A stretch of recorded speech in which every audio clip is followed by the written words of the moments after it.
There are serial killers whose names never made headlines, whose crimes were buried in forgotten case files, whose evil was so methodical it slipped past every system designed to catch them. These are their stories. In the summer of 1987, construction workers breaking ground for a new shopping center in Valdosta. Georgia stumbled upon something that would haunt them for the rest of their lives. Buried 3 feet beneath what was supposed to be a parking lot, they found the remains of 7 people, each victim bound with the same distinctive blue rope, each skull bearing identical puncture wounds. The local police had no missing persons reports that matched the victims, no dental records to compare, no fingerprints to trace. It was as if these people had never existed at all, erased not just from life, but from memory itself. Oh, the man responsible had been living quietly in Valdosta for over a decade. His name was Carlton Hayes, and to everyone who knew him, he was just another face in the crowd. He worked the night shift at a textile mill, kept his lawn trimmed, and nodded politely to neighbors on his way to collect the mail. But what no one realized was that Carlton had spent years perfecting the art of making people disappear. Carlton was born in 1943 in rural Alabama, the youngest of 4 children in a family that specialized in silence. His father was a traveling preacher who spoke of hellfire on Sundays and delivered it at home throughout the week. His mother, broken by years of fear, retreated into herself, leaving her children to navigate their father's rage alone. By age 10, Carlton had learned that survival meant invisibility, that the safest place to exist was in the shadows where no one thought to look. The first signs appeared when he was 12. A neighbor's dog went missing, then another, then a litter of kittens from the barn behind their house. When Carlton's older brother found the remains buried in neat rows behind the shed, carefully wrapped in cloth and arranged with disturbing precision, he never said a word. The family had already learned that some truths were too dangerous to speak aloud. Carlton left home at 17, drifting from town to town, taking jobs that required no references, no background checks, no questions. He worked in slaughterhouses, learned to butcher meat with surgical precision. He worked in cemeteries, digging graves in the dead of night while the world slept. Each job taught him something new about death, about disposal, about the 1,000 small ways a person could vanish without a trace. By the time he settled in Valdosta in 1974, Carlton had already killed 6 people: a hitchhiker outside Mobile, a waitress in Tupelo who served him coffee and smiled too kindly, a homeless veteran in Meridian who reminded him of his father.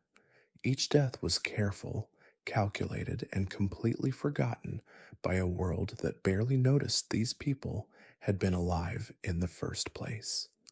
Carlton's method was simple. He targeted the invisible, the forgotten, the ones society had already discarded.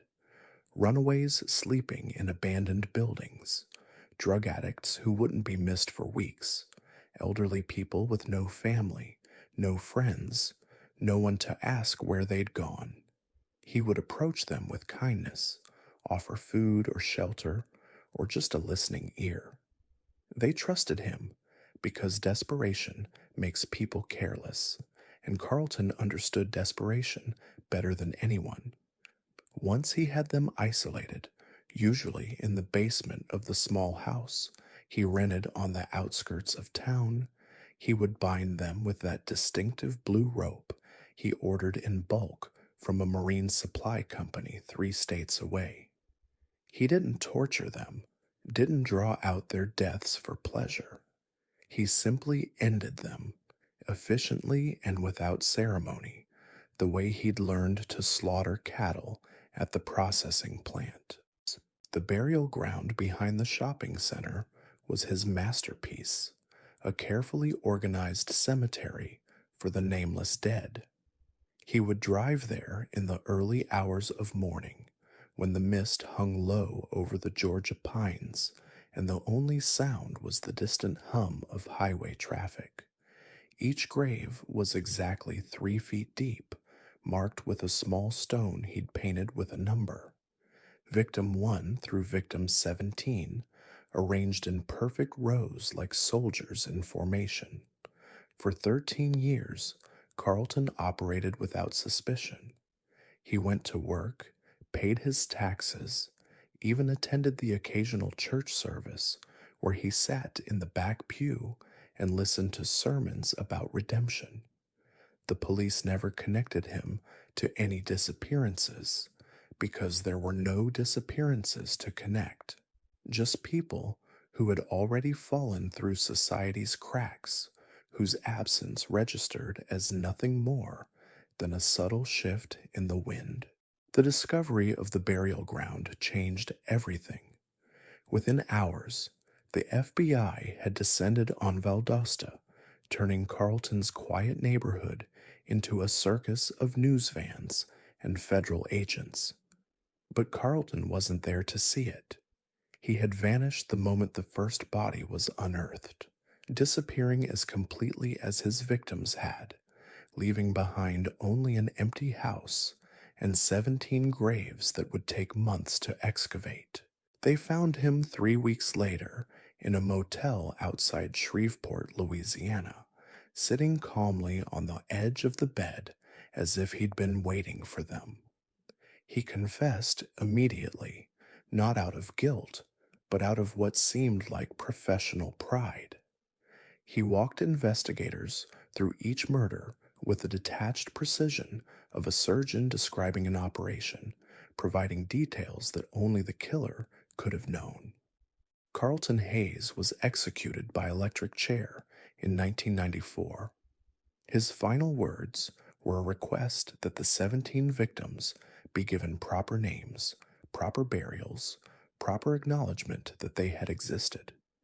The irony wasn't lost on anyone present that a man who had spent his life erasing people from existence would spend his last moments trying to restore their humanity.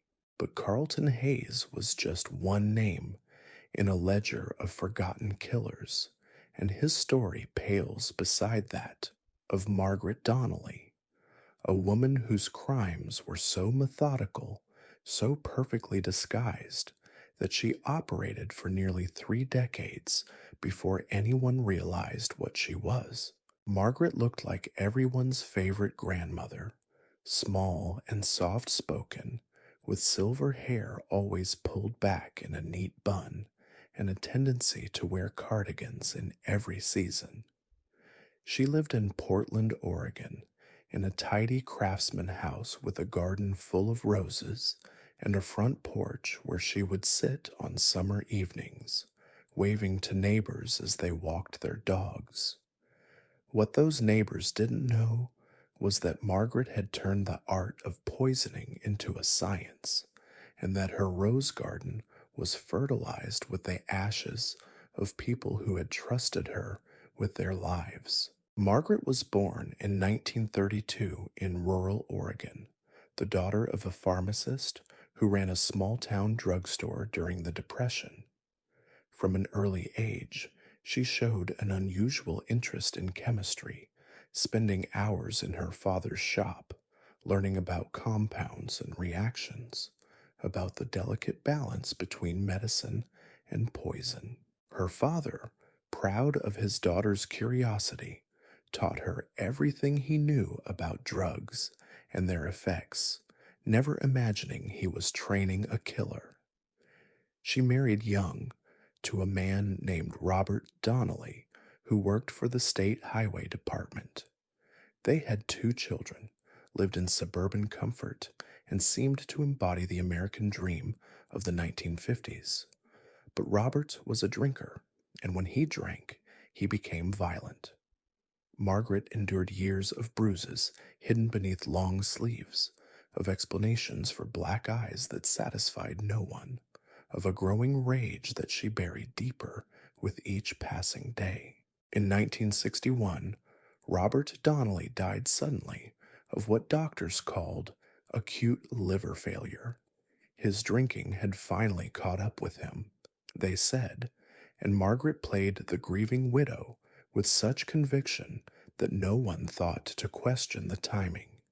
She collected the life insurance money, sold the house, and moved with her children to Portland, where she reinvented herself as a gentle soul devoted to helping others.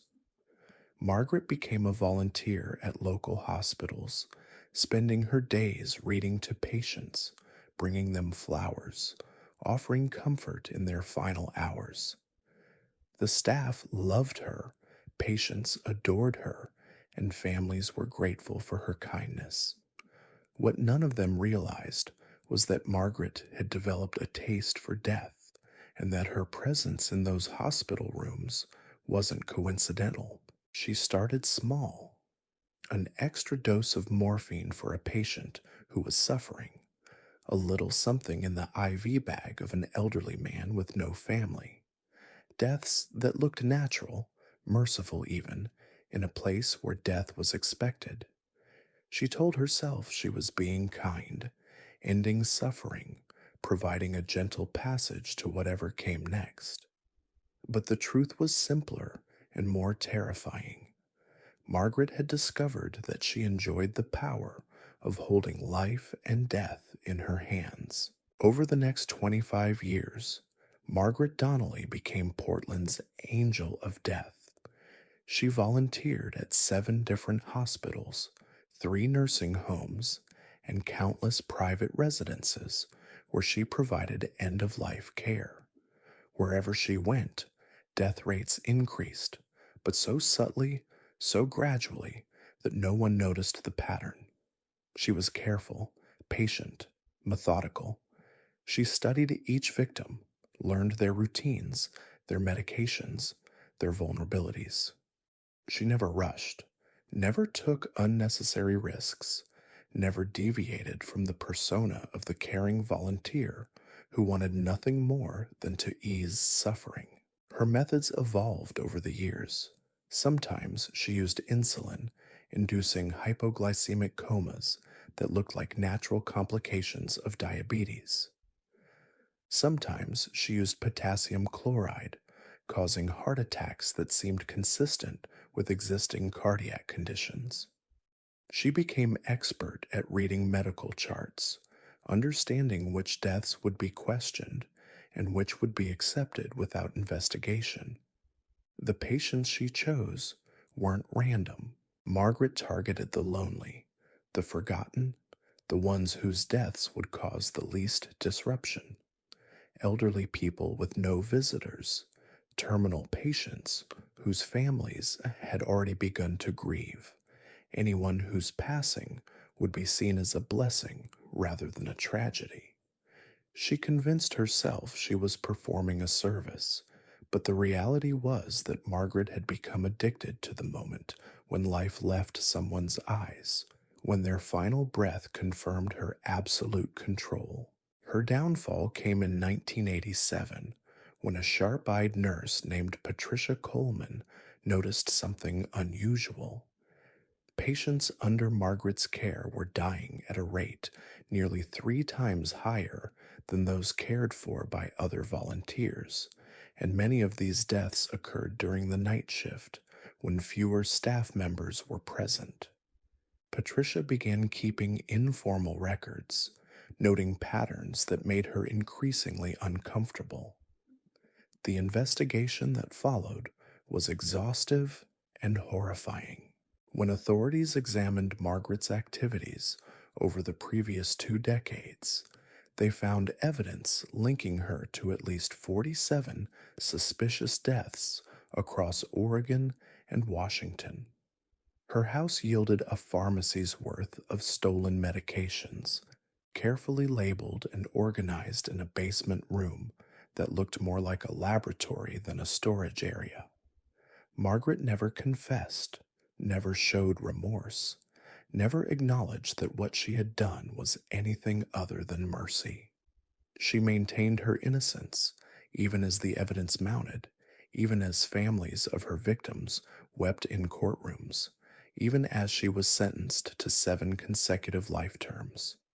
She died in prison in 2003, taking with her the true number of her victims and the secret of how she had operated undetected for so long. But the stories of Carlton Hayes and Margaret Donnelly are just the beginning, mere glimpses into a world where evil wears ordinary faces and moves through ordinary lives, leaving destruction in its wake while maintaining the perfect disguise of normalcy. Consider the case of Arthur Shawcross, a man whose name should be whispered alongside the most notorious killers in American history, yet somehow remains buried in the footnotes of true crime. Shawcross was a predator who understood that the best place to hide was in plain sight, and for over 2 decades, he used that knowledge to terrorize communities across New York State while maintaining the perfect facade of a reformed man trying to rebuild his life. Arthur John Shawcross was born in 1945 in Kittery, Maine, but his family moved to Watertown, New York when he was young. On the surface, his childhood seemed unremarkable, the kind of middle-class American upbringing that produced factory workers and shop owners, not serial killers. But beneath that veneer of normalcy, something was already broken. Arthur wet the bed until he was well into his teens, tortured animals with methodical precision, and showed an early fascination with fire that worried even his neglectful parents. By age 21, Arthur had committed his first known murder. Karen Ann Hill, just 10 years old, was walking home from school when Arthur lured her into the woods with promises of showing her a fort he'd built. What happened there defied comprehension. He raped her, strangled her, then mutilated her body in ways that suggested not just violence, but a complete absence of human empathy. When searchers found Karen's remains 3 days later, even hardened investigators struggled to process what they were seeing. 4 months later, Arthur struck again. Jack Owen Blake, 8 years old, disappeared while fishing near his home. Arthur had been watching the boy for weeks, learning his routines, waiting for the perfect moment. When it came, he acted with the same cold efficiency he'd shown with Karen. Jack's body was found in a shallow grave, bearing signs of sexual assault and violence so extreme that the coroner refused to release details to the press. The investigation that followed was swift and decisive. Arthur's behavior had grown increasingly erratic, and witnesses had seen him near both crime scenes. When police searched his apartment, they found evidence linking him to both murders. Faced with overwhelming proof, Arthur confessed, but his admissions were delivered with such casual indifference that investigators realized they were dealing with something beyond ordinary criminal behavior. In 1972, Arthur Shawcross was sentenced to 25 years in prison for the murders of Karen Hill and Jack Blake. The families of his victims, the community that had been terrorized, everyone involved assumed that justice had been served, that Arthur would spend the rest of his life behind bars paying for his crimes. They were wrong. Arthur proved to be a model prisoner. He attended therapy sessions, participated in rehabilitation programs, and convinced a succession of psychiatrists that he had been rehabilitated, that whatever darkness had driven him to kill had been exorcised through treatment and reflection. He spoke eloquently about his remorse, about the nightmares that plagued him, about his desperate desire to make amends for what he had done. In October 1987, after serving just 14 years of his sentence, Arthur Shawcross was released on parole. The decision sparked outrage in Watertown, where the families of his victims organized protests and demanded answers. How could a man who had committed such heinous crimes against children be considered safe for release? But Arthur had played the system perfectly, and the system had responded exactly as he'd hoped. What happened next proved that some people cannot be reformed, that evil isn't a condition to be treated, but a fundamental part of who they are. Arthur moved to Rochester, New York, where parole officials believed he could start fresh, away from the community that knew his history. Within months of his release, women began disappearing from Rochester's streets. His new victims were different from his first. Instead of children, Arthur now targeted sex workers and women living on society's margins, people whose disappearances wouldn't generate the same level of police attention or media coverage. Dorothy Blackburn, Anna Steffen, Dorothy Keeler, Patty Ives, June Stott, Marie Welch, Frances Brown, Kimberly Logan, Elizabeth Gibson, June Cicero, Felicia Stevens. Each name represents a life cut short, a woman who trusted the wrong person at the wrong moment. Arthur's method had evolved during his years in prison. He would cruise Rochester's red light districts in his car, appearing harmless and ordinary. He targeted women who worked alone, who had histories of drug abuse or mental illness, whose credibility would be questioned if they survived to report an attack. He would offer them money, promise them safety, then drive them to isolated areas along the Genesee River where their screams couldn't be heard.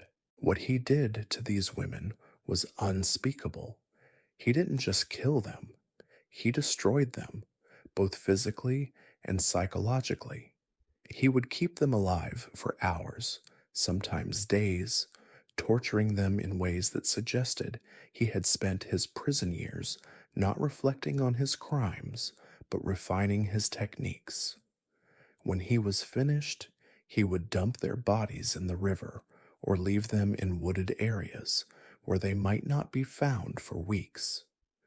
For nearly 3 years, Arthur operated with impunity. The Rochester Police Department was overwhelmed, understaffed, and dealing with a killer who seemed to understand exactly how to exploit the weaknesses in their investigation. The victims were dismissed by some as casualties of street life, their murders treated as lower priorities than crimes against more respectable citizens. Arthur's downfall came not through brilliant detective work, but through simple bad luck. In January 1990, a police helicopter conducting an unrelated surveillance operation spotted Arthur's car parked near a bridge over the Genesee River. When officers approached to investigate, they found Arthur in the act of disposing of what would later be identified as the body of Felicia Stevens, his final victim. The confession that followed was both comprehensive and chilling. Arthur admitted to 11 murders in Rochester, providing details that only the killer could have known. He described each victim's final moments with the same clinical detachment he had shown 20 years earlier, as if he were discussing the weather rather than the systematic destruction of human lives. During his trial, psychiatrists struggled to understand Arthur Shawcross. Was he legally insane?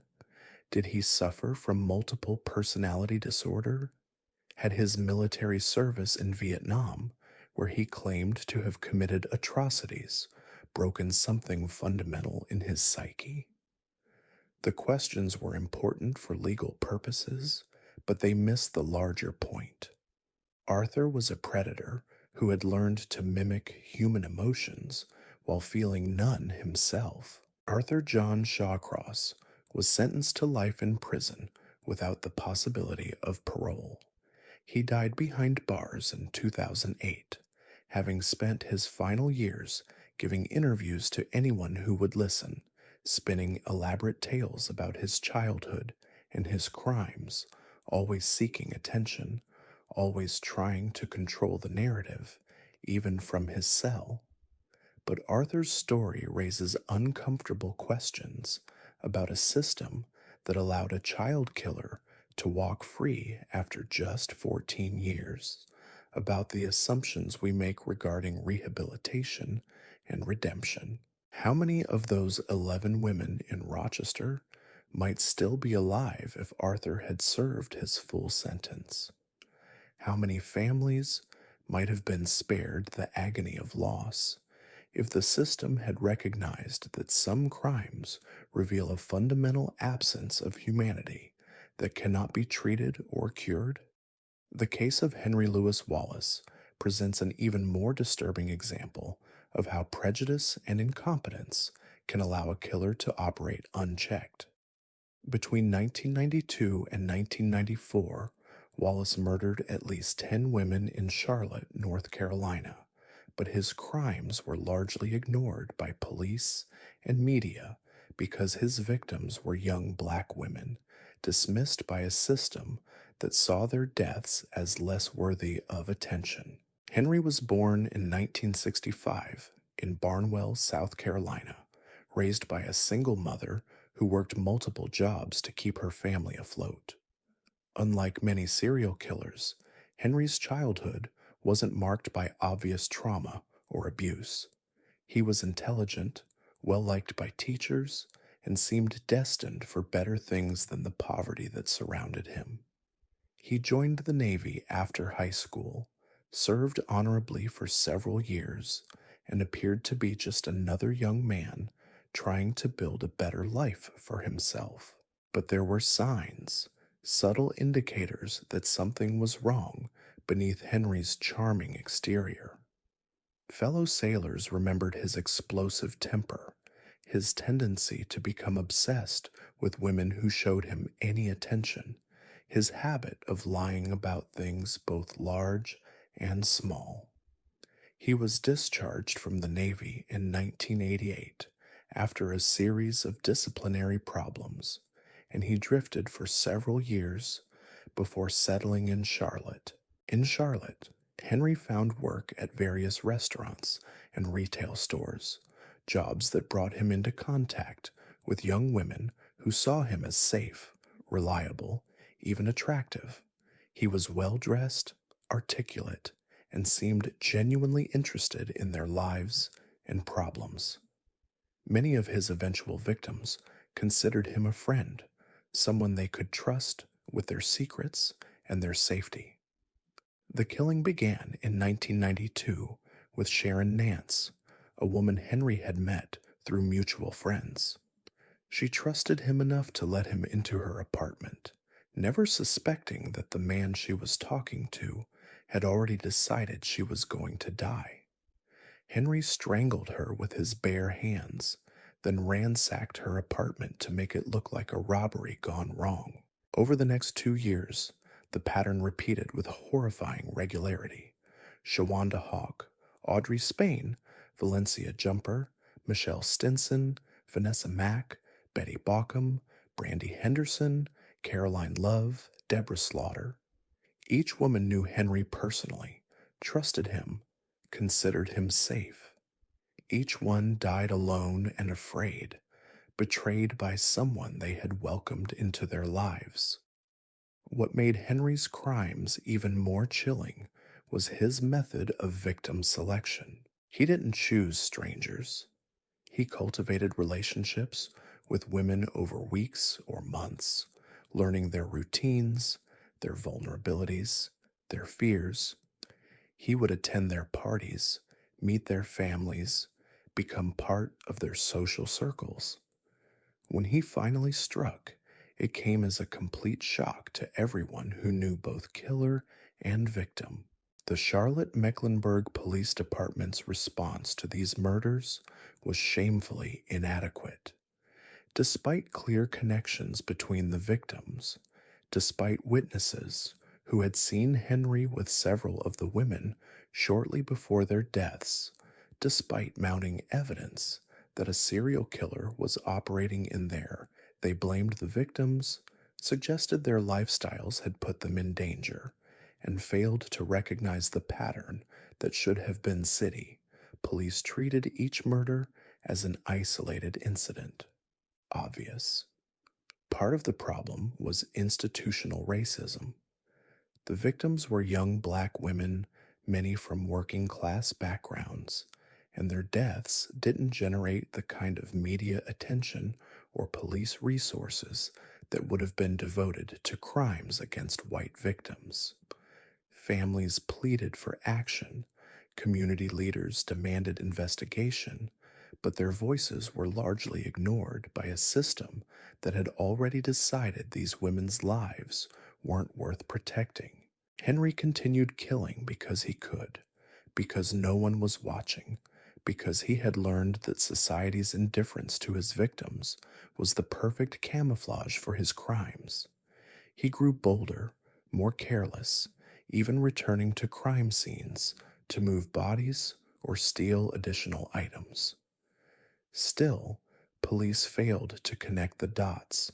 The end came in March 1994 when Henry's co-workers at a local Bojangles restaurant noticed that he had called in sick on the same day that one of their colleagues, a young woman named Vanessa Mack, had been found murdered. When police finally investigated the connection, they discovered that Henry had been linked to virtually every victim in what they now realized was a massive serial killing spree. Henry confessed quickly once confronted with the evidence, but his admissions revealed the true scope of his crimes. He had killed not just for sexual gratification or material gain, but because he enjoyed the power it gave him over women who had trusted him. He described watching the life leave their eyes, the moment when they realized their friend had become their executioner. Henry Louis Wallace was sentenced to death for his crimes, but he remains on death row more than 25 years later, his appeals dragging through a legal system that moves with glacial slowness. Meanwhile, the families of his victims continue to grieve, continue to wonder how things might have been different if police had taken their daughters' deaths seriously from the beginning. These cases reveal uncomfortable truths about how we choose which victims matter, which crimes deserve attention, which killers we remember, and which ones we allow to fade into obscurity. They show us that evil doesn't always announce itself with dramatic flourishes or obvious warning signs. Sometimes it wears a friendly smile, offers a helping hand, and asks to be trusted one last time. The pattern becomes even more disturbing when we examine the case of Edmund Kemper's lesser-known contemporary, a man whose crimes were overshadowed by the more sensational killers of the 1970s, but whose methodical approach to murder was perhaps even more chilling. Robert Eugene Brazhers was born in 1944 in Salinas, California, just 30 miles from where Edmund Kemper would later terrorize the UC Santa Cruz campus. But while Kemper's crimes grabbed headlines and spawned countless documentaries, Brazhers operated in complete obscurity, killing with a precision that made him nearly invisible to law enforcement. Robert grew up on a sprawling lettuce farm owned by his family, learning from an early age how to use knives with surgical precision, how to break down large animals into manageable pieces, how to dispose of organic waste without leaving traces. These skills, innocent in the context of agricultural work, would later become the foundation of his killing technique. His first known victim was Maria Santos, a 19-year-old migrant worker who had been employed on the Brazhers farm during the 1967 harvest season. Maria had complained to other workers about Robert's inappropriate behavior, his tendency to watch her while she worked, his habit of finding excuses to be near her in isolated parts of the farm. When she disappeared one evening after her shift, everyone assumed she had simply moved on to find work elsewhere, as migrant workers often did. What they didn't know was that Robert had lured Maria into one of the farm's processing buildings with a story about needing help with equipment. Once inside, he attacked her with the same methodical efficiency he used to slaughter livestock. He dismembered her body using the farm's meat processing equipment, then fed the remains to the farm's pigs, ensuring that no trace would ever be found. The perfect disposal method emboldened Robert to continue killing. Over the next 15 years, he murdered at least 12 more women, all migrant workers or drifters whose disappearances wouldn't trigger intensive police investigations. He became expert at identifying victims who lived on society's margins, women with no fixed addresses, no family connections, no one who would notice when they vanished. Robert's method never varied. He would identify a potential victim during the busy harvest seasons when the farm employed dozens of temporary workers. He would study her for days, learning her routines, her relationships with other workers, her plans for when the season ended. Then he would create an opportunity to isolate her, usually by claiming there was a problem that required immediate attention in one of the remote farm buildings. The killing was always quick and efficient. Robert had no interest in torture or prolonged suffering. He simply wanted the women dead and disposed of without complications. He would strangle them with his hands, then immediately begin the process of dismemberment and disposal that he had perfected over the years. Within hours, all evidence of the crime would be gone, consumed by the farm's livestock or buried deep in fields that would be plowed and replanted the following season. Robert's crimes might have continued indefinitely if not for a chance encounter in 1982. Elena Vasquez, a 22-year-old college student, was conducting research on migrant worker conditions for her sociology thesis. She had been interviewing workers at the Brazhers farm when Robert approached her with his usual story about needing help with equipment. But Elena was different from his previous victims. She was educated, suspicious, and had told multiple people exactly where she would be that evening. When Robert led her toward the isolated processing building, she sensed danger and began asking questions that made him nervous. Why did this problem require her help specifically? Why couldn't it wait until morning when other workers would be present? Robert's carefully planned routine began to unravel. Elena's questions forced him to improvise, to deviate from the methodical approach that had served him so well. When she announced that she needed to leave and would return the next day with proper supervision, Robert panicked. He attacked her in the open farmyard rather than in the privacy of the processing building, and Elena's screams attracted the attention of other workers. The investigation that followed revealed the full scope of Robert's crimes. Forensic examination of the farm's pig pens and processing equipment, uncovered the traces of human remains, while interviews with former workers produced a disturbing pattern of women who had vanished over the years. Robert initially denied everything, but faced with overwhelming physical evidence, he eventually confessed to 13 murders. Robert Eugene Brazhers was sentenced to death in 1983 and executed in 1999. His case received minimal media attention, overshadowed by more sensational killers and complicated by the transient nature of his victims. Many of the women he murdered were never even reported missing, their absence noticed only by investigators who methodically worked backward through employment records and witness interviews. The case demonstrated how certain types of killers can operate virtually undetected by targeting society's most vulnerable members, people whose disappearances don't register as tragedies, but as mere statistical noise.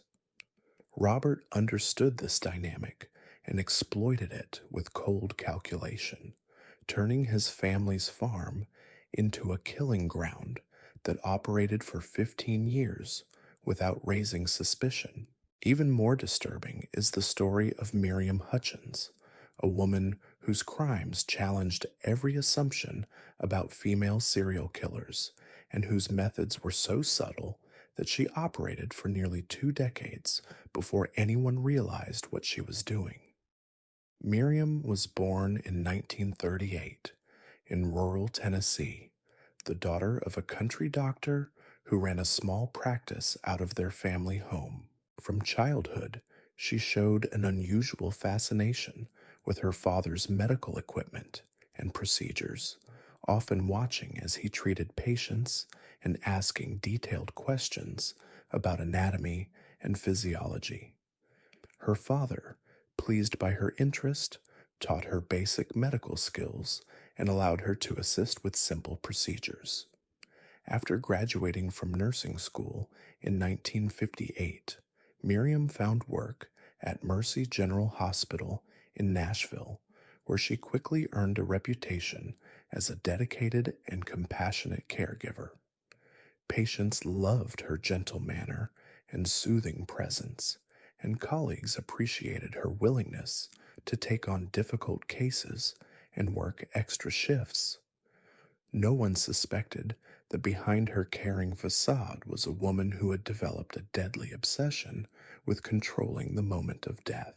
Miriam's first kill came in 1961 when she administered a fatal dose of insulin to an elderly patient who had been suffering from terminal cancer.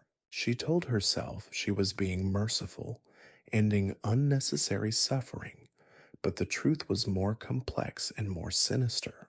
Miriam had discovered that she felt a profound sense of power and satisfaction when she watched life slip away from someone's body, and she wanted to experience that feeling again. Over the following months, Miriam began killing with increasing frequency, always choosing patients who were already gravely ill, whose deaths would seem like natural conclusions to their medical struggles. She became expert at reading charts, understanding which deaths would be questioned and which would be accepted without investigation. She varied her methods to avoid detection, sometimes using medications, sometimes simply removing life support equipment or blocking airways when patients were unconscious. What made Miriam particularly dangerous was her ability to manipulate the emotions of grieving families. She would comfort relatives, hold their hands as they wept, and speak eloquently about their loved one's peaceful passing. Families were grateful for her presence during their darkest moments, never suspecting that the woman offering comfort was the same person who had orchestrated their loss. As the years passed, Miriam grew bolder and more sophisticated in her methods. She learned to forge medical records, alter medication logs, and manipulate equipment to cover her tracks. She also began targeting patients who weren't terminally ill, people who could have recovered with proper treatment, but whose deaths could still be attributed to medical complications. Her victim count climbed steadily through the 1960s and 1970s. James Morrison, a construction worker recovering from a broken leg. Helen Pritchard, a young mother being treated for pneumonia.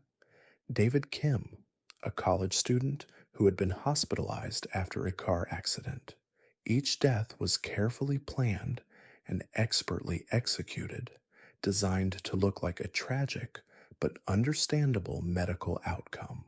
Miriam's downfall began in 1979 when Dr. Sarah Chen, a young resident who had recently joined the hospital staff, noticed an unusual pattern in mortality rates on the shifts when Miriam was working. Patients under Miriam's care were dying at a rate nearly twice as high as those cared for by other nurses, and many of these deaths occurred during quiet overnight hours when fewer staff members were present.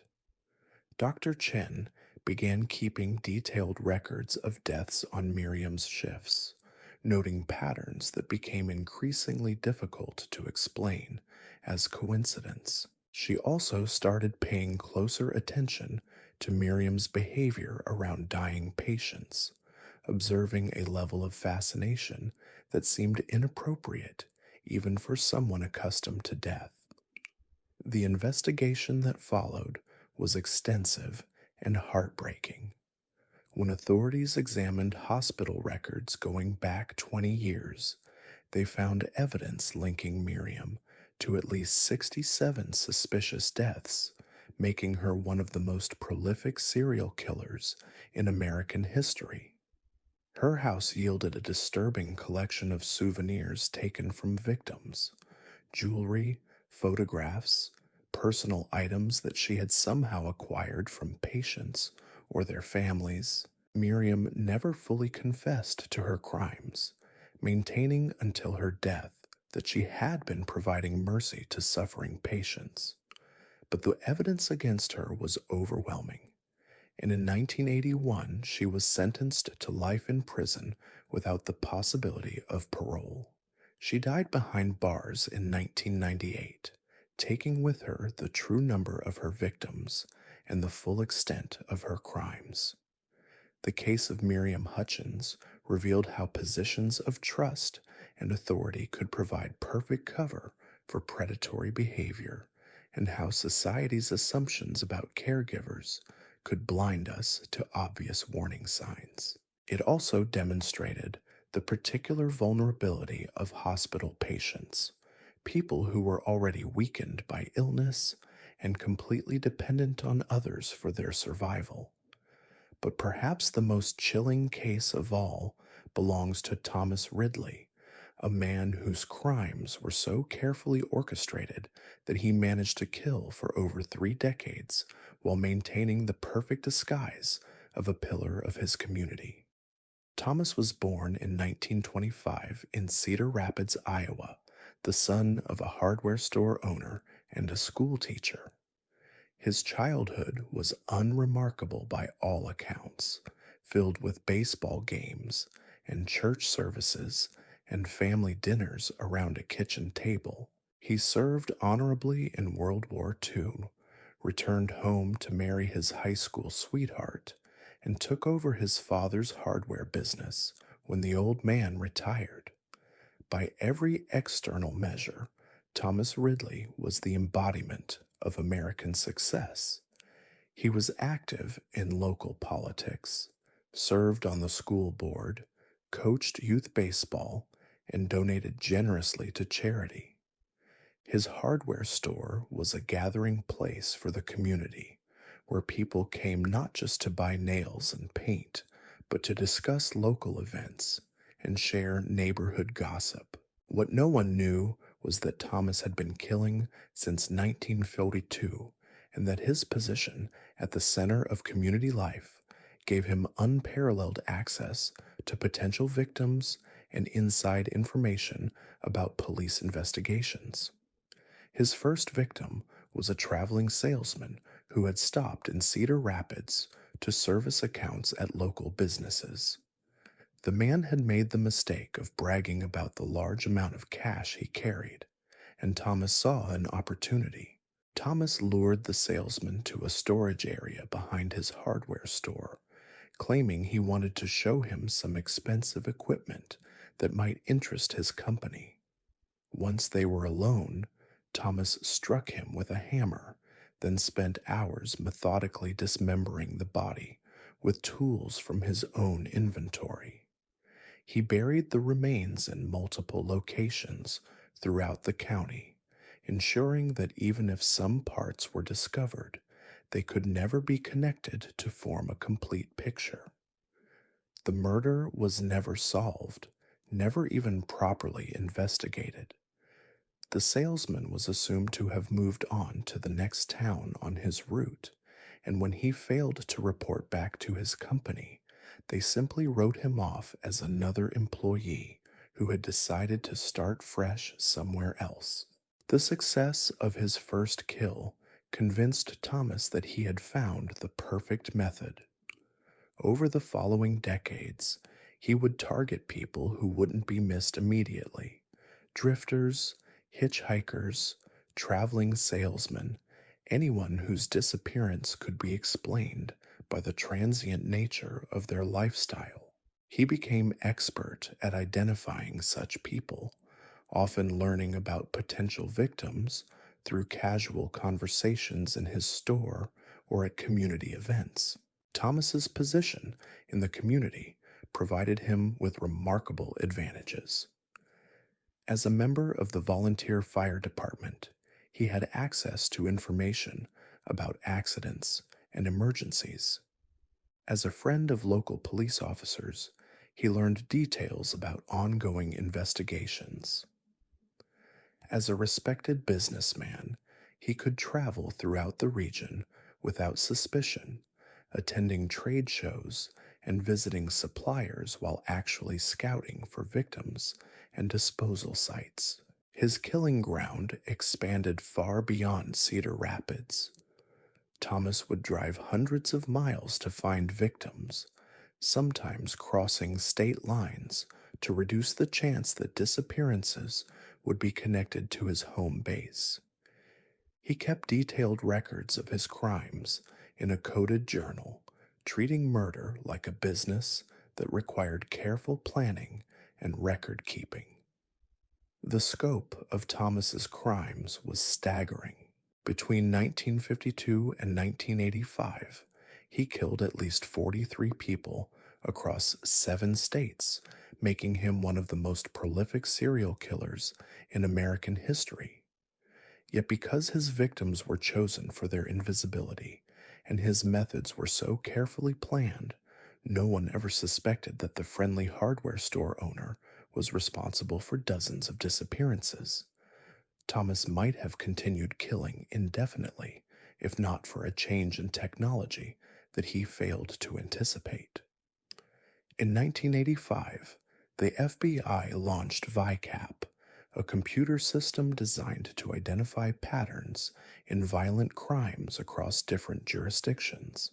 When investigators began entering data about unsolved disappearances and murders, Thomas's carefully scattered crimes began to form a recognizable pattern. The investigation that followed was one of the largest in FBI history, involving agents from multiple field offices and requiring years of painstaking detective work. When they finally arrested Thomas in 1987, he was 62 years old and still operating his hardware store, still coaching Little League, still attending church every Sunday with his wife of 40 years. Thomas initially denied everything, maintaining his innocence even when confronted with overwhelming evidence. But when investigators found his coded journal hidden in a false wall of his basement workshop, his careful facade finally crumbled. The journal contained detailed accounts of every murder, complete with dates, locations, and methods of disposal. The trial of Thomas Ridley shocked the nation and devastated the community of Cedar Rapids. People who had known him for decades struggled to reconcile the friendly store owner they remembered with the methodical killer described in court. His wife claimed complete ignorance of his crimes, and investigators found no evidence to suggest she had been involved or even aware of her husband's double life. Thomas was sentenced to death in 1988, but he died of natural causes on death row in 1993 before his execution could be carried out. His hardware store was demolished, and the lot where it stood remains empty to this day, a vacant reminder of how evil can hide behind the most ordinary facades. The cases of Carlton Hayes, Margaret Donnelly, Arthur Shawcross, Henry Wallace, Robert Eugene Brazhers, Miriam Hutchkins, and Thomas Ridley represent just a fraction of the unknown killers who have operated throughout American history. Their stories reveal uncomfortable truths about how we choose which crimes to remember and which victims to mourn, about the assumptions we make regarding who can be trusted and who should be feared. These killers succeeded not because they were criminal masterminds or unstoppable forces of nature, but because they understood the weaknesses in our systems and the blind spots in our society. They knew that certain victims wouldn't be missed, that certain methods wouldn't be detected, that certain personas would never be suspected. They used our prejudices, our indifference, and our trust against us, turning the very foundations of community life into weapons for their own twisted purposes. But the most disturbing aspect of these forgotten killers isn't just their methods or their victim counts. It's how they exploited the very systems designed to protect us, turning institutions of care and trust into hunting grounds where predators could operate with near complete impunity. Consider the case of Donald Harvey, a man whose crimes were so extensive that even today, decades after his capture, investigators believe they've only scratched the surface of his true body count. Harvey wasn't a shadowy figure lurking in dark alleys or abandoned buildings. He was a hospital orderly, a nursing home aide, someone whose job was literally to care for the sick and vulnerable. Born in 1952 in rural Kentucky, Harvey grew up in crushing poverty, the kind that strips away hope before it can take root.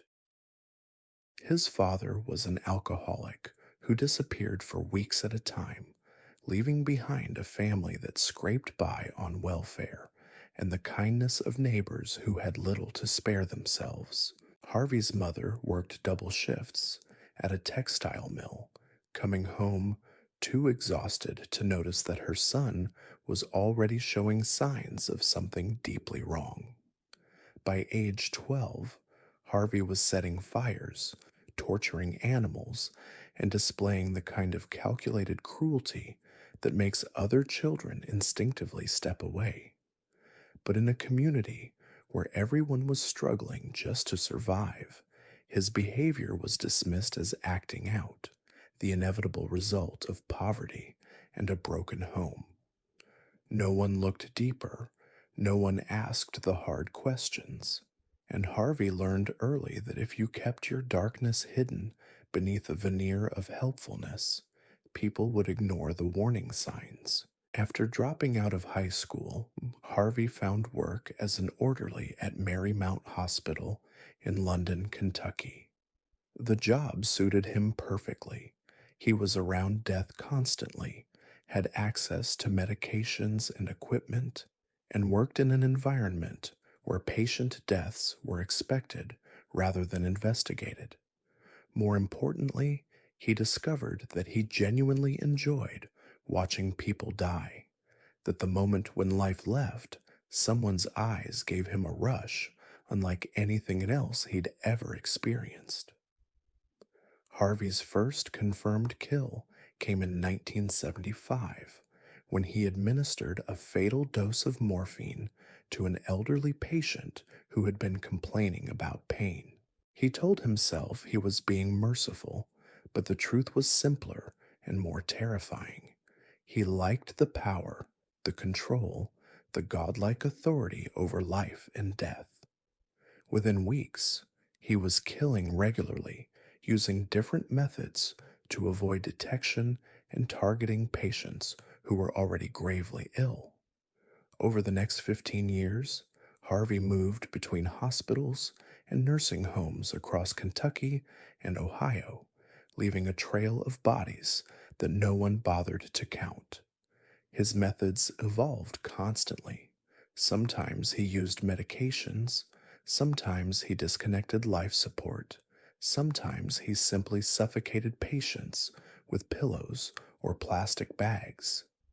He claimed to have killed 87 people, though investigators believe the true number may be well over 100. What made Harvey particularly dangerous was his ability to manipulate grieving families. He would comfort relatives, speak eloquently about their loved one's peaceful passing, and position himself as a caring professional who had done everything possible to ease their suffering. Families sent him thank you cards, invited him to funerals, and spoke glowing words about the compassionate orderly who had been there in their darkest hour. Harvey's downfall came in 1987 when he made a rare mistake. He had been working at Drake Memorial Hospital in Cincinnati when he decided to kill John Powell, a stroke patient who was expected to recover fully. Harvey administered a massive dose of cyanide, but the hospital's new toxicology protocols detected the poison during routine testing. When investigators traced the contamination back to Harvey, they discovered a trail of suspicious deaths stretching back over a decade. During questioning, Harvey confessed with the same casual indifference he'd shown throughout his career. He provided details about methods, victims, and locations with clinical precision, as if he were discussing inventory rather than human lives. He showed no remorse, no recognition that his victims had been people with families and futures.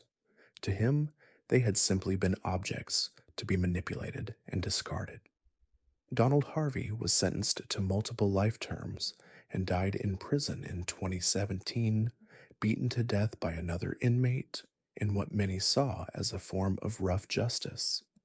But his case raised disturbing questions about how someone could kill for 15 years in healthcare settings without being detected, about the assumptions we make regarding people in positions of trust and authority. Even more troubling is the case of Sandra Mitchell, a woman whose crimes were so perfectly disguised that she operated as a traveling nurse for over 20 years, moving from hospital to hospital across the country while systematically murdering patients in her care. Unlike Harvey, who stayed in regional facilities, Mitchell used the transient nature of traveling nursing to create the perfect cover for her killing spree. Mitchell was born in 1958 in Phoenix, Arizona, the daughter of a nurse and a medical technician. She grew up surrounded by medical knowledge, learning about drugs and procedures from dinner table conversations and trips to her parents' workplace. She excelled in school, particularly in science courses, and seemed destined for a successful career in healthcare. After graduating from nursing school in 1979, Mitchell worked for several years at Phoenix General Hospital, where she quickly earned a reputation as a dedicated and skilled professional. Colleagues praised her attention to detail, her willingness to work difficult shifts, and her apparent devotion to patient care. What they didn't know was that Mitchell had already begun killing, targeting elderly patients whose deaths would be attributed to natural causes. In 1983, Mitchell made a decision that would allow her to expand her killing dramatically. She became a traveling nurse, accepting short-term assignments at hospitals across the country that were experiencing staffing shortages. The lifestyle suited her perfectly, providing constant access to new victims while ensuring that she would be gone before patterns could be detected. Over the next 2 decades, Mitchell worked in over 40 hospitals in 23 states, leaving a trail of bodies that spanned the entire country. She developed a sophisticated understanding of different hospital systems, learning to exploit their weaknesses and blind spots. She became expert at reading staffing schedules, identifying which deaths would be questioned and which would be overlooked. Mitchell's victim selection was coldly calculated. She targeted patients who were isolated, either because they had no family or because their relatives lived far away. She preferred night shifts when fewer staff members were present, and she chose methods that would mimic natural death, heart attacks induced by potassium chloride, respiratory failure caused by morphine overdoses, infections introduced through contaminated IV lines. What made Mitchell's crimes particularly heinous was her psychological manipulation of both patients and families. She would spend hours with dying patients, gaining their trust and positioning herself as their primary advocate. She would comfort families, explaining medical procedures and offering emotional support during their loved ones' final hours. Many families considered her a blessing, a caring professional who had made a terrible situation more bearable. The investigation that eventually brought Mitchell down began in 2004 when Dr. Rachel Morrison, a young physician at St. Mary's Hospital in Denver, noticed an unusual pattern in patient deaths during Mitchell's shifts. Patients under Mitchell's care were dying at a rate significantly higher than the hospital average, and many of these deaths occurred during quiet overnight hours when Mitchell was working alone. Dr. Morrison began documenting her observations, comparing mortality rates, and noting suspicious circumstances. She discovered that Mitchell had been present for virtually every unexpected death on her ward over the previous 6 months, and that several patients had died despite showing signs of improvement earlier in their treatment. When hospital administrators were finally convinced to investigate, they uncovered evidence that shocked even experienced law enforcement officers. Mitchell's apartment contained detailed records of her crimes, including photographs of victims, hospital badges from different facilities, and a coded journal documenting over 200 murders across 20 years. The scope of Mitchell's crimes made her one of the most prolific serial killers in American history, but her case received relatively little media attention because her victims were scattered across the country and her methods were so subtle. Many of the hospitals where she had worked were reluctant to acknowledge that they had employed a serial killer, fearing lawsuits and damage to their reputations. Sandra Mitchell was convicted of 12 murders in Colorado, though authorities believe she was responsible for at least 200 deaths nationwide. She was sentenced to death in 2006, but died of cancer while on death row in 2019, taking with her the full details of her crimes and the identities of many of her victims. The case highlighted the vulnerabilities in the healthcare system's credentialing process and the ease with which someone could move between facilities without proper background checks.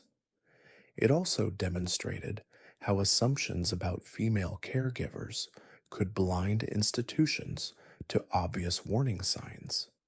But perhaps no case illustrates the danger of misplaced trust more clearly than that of Father Michael Kowalski, a Catholic priest whose position of moral authority allowed him to commit crimes that went undetected for over 3 decades.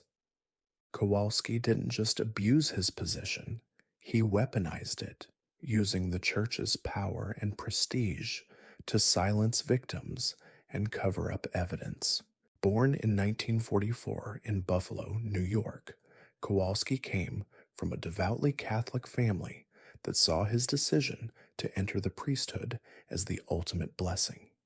He was ordained in 1968 during the height of social upheaval in America and was initially assigned to inner city parishes where his apparent dedication to helping the poor earned him widespread respect. What parishioners didn't know was that Kowalski had developed a sophisticated system for identifying and exploiting vulnerable members of his congregation. He targeted single mothers struggling to raise children alone, elderly parishioners with no family support, and teenagers who were questioning their faith or dealing with family problems at home.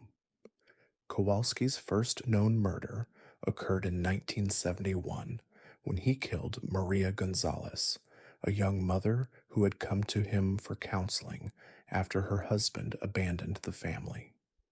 Maria had discovered evidence of financial irregularities in the church's books and had threatened to report Kowalski to diocesan authorities.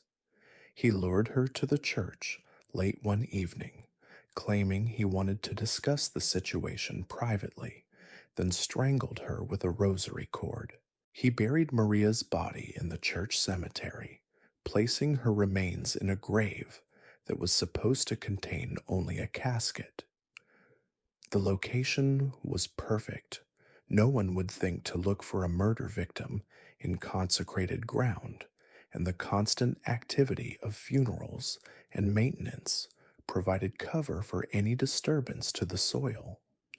Over the following decades, Kowalski refined his methods while expanding his victim pool. He killed parishioners who questioned his authority, teenagers who threatened to expose his inappropriate behavior, and anyone else who posed a risk to his carefully constructed image. His position as a priest provided him with unparalleled access to potential victims and inside information about their personal lives. The church's own structure worked in Kowalski's favor. When parishioners complained about his behavior or questioned his activities, their concerns were dismissed as attacks on a holy man.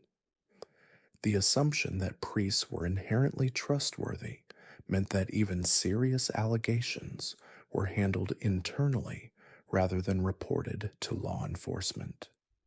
Kowalski's killing ground extended beyond his own parish as he was transferred between different churches throughout western New York. Each move provided him with new victims and a fresh start, while his superiors remained unaware of the trail of bodies he was leaving behind. The church's policy of handling scandals quietly and internally meant that warning signs were ignored and patterns were never recognized.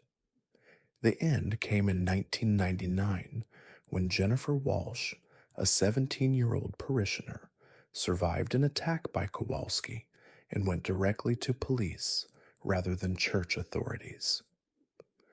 Her testimony led investigators to examine other disappearances connected to parishes where Kowalski had served, and they gradually uncovered evidence of at least 19 murders spanning 28 years.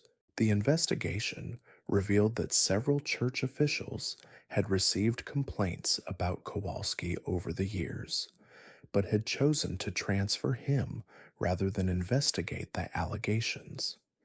Internal documents showed that the diocese was aware of at least some suspicious circumstances surrounding deaths in Kowalski's parishes, but had chosen to protect the institution rather than seek justice for the victims. Father Michael Kowalski was defrocked and sentenced to life in prison without parole.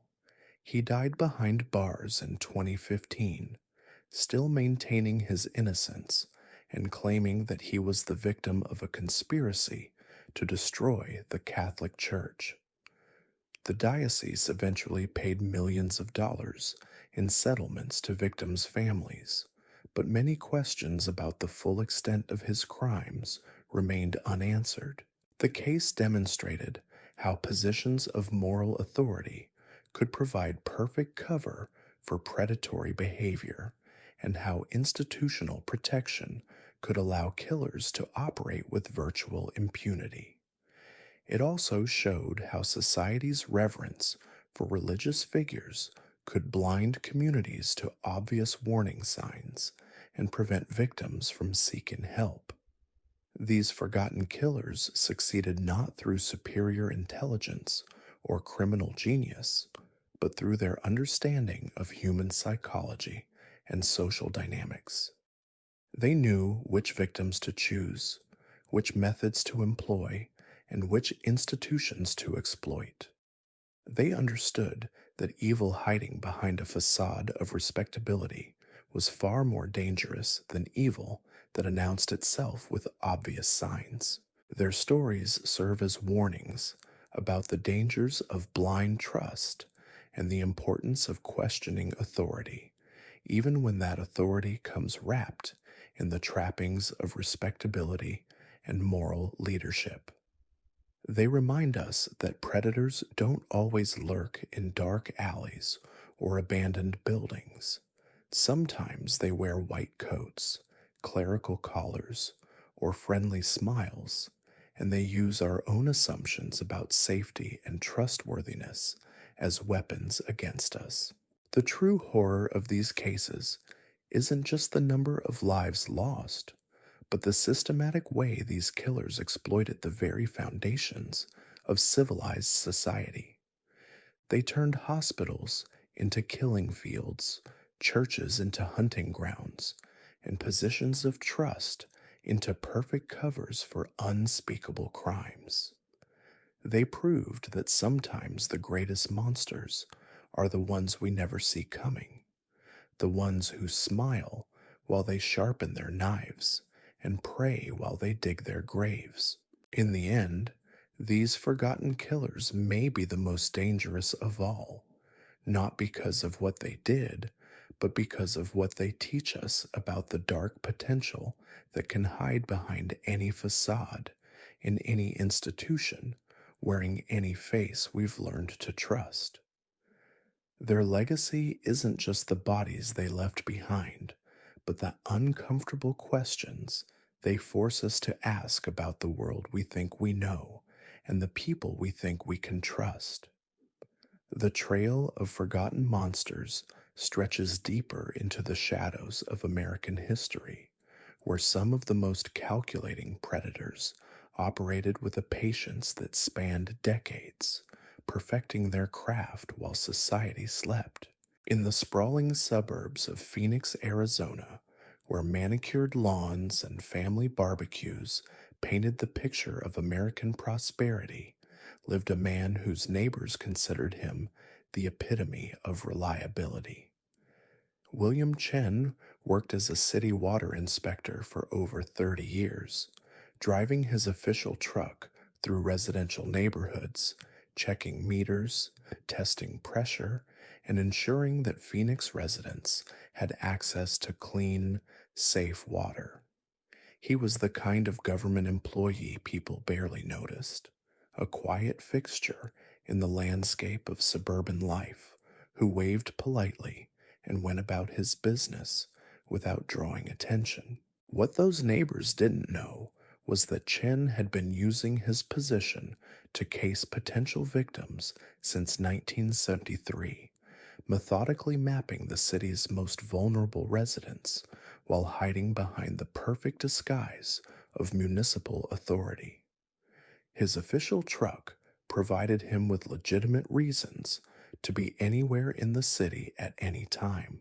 His uniform granted him automatic trust, and his knowledge of water systems gave him an intimate understanding of which houses were isolated, which residents lived alone, and which properties offered the best opportunities for undetected crime.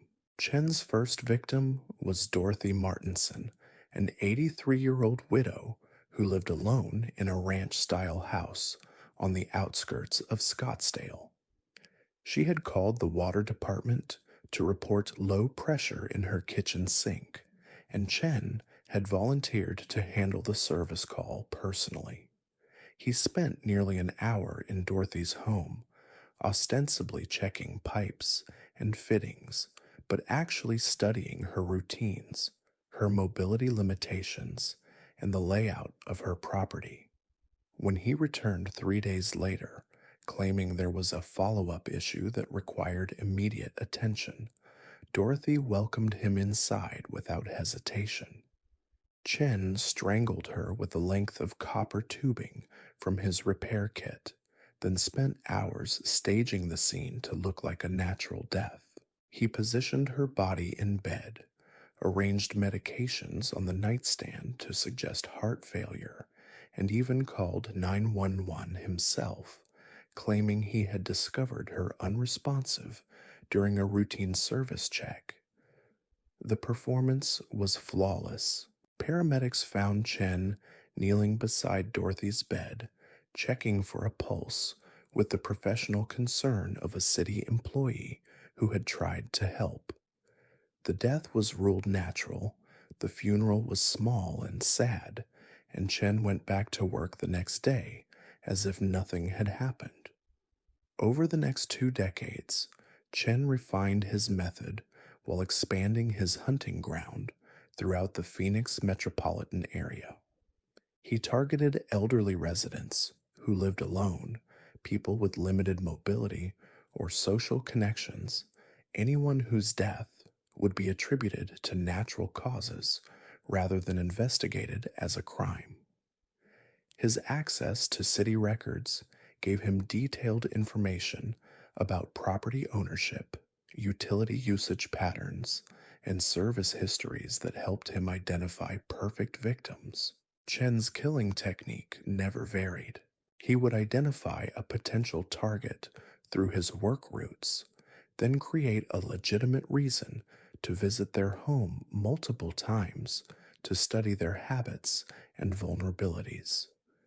When he was ready to strike, he would return with a fabricated emergency that required immediate access, then kill them using tools from his repair kit. The deaths always appeared natural. The victims always seemed to have died peacefully in their sleep, and Chen always played the role of the concerned city worker who had tried unsuccessfully to help. The scope of Chen's crimes was staggering, but their very subtlety made them nearly impossible to detect. Between 1973 and 1995, he murdered at least 47 elderly residents across Phoenix, Scottsdale, Tempe, and Mesa. Each death was carefully planned and expertly executed, designed to blend seamlessly into the background noise of mortality in a retirement community where natural deaths were common and expected.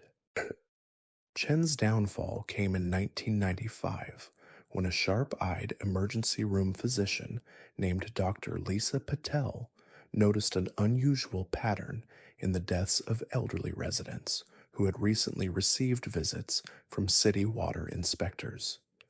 The victims shared similar demographics and circumstances, and their deaths clustered around specific neighborhoods during particular time periods.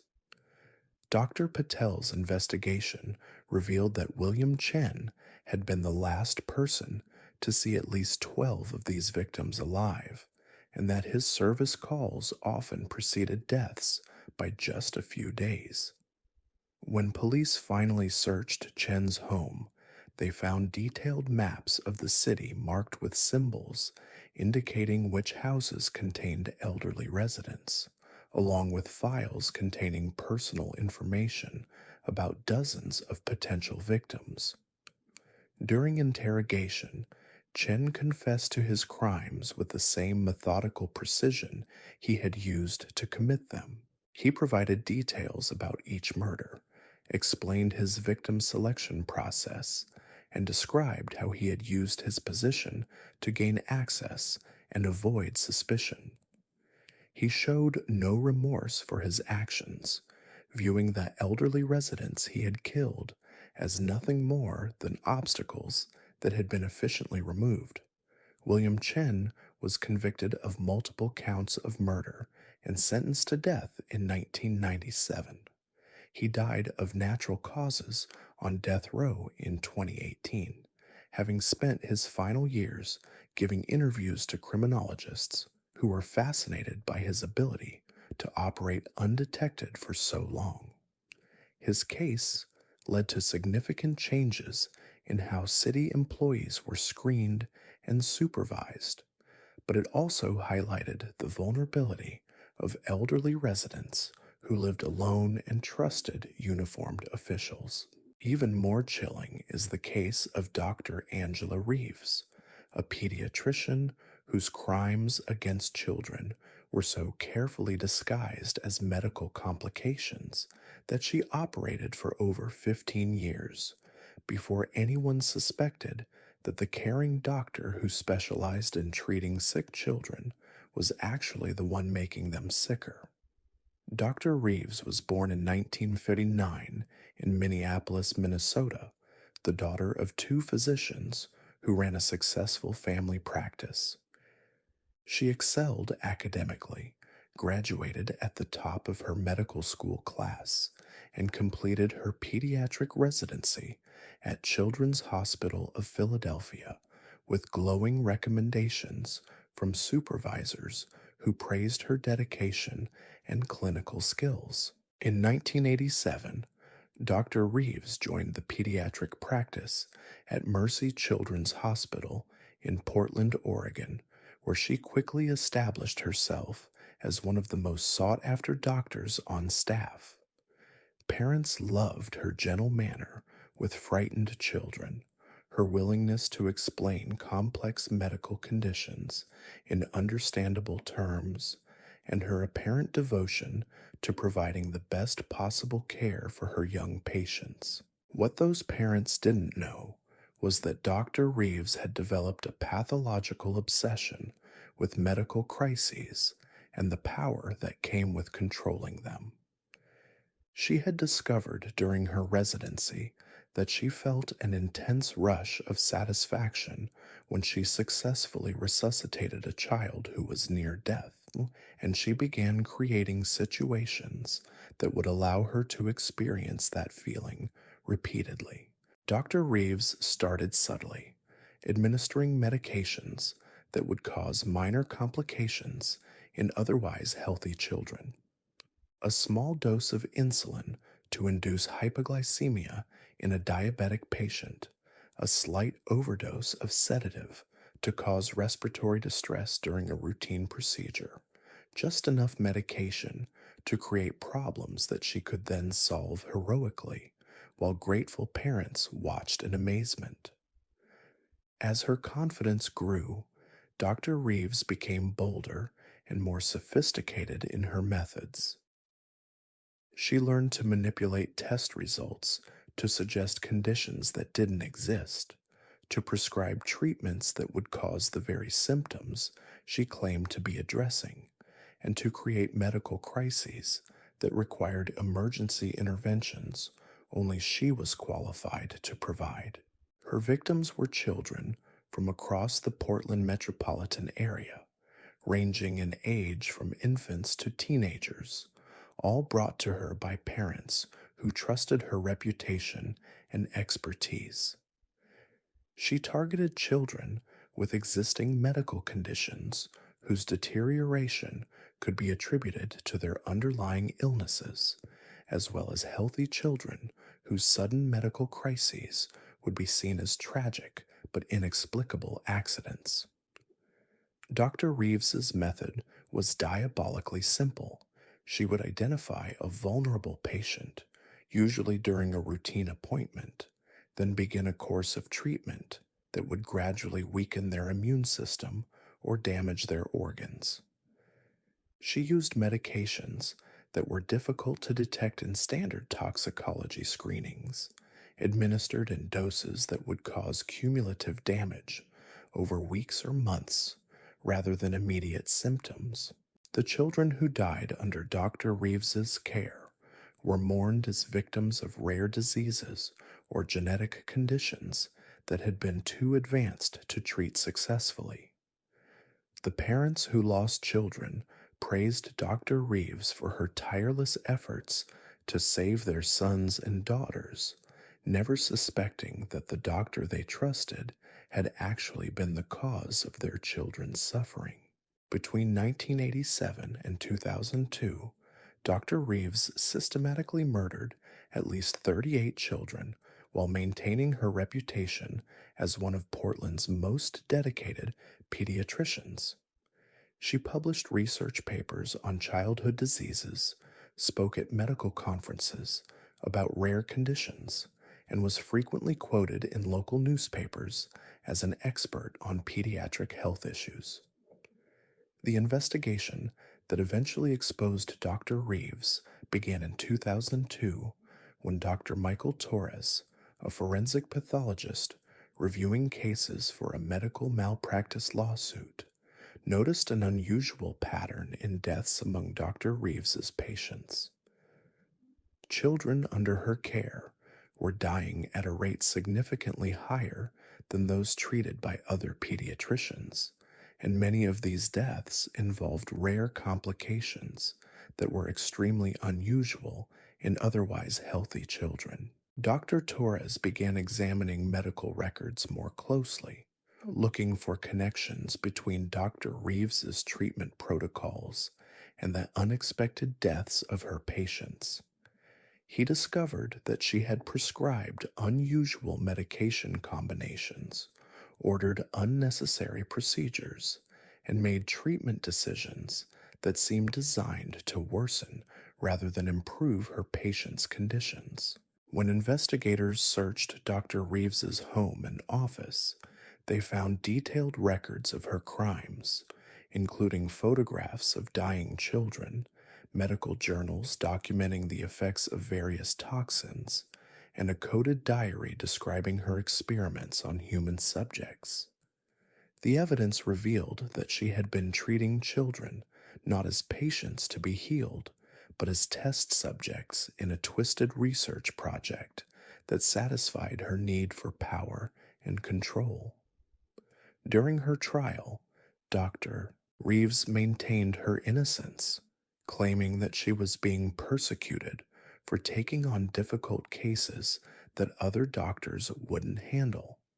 But the evidence against her was overwhelming, including testimony from surviving children who described feeling sick after receiving treatments from her, and medical experts who demonstrated how her prescribed medications would have caused the symptoms and deaths attributed to natural causes. Dr. Angela Reeves was convicted of 38 counts of murder and sentenced to death in 2004. She remains on death row, still filing appeals and maintaining her innocence despite evidence that proves her guilt beyond any reasonable doubt. Her medical license was permanently revoked, and Mercy Children's Hospital implemented new oversight procedures designed to prevent similar crimes in the future. The case of Dr. Reeves highlighted the particular vulnerability of children in medical settings and the blind trust that parents place in pediatricians. It also demonstrated how someone with medical knowledge and institutional authority could commit horrific crimes while maintaining a facade of caring professionalism that made detection nearly impossible.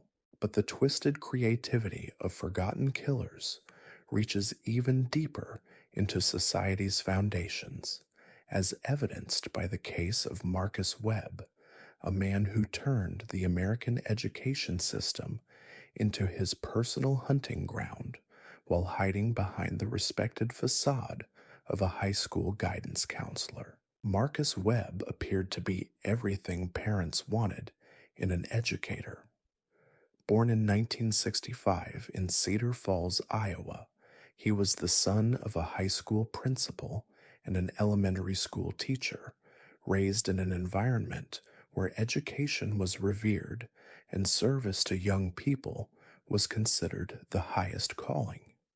He earned his master's degree in counseling psychology from the University of Iowa, wrote his thesis on helping troubled teenagers navigate family conflicts, and began his career with genuine enthusiasm for making a difference in young lives. Webb's first position was at Roosevelt High School in Des Moines, where he quickly became known as the counselor who would listen when other adults wouldn't, who understood teenage problems that parents dismissed, who could be trusted with secrets that students were afraid to share with anyone else.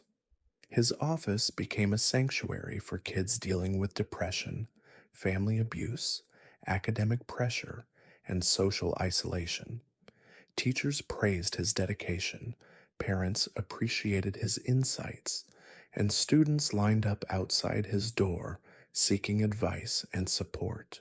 What none of them realized was that Webb had been carefully studying their vulnerabilities, mapping their weaknesses, and identifying which students would make perfect victims for the elaborate psychological experiments he had been planning since graduate school.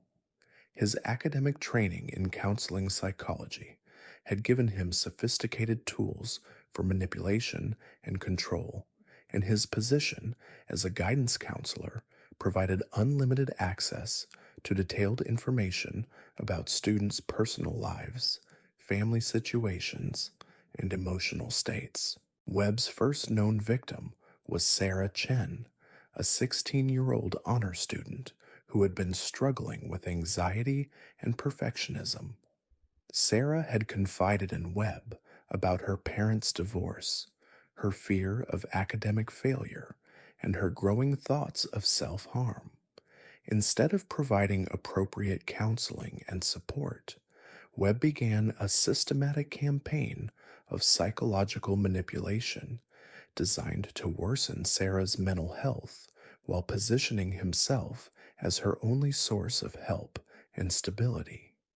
He convinced Sarah that her parents didn't understand her, that her teachers were plotting against her, that her friends were jealous of her success. He provided her with articles about teenage suicide that he claimed would help her understand her feelings, but which were actually designed to normalize and encourage self-destructive thoughts. He prescribed relaxation exercises that were actually hypnotic techniques designed to make her more susceptible to suggestion. Over the course of several months, Webb methodically destroyed Sarah's confidence, isolated her from her support systems, and convinced her that suicide was her only escape from the unbearable pressure she was facing. When Sarah took her own life in the spring of 1995, Webb played the role of the devastated counselor who had tried everything to save her, speaking movingly at her memorial service about the tragedy of teenage suicide and the importance of mental health awareness. The success of his psychological manipulation encouraged Webb to expand his methods and increase his victim count.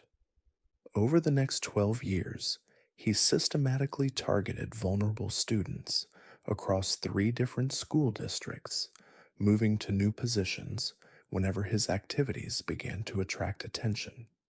His victims were always teenagers dealing with family problems, social isolation, or mental health issues, kids who trusted him with their deepest fears and secrets. Webb's technique was diabolically sophisticated. He would identify students who were already struggling, then use his counseling skills to make their problems worse while convincing them that he was their only ally.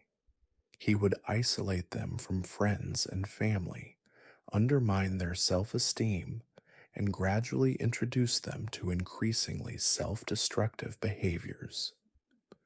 When his victims finally reached the breaking point, he would be there to comfort their families and colleagues, positioning himself as a tragic figure who had fought valiantly but unsuccessfully to save troubled young people.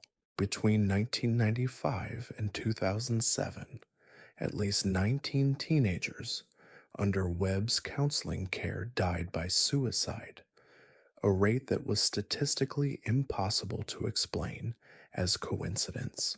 But because suicide among teenagers was unfortunately common, and because Webb's reputation as a caring counselor provided perfect cover, no one connected the pattern of deaths to his presence until it was too late for many of his victims. The investigation that finally exposed Webb began in 2007 when Dr. Jennifer Martinez, a forensic psychologist reviewing suicide cases for a research project, noticed that several of the deceased teenagers had been receiving counseling from the same guidance counselor.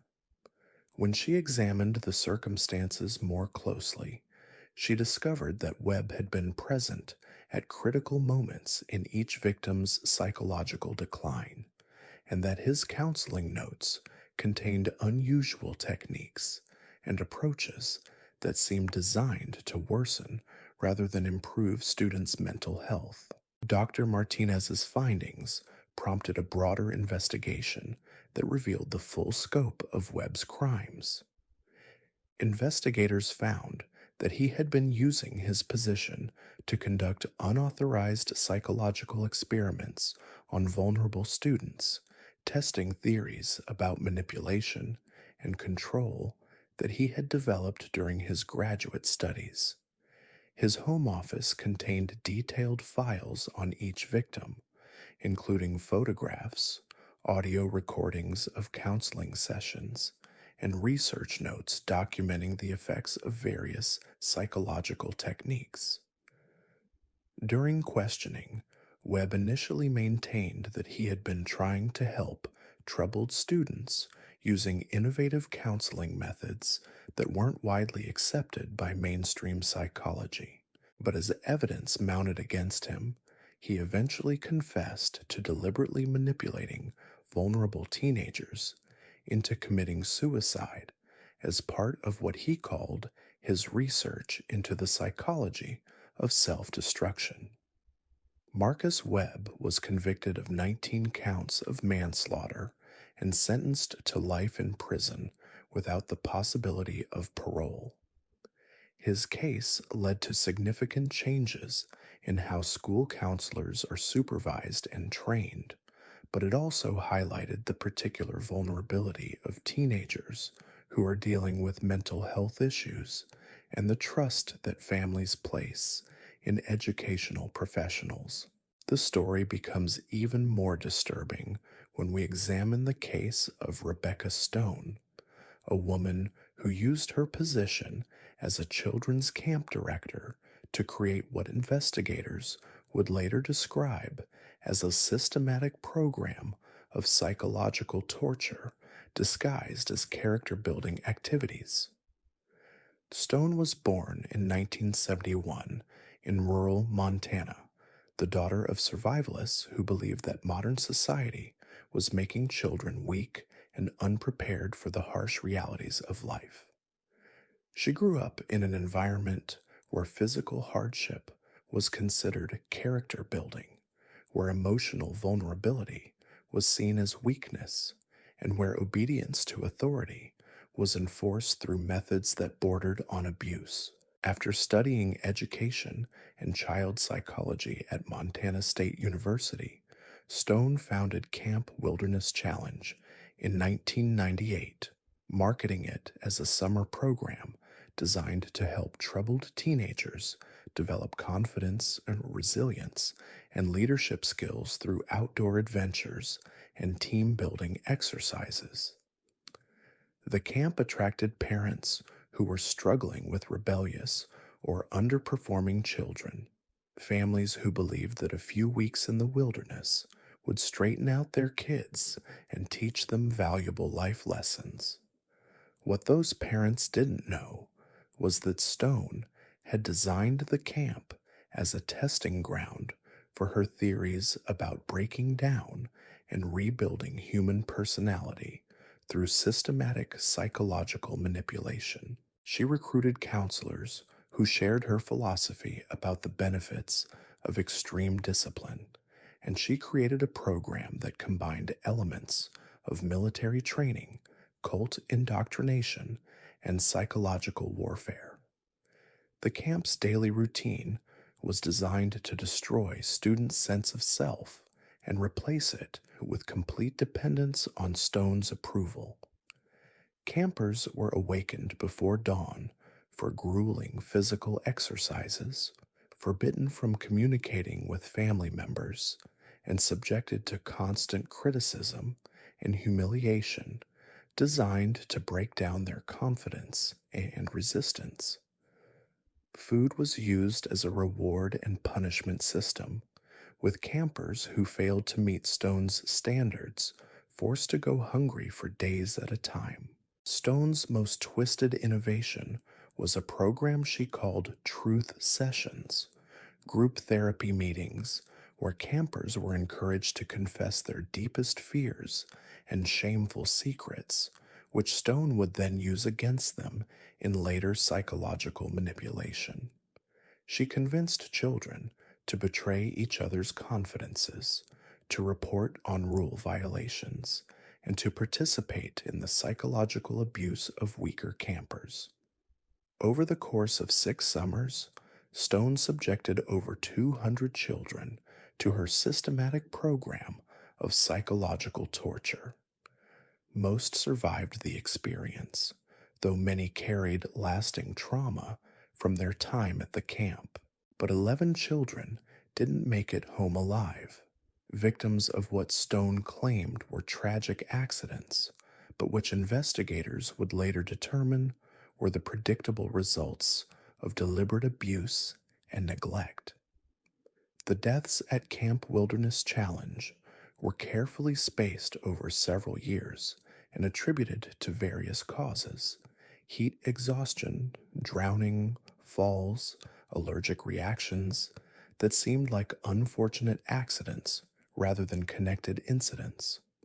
Stone was skilled at manipulating local authorities, presenting herself as a grief-stricken camp director who had done everything possible to prevent tragedies that were simply part of the risks associated with wilderness activities. Stone's crimes were finally exposed in 2004 when Ashley Morrison, a former camper who had survived the program but suffered lasting psychological damage, came forward with detailed accounts of the abuse she had witnessed and experienced. Ashley's testimony prompted other survivors to speak out, and their stories painted a picture of systematic cruelty that went far beyond normal camp discipline. The investigation that followed revealed that Stone had been documenting her psychological experiments in detailed journals, treating the children at her camp as research subjects rather than human beings deserving of care and protection. Her writings showed that she had deliberately created conditions designed to test how much psychological and physical stress children could endure before breaking completely. During her trial, Stone maintained that she had been helping troubled children develop the strength and resilience they would need to succeed in life. She claimed that the deaths at her camp were tragic accidents that could have happened at any wilderness program, and that her methods had actually helped more children than they had harmed. But the evidence against her was overwhelming, including testimony from survivors who described systematic abuse and neglect that had nothing to do with legitimate character building activities. Rebecca Stone was convicted of 11 counts of manslaughter and numerous charges of child abuse. She was sentenced to life in prison without the possibility of parole and died behind bars in 2019, still maintaining that her methods had been misunderstood by people who didn't have the courage to make hard decisions about child development. The case of Stone's wilderness camp highlighted the vulnerability of troubled teenagers whose parents were desperate enough to send them to unregulated programs, and the danger of allowing charismatic individuals to operate outside normal oversight and accountability systems. It also demonstrated how theories about child development could be twisted into justifications for systematic abuse and murder. But perhaps the most terrifying example of forgotten evil comes from the case of Dr. James Morrison, a psychiatrist who used his position at a state mental hospital to conduct unauthorized experiments on vulnerable patients while systematically murdering those who threatened to expose his activities. Dr. Morrison was born in 1952 in Buffalo, New York, the son of a respected surgeon and a psychiatric nurse. He excelled academically, earned his medical degree from Harvard, and completed his psychiatric residency at McLean Hospital, where he developed an interest in experimental treatments for severe mental illness. His early research focused on the use of electroshock therapy and psychoactive medications to modify behavior and personality, work that earned him recognition as an innovative practitioner willing to explore controversial treatments. In 1982, Dr. Morrison accepted a position as chief psychiatrist at Riverside State Hospital, a facility that housed patients with severe mental illnesses who had been committed involuntarily by court order. The hospital provided him with access to vulnerable subjects who had no legal rights, no family advocates, and no ability to refuse treatment or report abuse. It was, from Morrison's perspective, the perfect laboratory for testing his theories about human consciousness and behavioral modification. Morrison's official duties involved treating patients with schizophrenia, bipolar disorder, and other serious mental health conditions using established therapeutic protocols. But behind closed doors, he was conducting unauthorized experiments that combined elements of mind control research, torture, and systematic murder. He used his patients as test subjects for experimental drugs, surgical procedures, and psychological techniques designed to break down and rebuild human personality. His first known victim was Thomas Walsh, a 34-year-old man who had been committed to the hospital after a psychotic episode but was showing signs of improvement under standard treatment.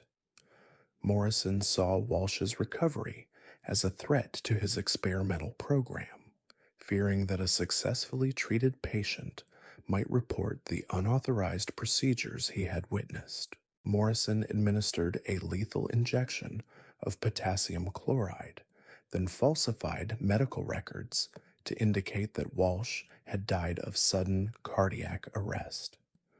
Over the next 15 years, Morrison systematically murdered patients who posed risks to his secret research program while continuing his unauthorized experiments on those who remained.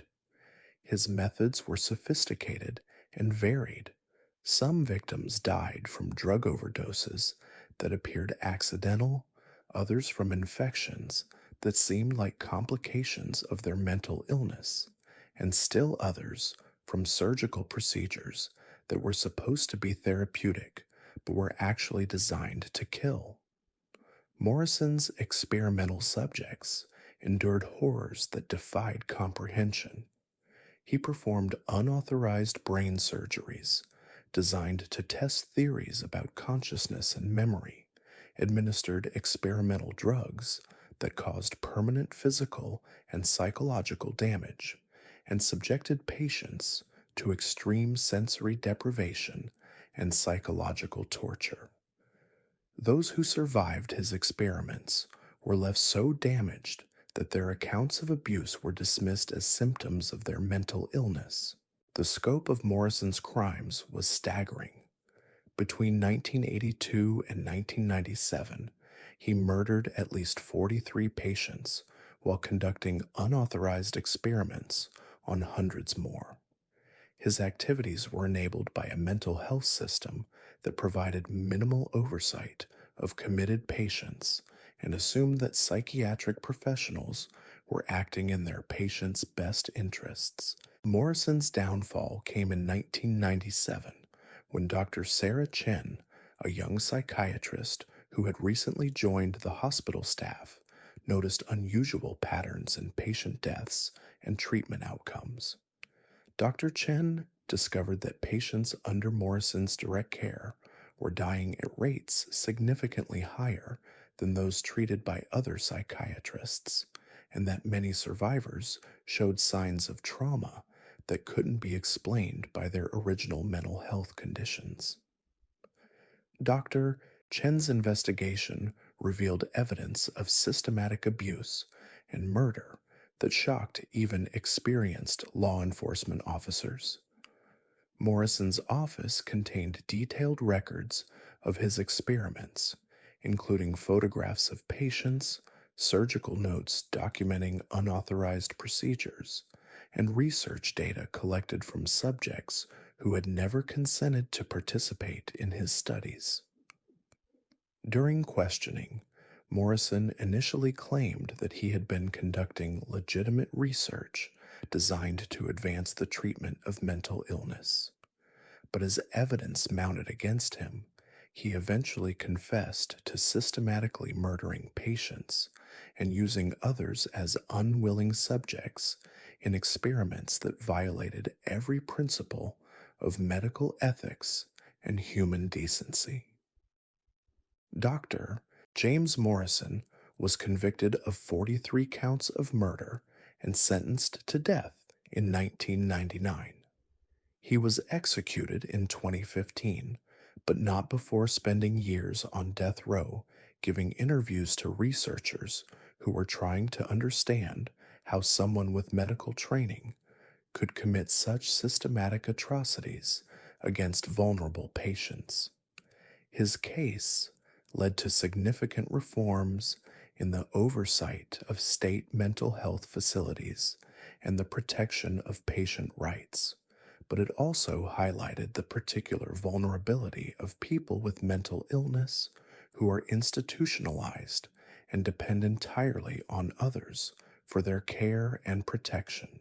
These forgotten killers represent just a small fraction of the predators who have operated throughout American history, using positions of trust and authority to commit crimes that went undetected for years or decades.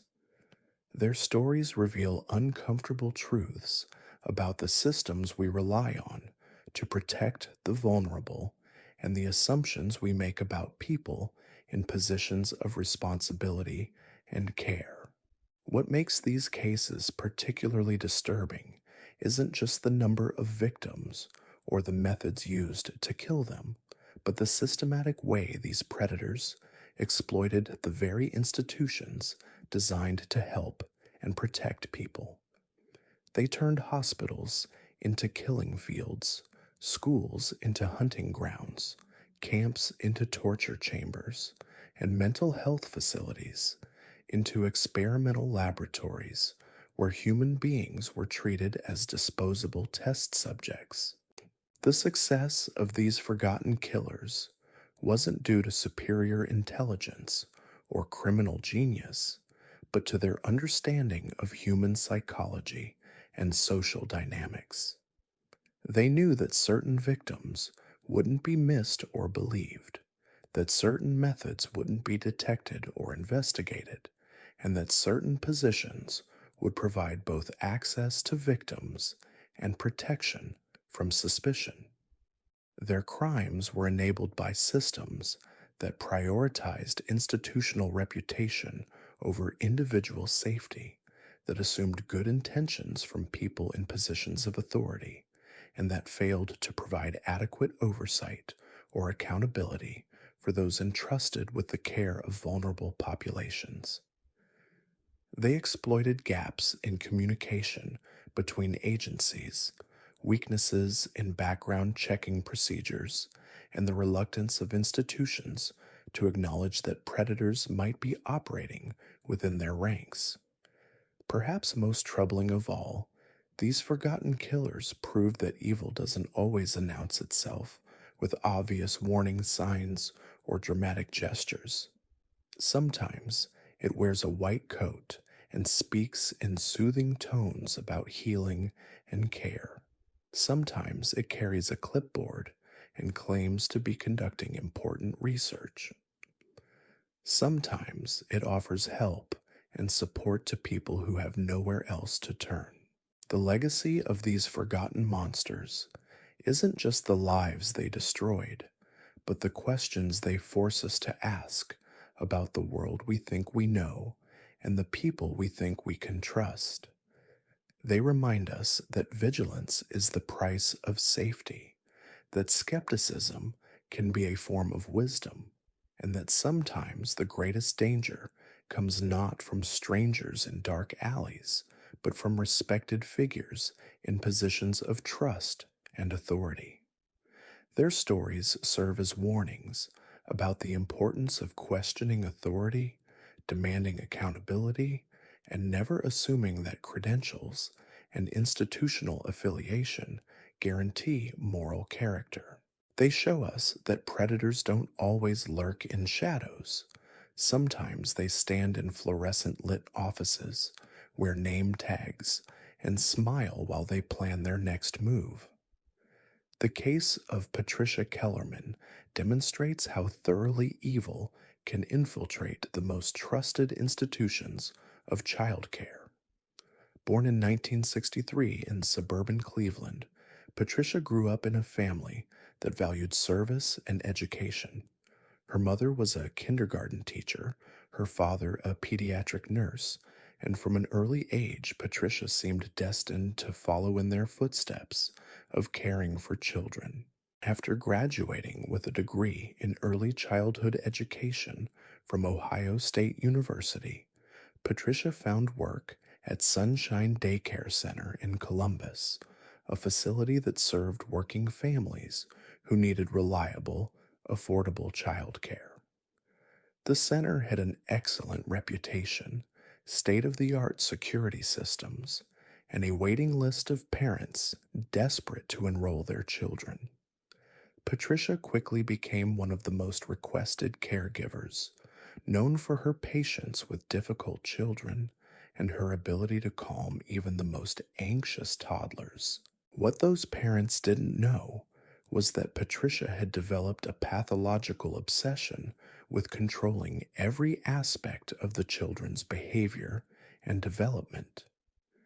She saw the daycare center not as a place of learning and growth, but as a laboratory where she could test her theories about childhood psychology and behavioral modification without interference from parents or oversight from authorities.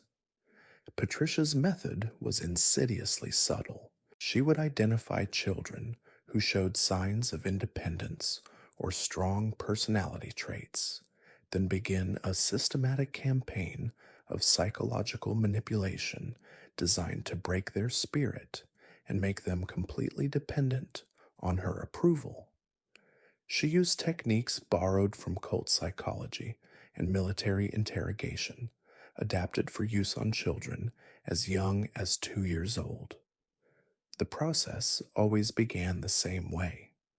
Patricia would isolate a target child from their peers during nap time or play periods, claiming they needed special attention or individual instruction. She would then subject them to hours of psychological pressure, alternating between excessive praise and devastating criticism, creating confusion about what behaviors were acceptable and gradually convincing them that their parents didn't really love them. Children who resisted Patricia's manipulation faced escalating consequences. She would deny them food during snack time, force them to sit alone while other children played, and subject them to humiliating punishments that were designed to break their will. Parents who noticed changes in their children's behavior were told that it was a normal part of development, that some children went through difficult phases that required extra patience and understanding.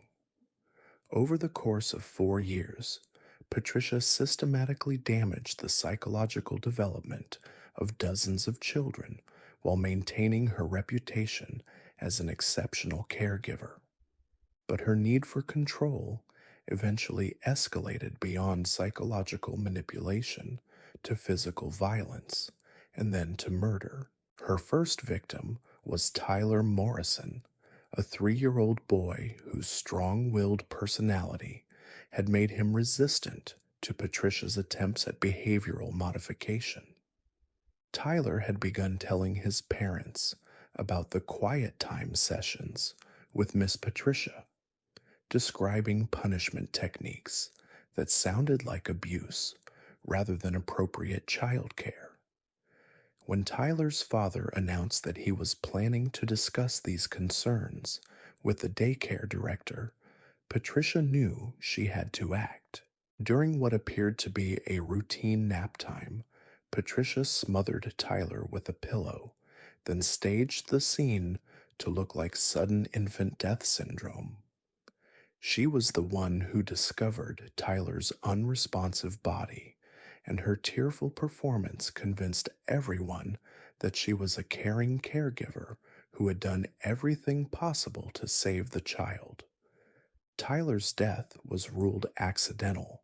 His parents were devastated, and Patricia received sympathy and support from colleagues who praised her dedication and professionalism.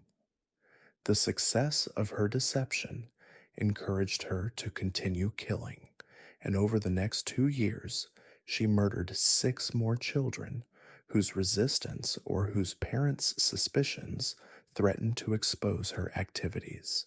Each death was carefully planned and expertly executed to look like a tragic accident or medical emergency. Patricia had studied childhood mortality statistics and medical literature, learning to mimic the symptoms of various conditions that could cause sudden death in young children. She became expert at administering precise doses of common household substances that would cause cardiac arrest or respiratory failure without leaving obvious traces. The investigation that finally exposed Patricia began in 2001 when Dr. Michael Rodriguez, a pediatric pathologist reviewing cases for an insurance investigation, noticed an unusual cluster of child deaths at Sunshine Daycare Center. The facility had experienced 7 fatalities over the 3-year period, a rate that was statistically impossible to explain as coincidence. Dr. Rodriguez began examining the circumstances of each death more closely, looking for connections and patterns that might explain the unusual mortality rate.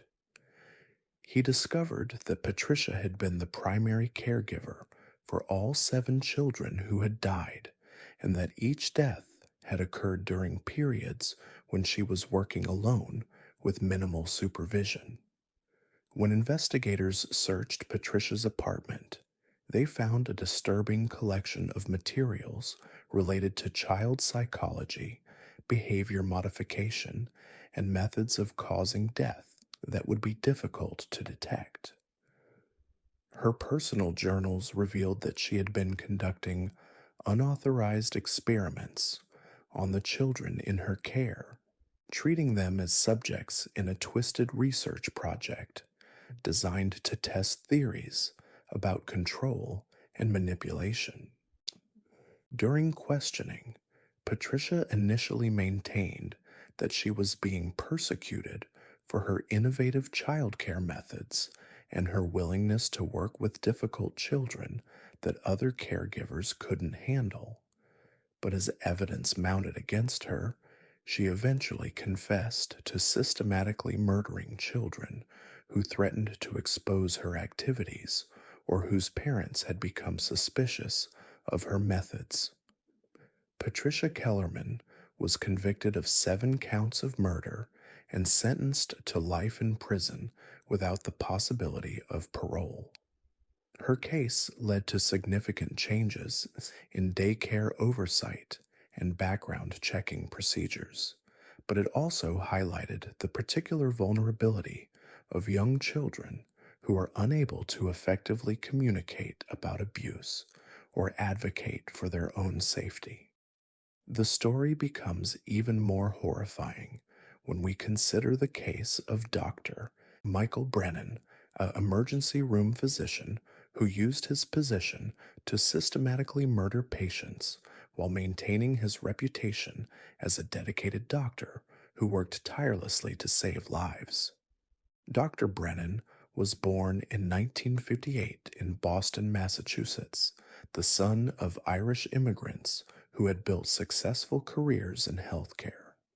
His father was a respected surgeon, his mother a psychiatric nurse, and Michael seemed destined to follow in their footsteps of medical excellence. He graduated magna cum laude from Harvard Medical School, completed his residency at Massachusetts General Hospital, and was widely regarded as one of the most promising young physicians of his generation.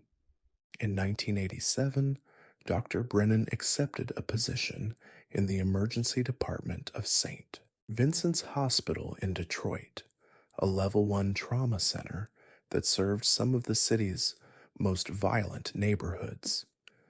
The job was demanding and stressful, requiring split-second decisions that could mean the difference between life and death for critically injured patients.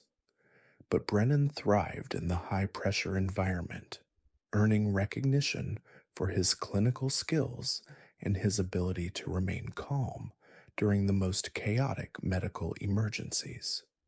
What his colleagues didn't know was that Brennan had developed a God complex that went far beyond normal medical authority.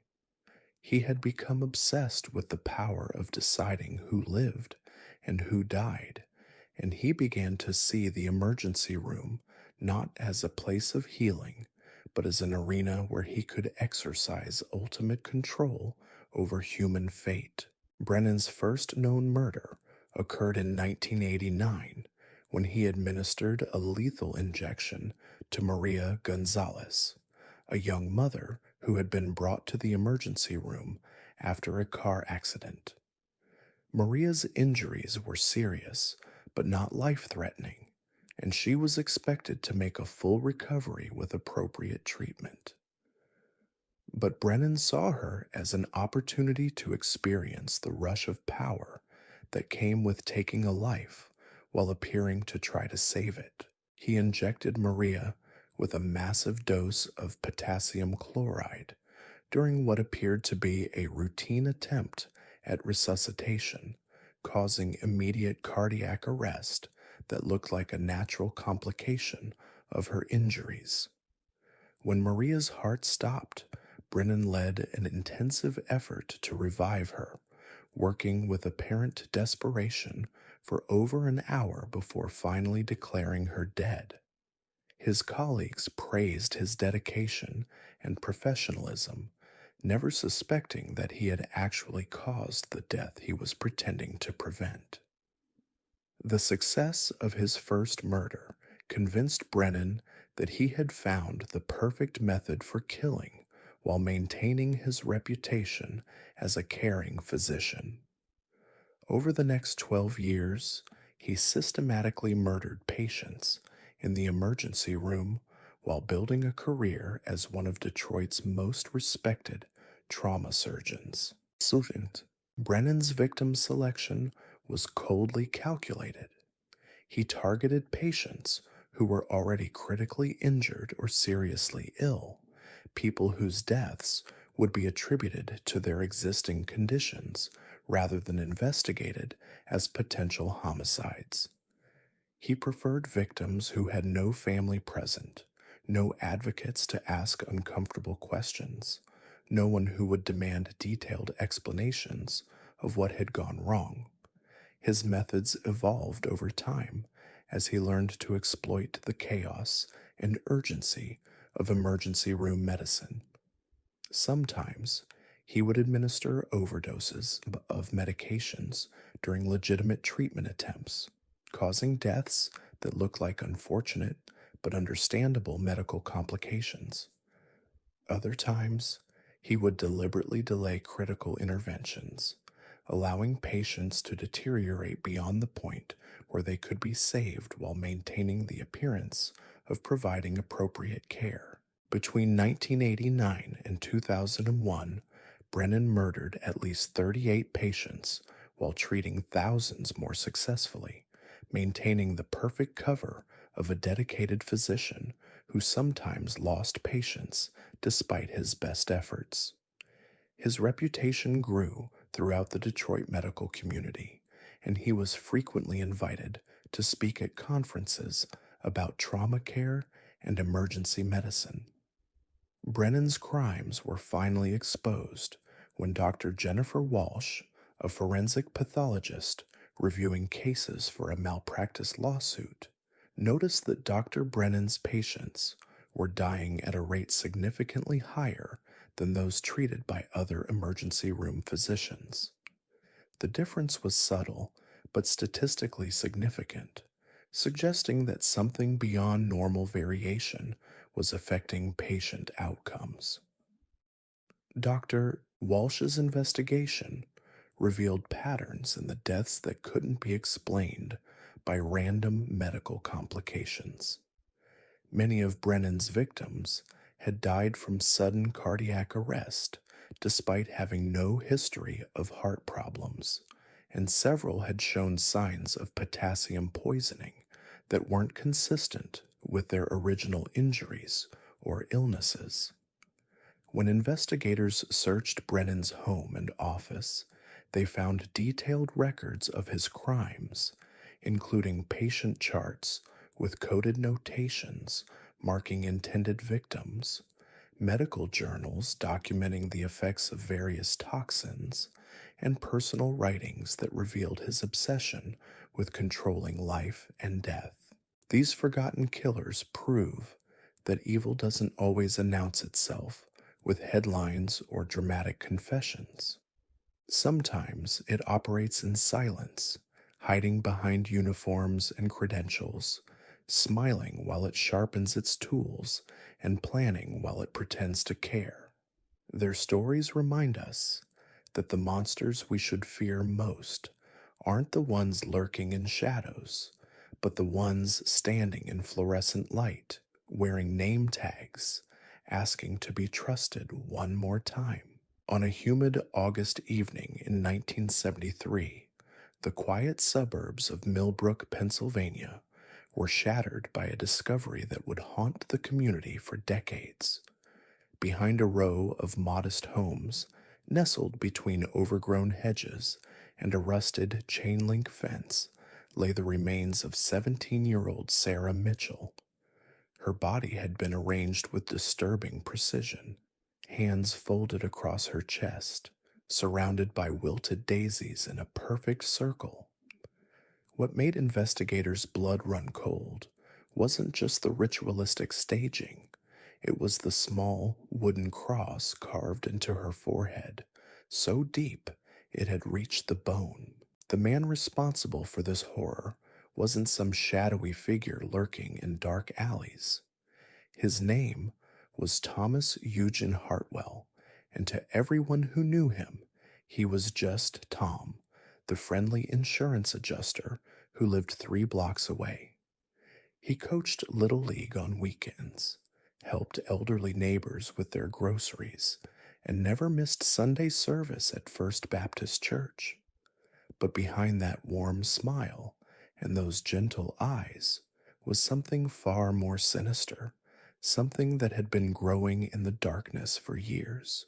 Thomas was born in 1934 in rural Ohio, the youngest of 4 children in what appeared to be a loving, God-fearing family. His father worked the local grain mill, his mother tended to their small vegetable garden and kept house.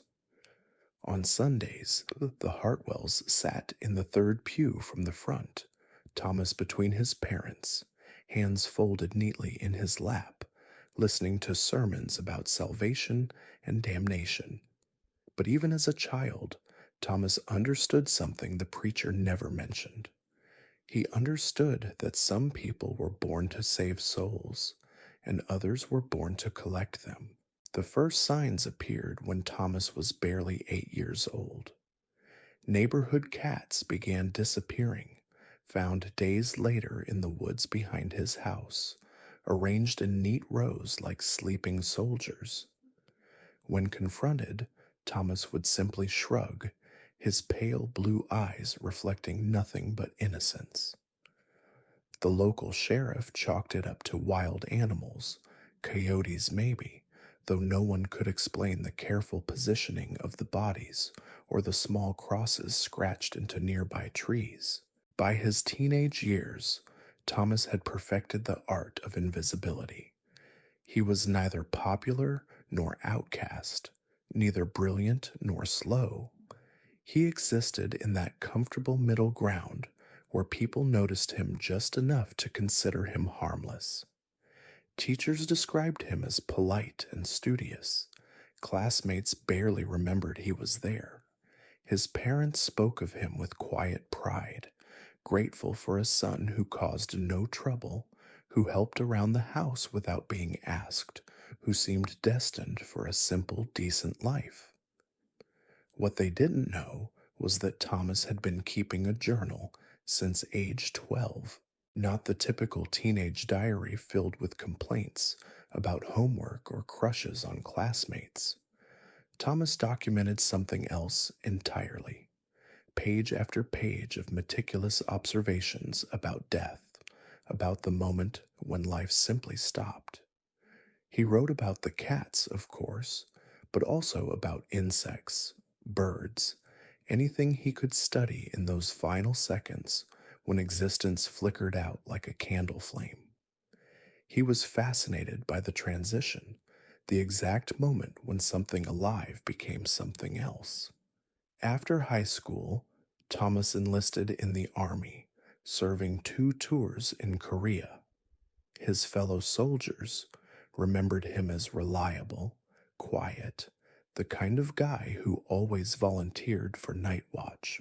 What they didn't know was that Thomas had found his calling in those dark hours, walking the perimeter of their camp, listening to the sounds of the night, feeling more alive than he ever had back home. When enemy fire claimed 2 men from his unit, Thomas was the first to reach their bodies. He knelt beside them longer than necessary, studying their faces, committing every detail to memory. Upon returning to civilian life, Thomas settled in Millbrook, drawn by its tree-lined streets and wholesome atmosphere. He found work at Mutual Insurance, where his attention to detail and calm demeanor made him a natural fit. His job required him to visit homes throughout the county, assessing damage, talking to families during some of their most vulnerable moments. It was perfect. He could observe, learn, catalog the intimate details of people's lives while maintaining the facade of helpful concern. For nearly 2 decades, Thomas lived what appeared to be an unremarkable life. He rented a small house on Elm Street, attended church regularly, even dated a schoolteacher named Margaret for several months before she moved away to care for her aging mother. Neighbors would wave from their porches as he walked by each evening, taking his constitutional around the block, always at the same time, always following the same route. But Thomas was hunting. Not in the dramatic sense that movies would have you believe, with careful stalking and elaborate plans. His method was far more subtle, more patient. He would simply observe, taking mental notes about routines, about who lived alone, about which houses sat empty during certain hours. He never took unnecessary risks, never acted on impulse. When the moment was right, when all the variables aligned perfectly, only then would Thomas make his move. Sandra Mitchell was not his first victim, though she was the first to be discovered. For years, Thomas had been perfecting his technique on what he called the invisible ones, people whose disappearances wouldn't generate headlines or intensive investigations. Drifters passing through town, elderly folks with no family nearby, runaways who'd already been written off as lost causes. The woods surrounding Millbrook held secrets that would never be uncovered, shallow graves marked only by Thomas's distinctive wooden crosses, carved with the same knife he'd carried since Korea. But Sarah was different. Sarah was a local girl, a cheerleader at Millbrook High with college plans, and a boyfriend and parents who would never stop looking for her. Thomas chose her not despite these complications, but because of them. After 2 decades of invisible kills, he was ready for something more challenging, something that would test his abilities against a system designed to find missing children. The night he took Sarah, Thomas had been watching her house for 3 weeks. He knew her father worked late shifts at the factory, knew her mother visited her sister every Tuesday evening, knew Sarah had a habit of walking their golden retriever around the neighborhood after dinner.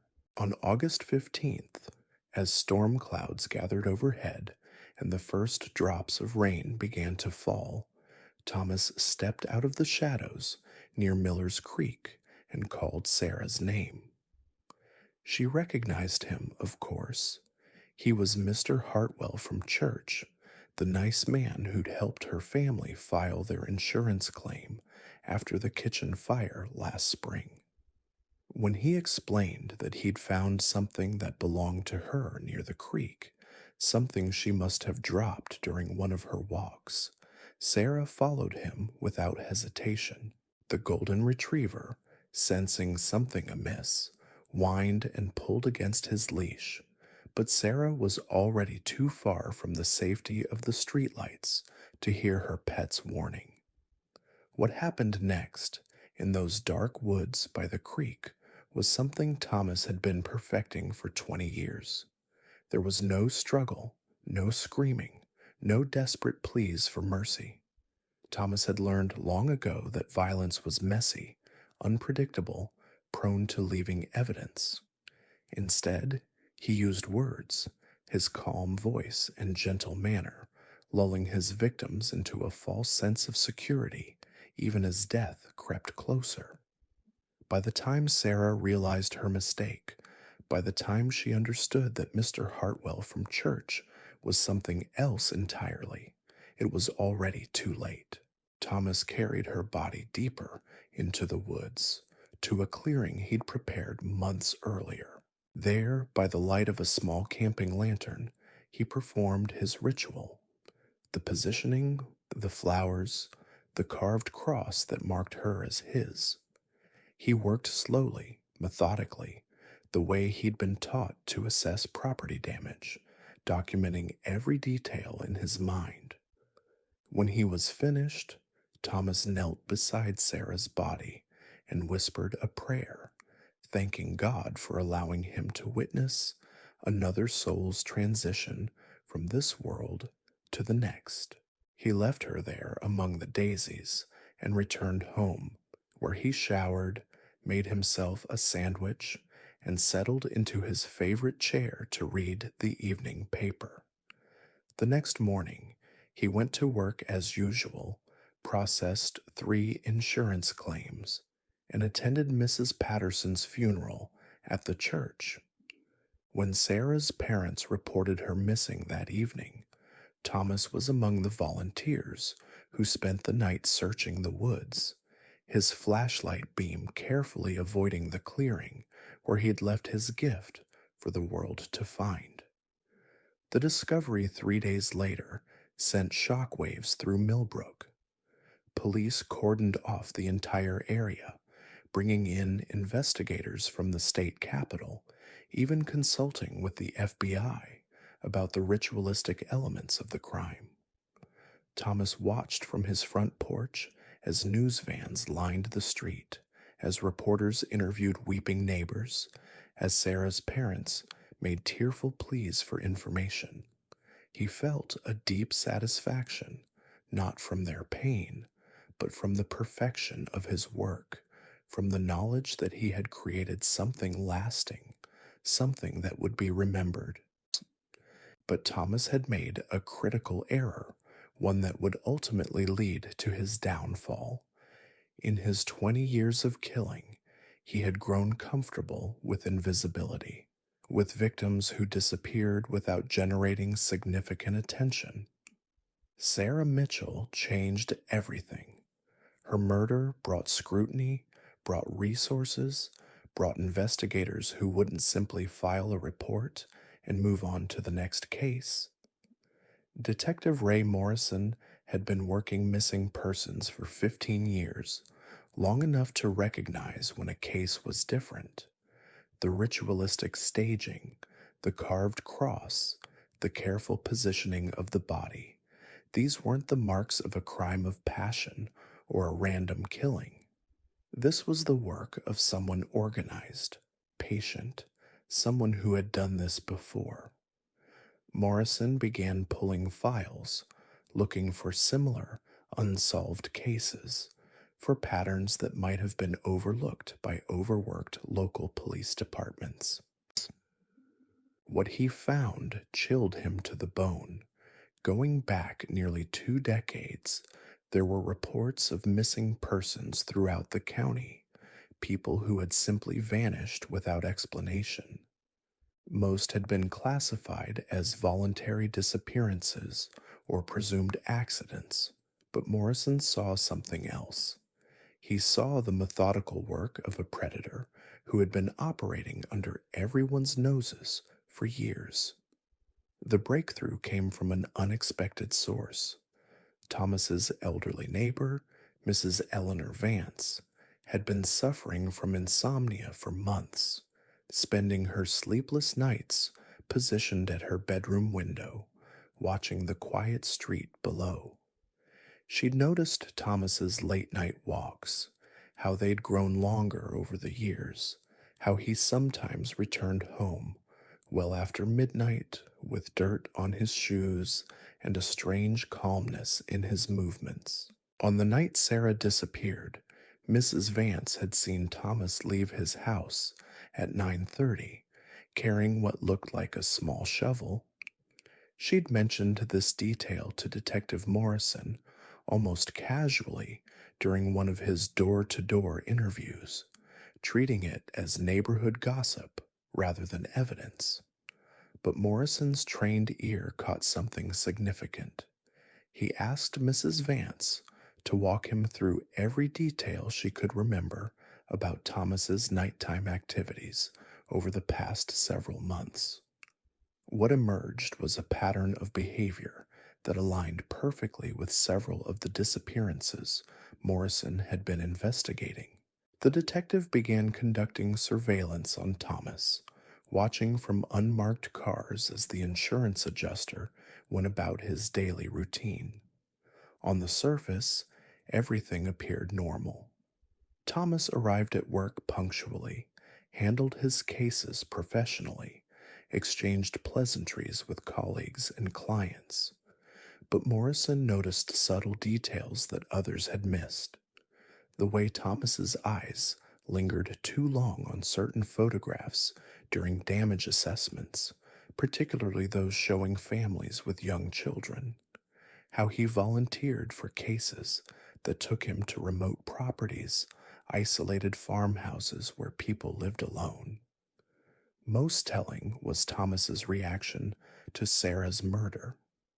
While the rest of the community reeled from shock and grief, Thomas maintained an almost supernatural calm. He attended vigils with appropriate solemnity, offered condolences to the Mitchell family with practiced sympathy, but there was something hollow about his responses, as if he were performing emotions rather than feeling them. Morrison decided to dig deeper into Thomas's background, requesting military records and employment history. What he discovered painted a disturbing picture. During Thomas's time in Korea, 3 soldiers from his unit had died under questionable circumstances, not from enemy fire, but from accidents that occurred during Thomas's watch shifts. A fall from a cliff during a reconnaissance mission, a drowning in a river crossing, a fatal snake bite in an area where such reptiles were rarely encountered. Each incident had been investigated and ruled accidental, but Morrison began to see a different pattern. The detective also uncovered something else. Thomas had been employed by Mutual Insurance for 18 years, but his work had taken him far beyond Millbrook's borders. His territory covered a 6-county area, and Morrison began mapping Thomas's case assignments against unsolved disappearances throughout the region. The correlation was undeniable. Wherever Thomas had conducted insurance assessments, people had vanished. Armed with this circumstantial evidence, Morrison convinced a judge to issue a search warrant for Thomas's home. On a crisp October morning, as Thomas sat in his office reviewing flood damage claims, police officers entered his modest house on Elm Street. What they found in the basement would haunt investigators for years to come. Behind a false wall, concealed with the same meticulous care Thomas applied to everything else, was a room that defied comprehension. The walls were covered with photographs, hundreds of them, dating back decades.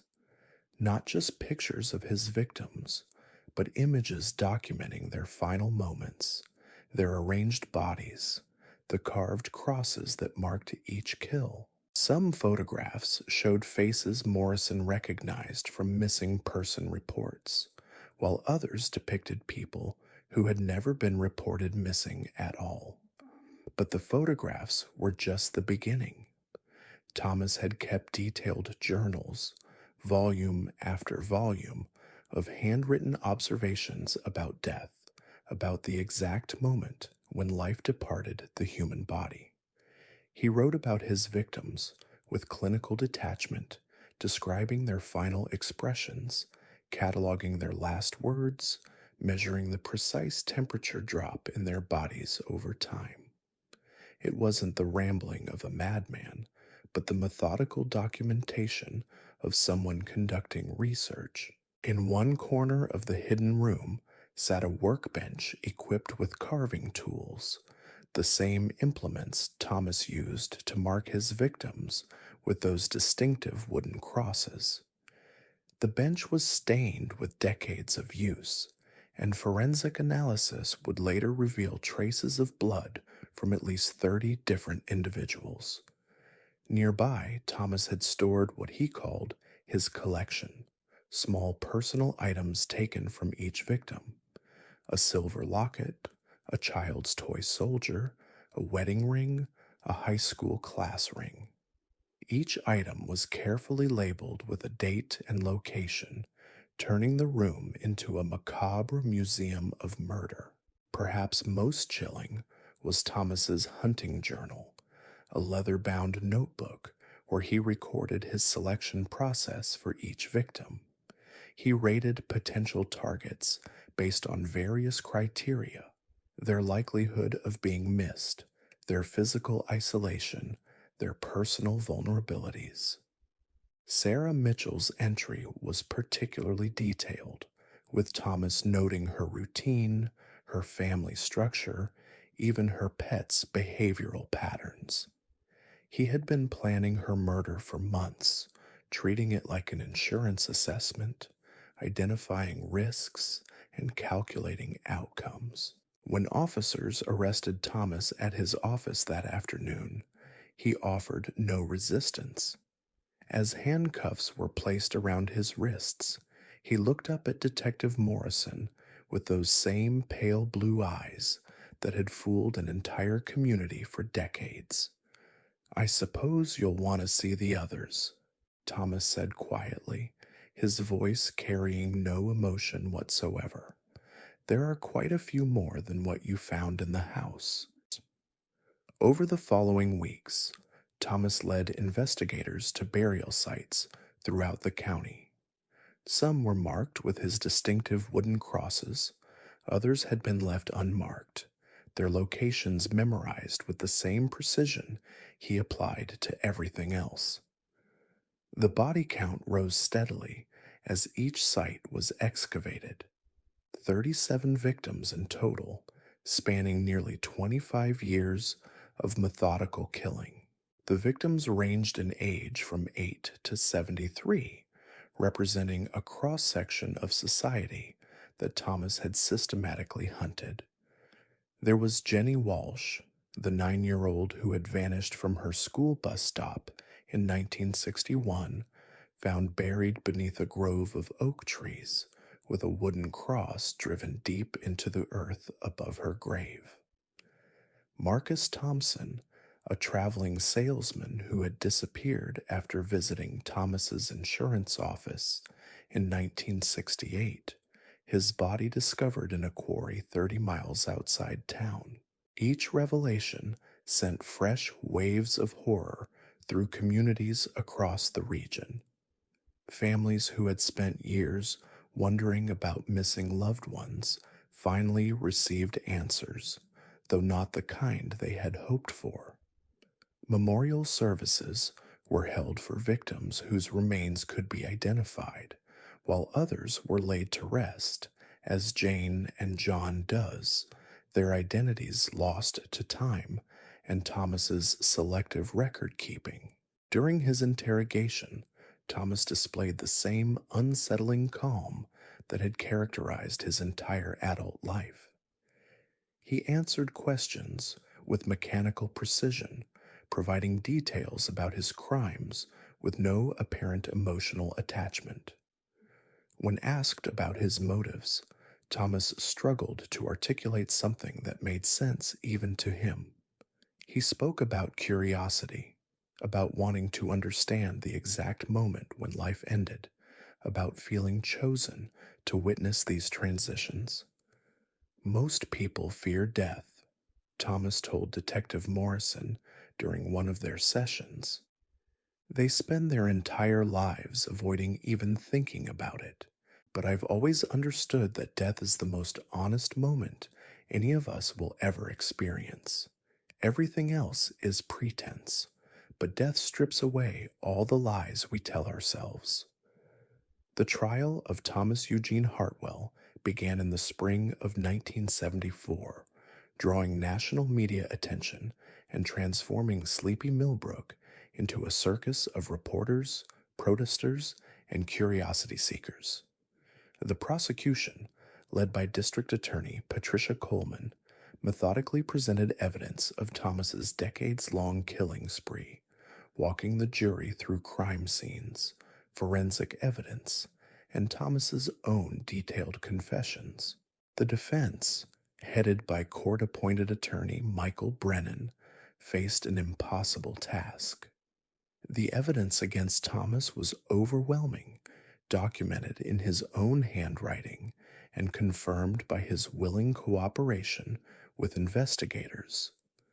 Brennan's only strategy was to argue for life imprisonment rather than the death penalty, claiming that Thomas's obvious mental illness made him unsuitable for execution. But Thomas himself seemed indifferent to his fate. He sat through weeks of testimony with the same placid expression he'd worn to church services, occasionally taking notes in a small notebook, as if he were still conducting research. When called to testify in his own defense, Thomas politely declined, telling the judge that he had nothing to add to what the evidence had already revealed. The jury deliberated for less than 4 hours before returning with a verdict of guilty on 37 counts of first-degree murder. The judge, visibly shaken by the scope of Thomas's crimes, sentenced him to death, though Pennsylvania's moratorium on executions meant he would likely spend the rest of his life in prison. As Thomas was led away in shackles, he turned back toward the packed courtroom one final time. His eyes swept across the faces of the victims' families, the reporters, the curious onlookers who had come to witness justice being served. For just a moment, something flickered behind those pale blue eyes, not remorse or regret, but what looked almost like satisfaction. He had achieved what he'd always craved, perfect documentation of his life's work, preserved forever in court records and newspaper archives. Thomas Eugene Hartwell died in his cell at the State Correctional Institution in 1991, 17 years after his conviction. Prison guards found him lying peacefully on his narrow bunk, hands folded across his chest, a small wooden cross carved into the wall above his bed. The official cause of death was listed as natural causes, though some who knew Thomas's history wondered if he had simply decided it was time to experience firsthand the transition he had spent his life studying in others. In the decades since Thomas's capture, Millbrook has worked hard to move beyond its dark past. The house on Elm Street was demolished, replaced by a small park dedicated to the memory of Sandra Mitchell and the other victims. The woods where Thomas conducted his rituals have been preserved as a nature sanctuary, though few locals venture there after dark. Most of the physical evidence of Thomas's crimes has been destroyed or sealed away, but the psychological scars remain, a reminder that evil can hide behind the most ordinary faces, wearing the mask of respectability while harboring unspeakable darkness. The case of Thomas Eugene Hartwell stands as a chilling reminder that monsters don't always announce themselves with obvious warning signs. Sometimes they coach Little League, help elderly neighbors, and never miss Sunday service. Sometimes they spend decades perfecting their craft while living among us, invisible in their very ordinariness, waiting patiently for the perfect moment to reveal their true nature. The name Edwin Morris Caldwell meant nothing to most people, and that's exactly how he preferred it. In the summer of 1967, residents of Cedar Falls, Iowa, knew him simply as the quiet man who ran the hardware store on Main Street. He was the guy you'd go to for screws and nails, the one who always knew exactly which wrench you needed, who could fix a broken latch or recommend the right paint for your kitchen walls. Edwin had a gift for blending in, for being helpful without being memorable, friendly without being close. What the good people of Cedar Falls didn't know was that Edwin Morris Caldwell had been killing women for over a decade, and he was very, very good at it. Edwin was born in 1921 in a farmhouse outside Cedar Falls, the middle child of 7 in a family that struggled to make ends meet. His father worked the grain elevator. His mother took in washing from wealthier families in town. Edwin learned early that survival meant being useful, being invisible, never causing trouble that might draw unwanted attention. While his older brothers fought and his younger siblings cried for attention, Edwin simply observed, filing away information about human nature that would serve him well in the years to come. As a teenager, Edwin discovered he had an unusual talent for understanding people's weaknesses.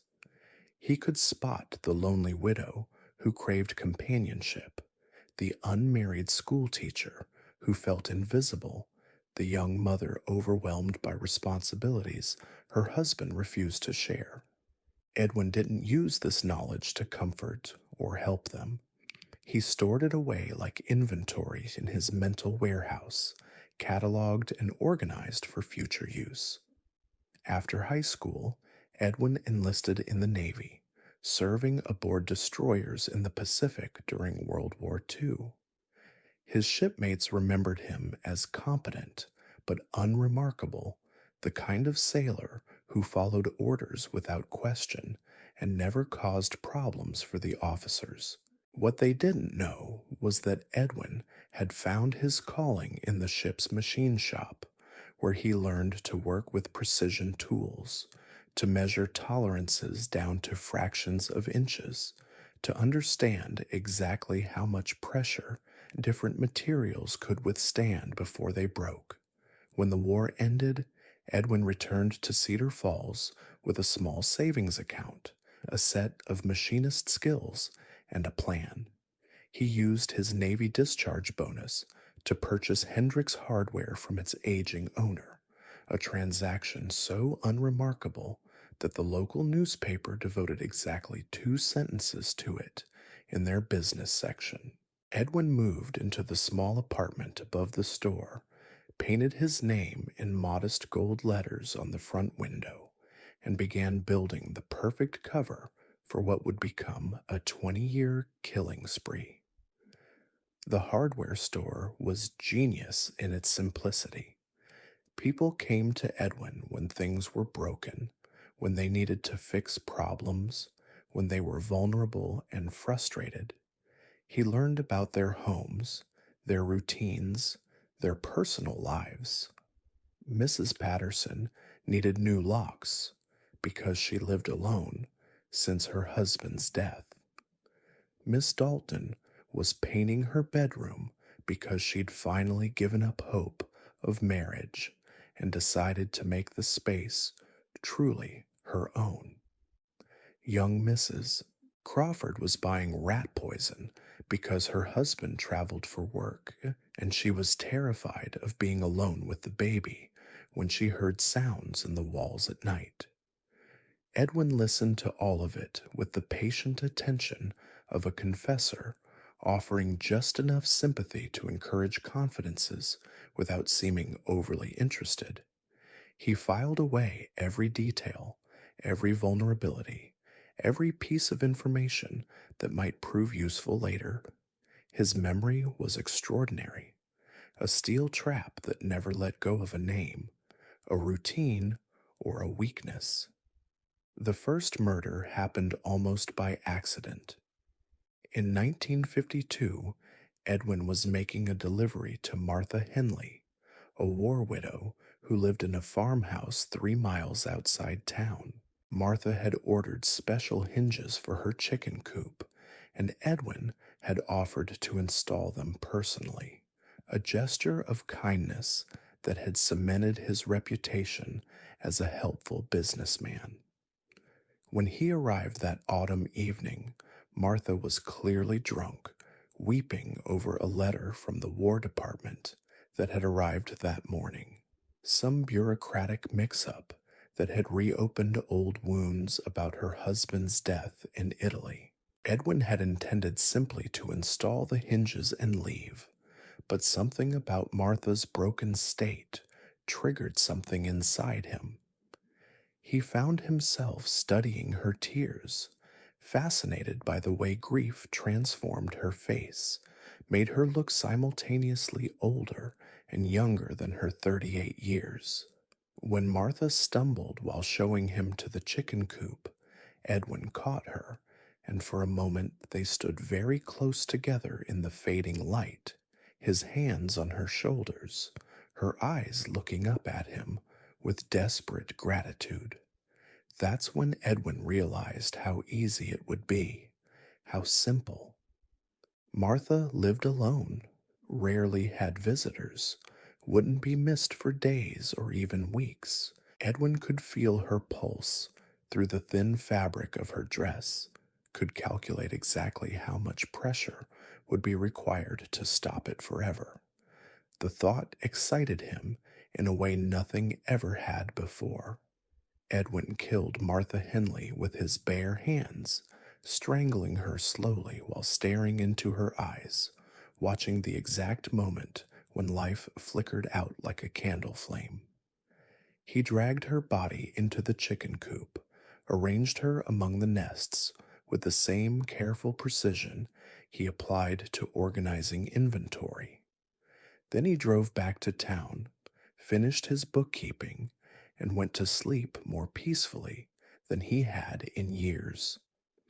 Martha's disappearance barely registered with local authorities. The sheriff assumed she'd gone to stay with relatives in Des Moines, maybe Chicago. Her mail piled up, her chickens eventually died or wandered off, and by spring her farmhouse stood empty and forgotten. Edwin drove past it sometimes during his supply runs, remembering the weight of Martha's body in his arms, the sound of her final breath, the perfect stillness that had followed. That perfect stillness became Edwin's obsession.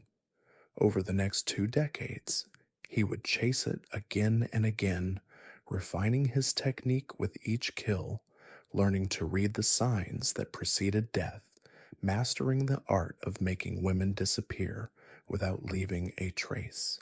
His method was always the same: careful observation, meticulous planning, and patience. Edwin never acted impulsively, never took unnecessary risks.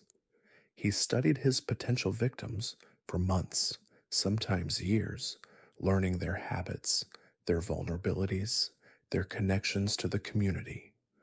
Only when he was absolutely certain he could kill without consequences did Edwin make his move. In 1955, he targeted Alice Morrison, a traveling seamstress who came to Cedar Falls twice a year to take measurements and deliver custom-made dresses. Alice was perfect for Edwin's purposes: transient, no family in town, expected to disappear for months at a time between visits. Edwin convinced Alice to come to his store after hours to look at some fabric samples he'd special ordered for her. Once she was inside, once the door was locked and the lights were dimmed, Edwin showed Alice something else entirely.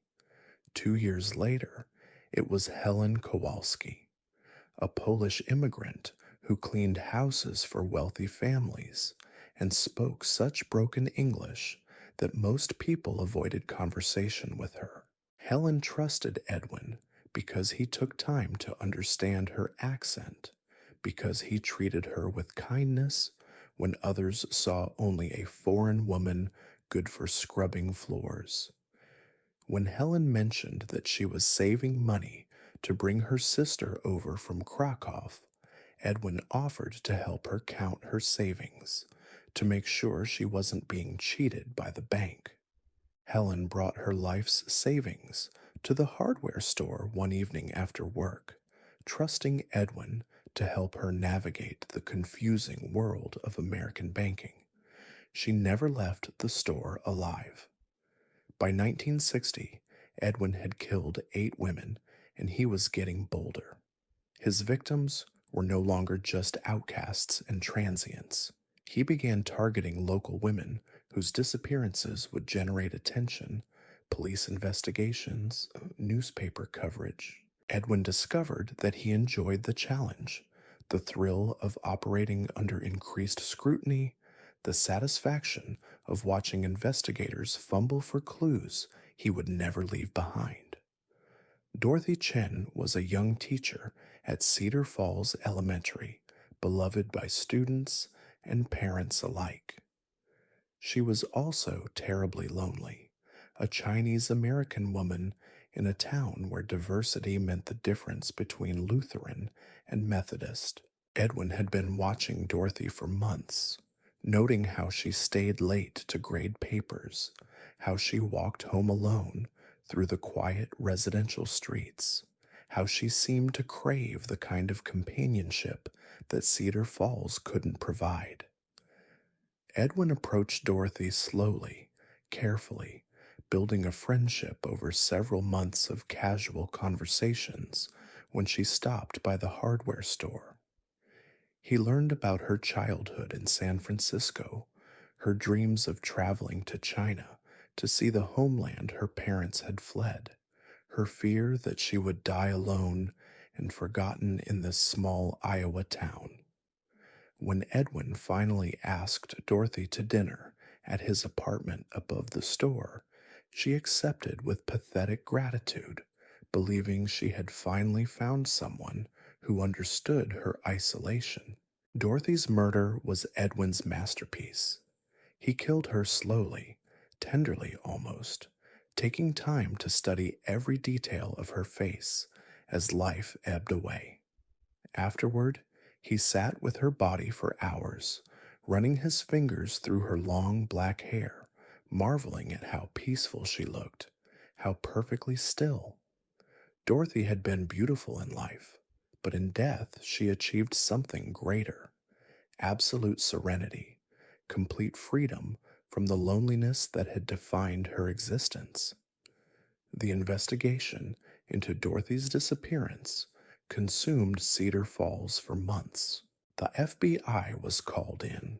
Search parties combed the surrounding countryside, and Edwin himself joined the volunteers who spent their weekends looking for any trace of the missing teacher.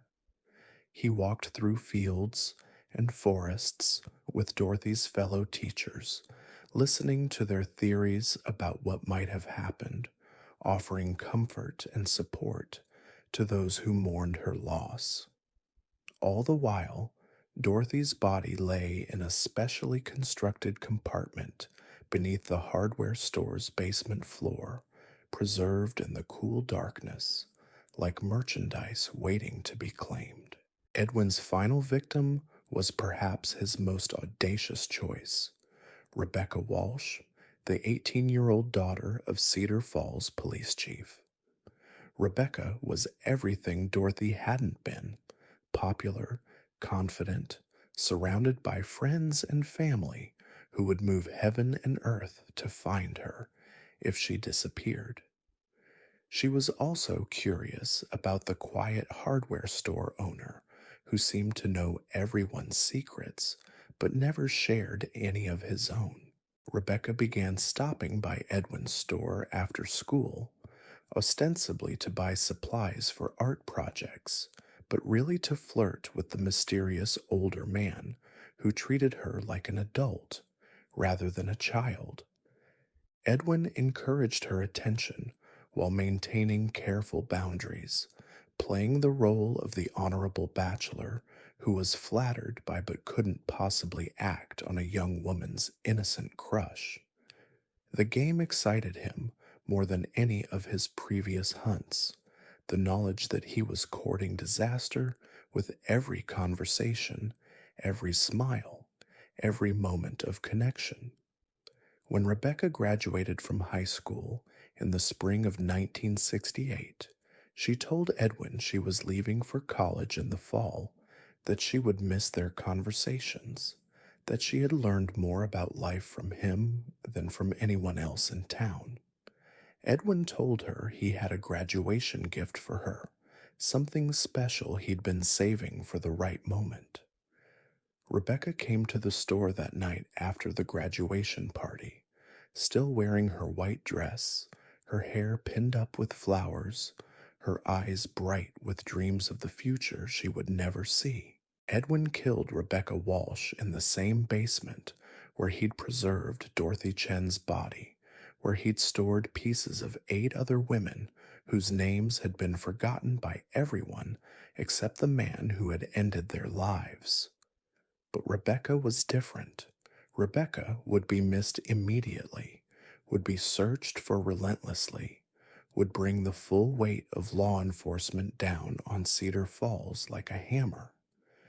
Edwin had always known this day would come, had planned for it with the same meticulous care he applied to everything else. As Rebecca's body grew cold on his basement floor, Edwin methodically destroyed 20 years of evidence, feeding photographs and journals and souvenirs into the furnace that heated his store. He cleaned the basement with industrial solvents, painted over bloodstains, sealed Rebecca's body behind a false wall he'd constructed months earlier in preparation for this moment. When Police Chief Walsh came looking for his daughter the next morning, Edwin was ready. He joined the search with apparent concern, suggested places Rebecca might have gone, offered use of his truck to transport volunteers. For 3 days, Edwin helped look for Rebecca while her body lay 20 feet beneath their boots, perfectly preserved, perfectly hidden, perfectly still. But Edwin had underestimated the determination of a father searching for his missing child. Chief Walsh had been a police officer for 25 years, had solved murders in Chicago before returning home to Cedar Falls, had instincts sharpened by decades of hunting dangerous men. Something about Edwin's behavior during the search troubled Walsh, some indefinable quality that didn't quite fit with grief and concern. Walsh began watching Edwin carefully, noting how the hardware store owner seemed more interested in the investigation's progress than in actually finding Rebecca. He observed Edwin's reaction when search dogs were brought in, saw a flicker of something that might have been fear when the animals showed interest in the area around the hardware store. Most telling was Edwin's suggestion that Rebecca had probably run away to California, that young girls often disappeared without explanation, that the family should prepare themselves for the possibility that she might never come home. The breakthrough came when Walsh decided to search Edwin's store personally, not as part of the official investigation, but as a father following his instincts. He arrived at the hardware store just before closing time on a Friday evening, explaining that he wanted to buy something for his wife, that he needed Edwin's advice about a repair project that couldn't wait until Monday. Edwin was trapped by his own reputation for helpfulness. He couldn't refuse the police chief's request without arousing suspicion, couldn't close the store early without seeming callous in the face of Walsh's obvious grief. So Edwin unlocked the door and led Chief Walsh through his carefully maintained shop, past the organized shelves and labeled bins, down into the basement where he kept his overflow inventory. Walsh's trained eye immediately noticed inconsistencies in the basement's layout, places where the walls didn't match the foundation, where the concrete floor showed signs of recent patching. When Edwin turned to lead him back upstairs, Walsh was ready. The confrontation was brief and violent, ending with Edwin unconscious on his own basement floor while Walsh radioed for backup. The excavation of Edwin's basement took 3 days and revealed the remains of 9 women spanning 16 years of methodical murder. Each body had been carefully preserved, wrapped in plastic, and sealed behind false walls with the same precision Edwin applied to organizing his store inventory. Along with the bodies, investigators found Edwin's detailed records, photographs, measurements, observations about each victim's final moments, all cataloged with the obsessive thoroughness of a dedicated researcher.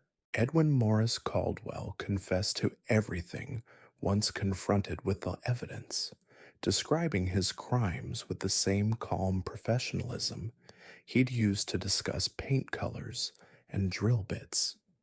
He showed no remorse, no emotion beyond a mild disappointment that his work had been interrupted before completion.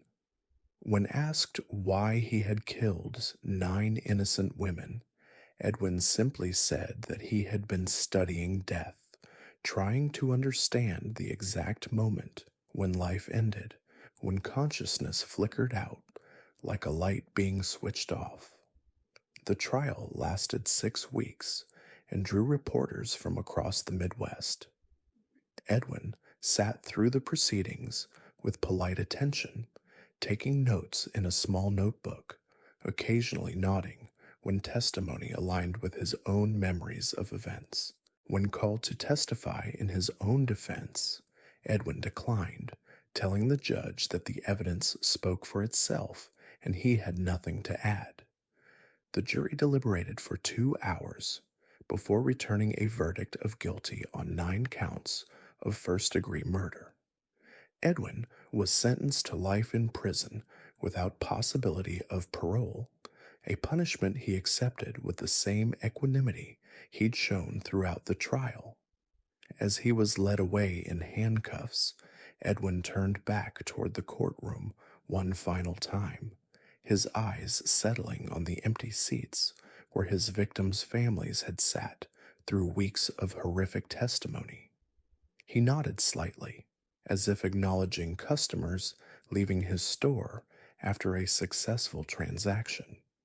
Edwin Morris Caldwell died in his prison cell in 1994, 26 years after his conviction. Guards found him lying peacefully on his narrow bunk, hands folded across his chest, a small smile on his weathered face. The official cause of death was listed as heart failure, though those who knew Edwin's history wondered if he had simply decided that his research was finally complete, that he was ready to experience firsthand the transition he had spent his life studying in others. The hardware store on Main Street stood empty for years after Edwin's arrest, its windows papered over, its inventory sold at auction to settle legal claims from victims' families. Eventually, the building was demolished and replaced by a small memorial park dedicated to the 9 women whose lives had been cut short by Cedar Falls' most unlikely monster. Today, few residents remember Edwin Morris Caldwell's name, though some older folks still speak in hushed tones about the quiet man who ran the hardware store, the one who seemed so helpful, so trustworthy, so perfectly ordinary until the day they discovered what he had been hiding in his basement all along. In the rolling hills of Kentucky, where morning mist clings to tobacco fields and neighbors still wave from their front porches, there lived a man who understood the power of being forgettable. His name was William Pierce Thornton, though most folks in Millfield just called him Bill. He drove the local school bus, Route number 7, picking up children from isolated farmhouses and delivering them safely to Millfield Elementary each morning, then reversing the journey each afternoon. For 12 years, Bill was as much a part of the community's daily routine as the sunrise, as reliable as the church bells that rang every Sunday at 9. But Bill Thornton had a secret that would have shattered the peaceful rhythms of rural Kentucky life. Hidden beneath his gentle demeanor and trusted position was a predator who had been hunting children for over a decade, and unlike the impulsive killers who made headlines, Bill was methodical, patient, and terrifyingly clever. William was born in 1944 in a sharecropper's cabin outside Millfield, the youngest of 6 children in a family that barely survived from one harvest to the next. His father drank away most of their earnings. His mother worked herself into an early grave, trying to hold the family together, and Bill learned early that the only way to survive was to make himself useful, invisible, essential to those around him.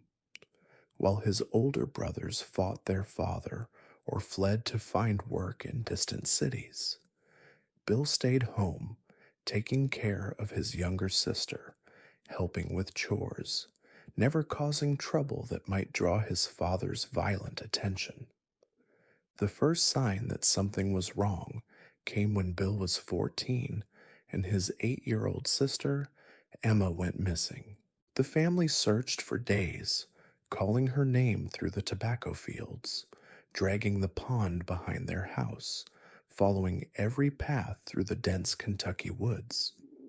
Bill was particularly distraught, organizing search parties, staying out until long past dark, refusing to give up hope, even when the local sheriff suggested that Emma had probably fallen into the river and been swept away.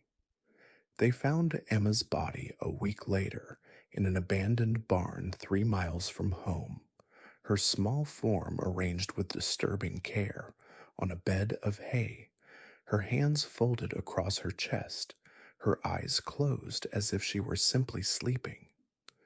There were no signs of violence, no obvious cause of death, though the coroner later determined she had been smothered.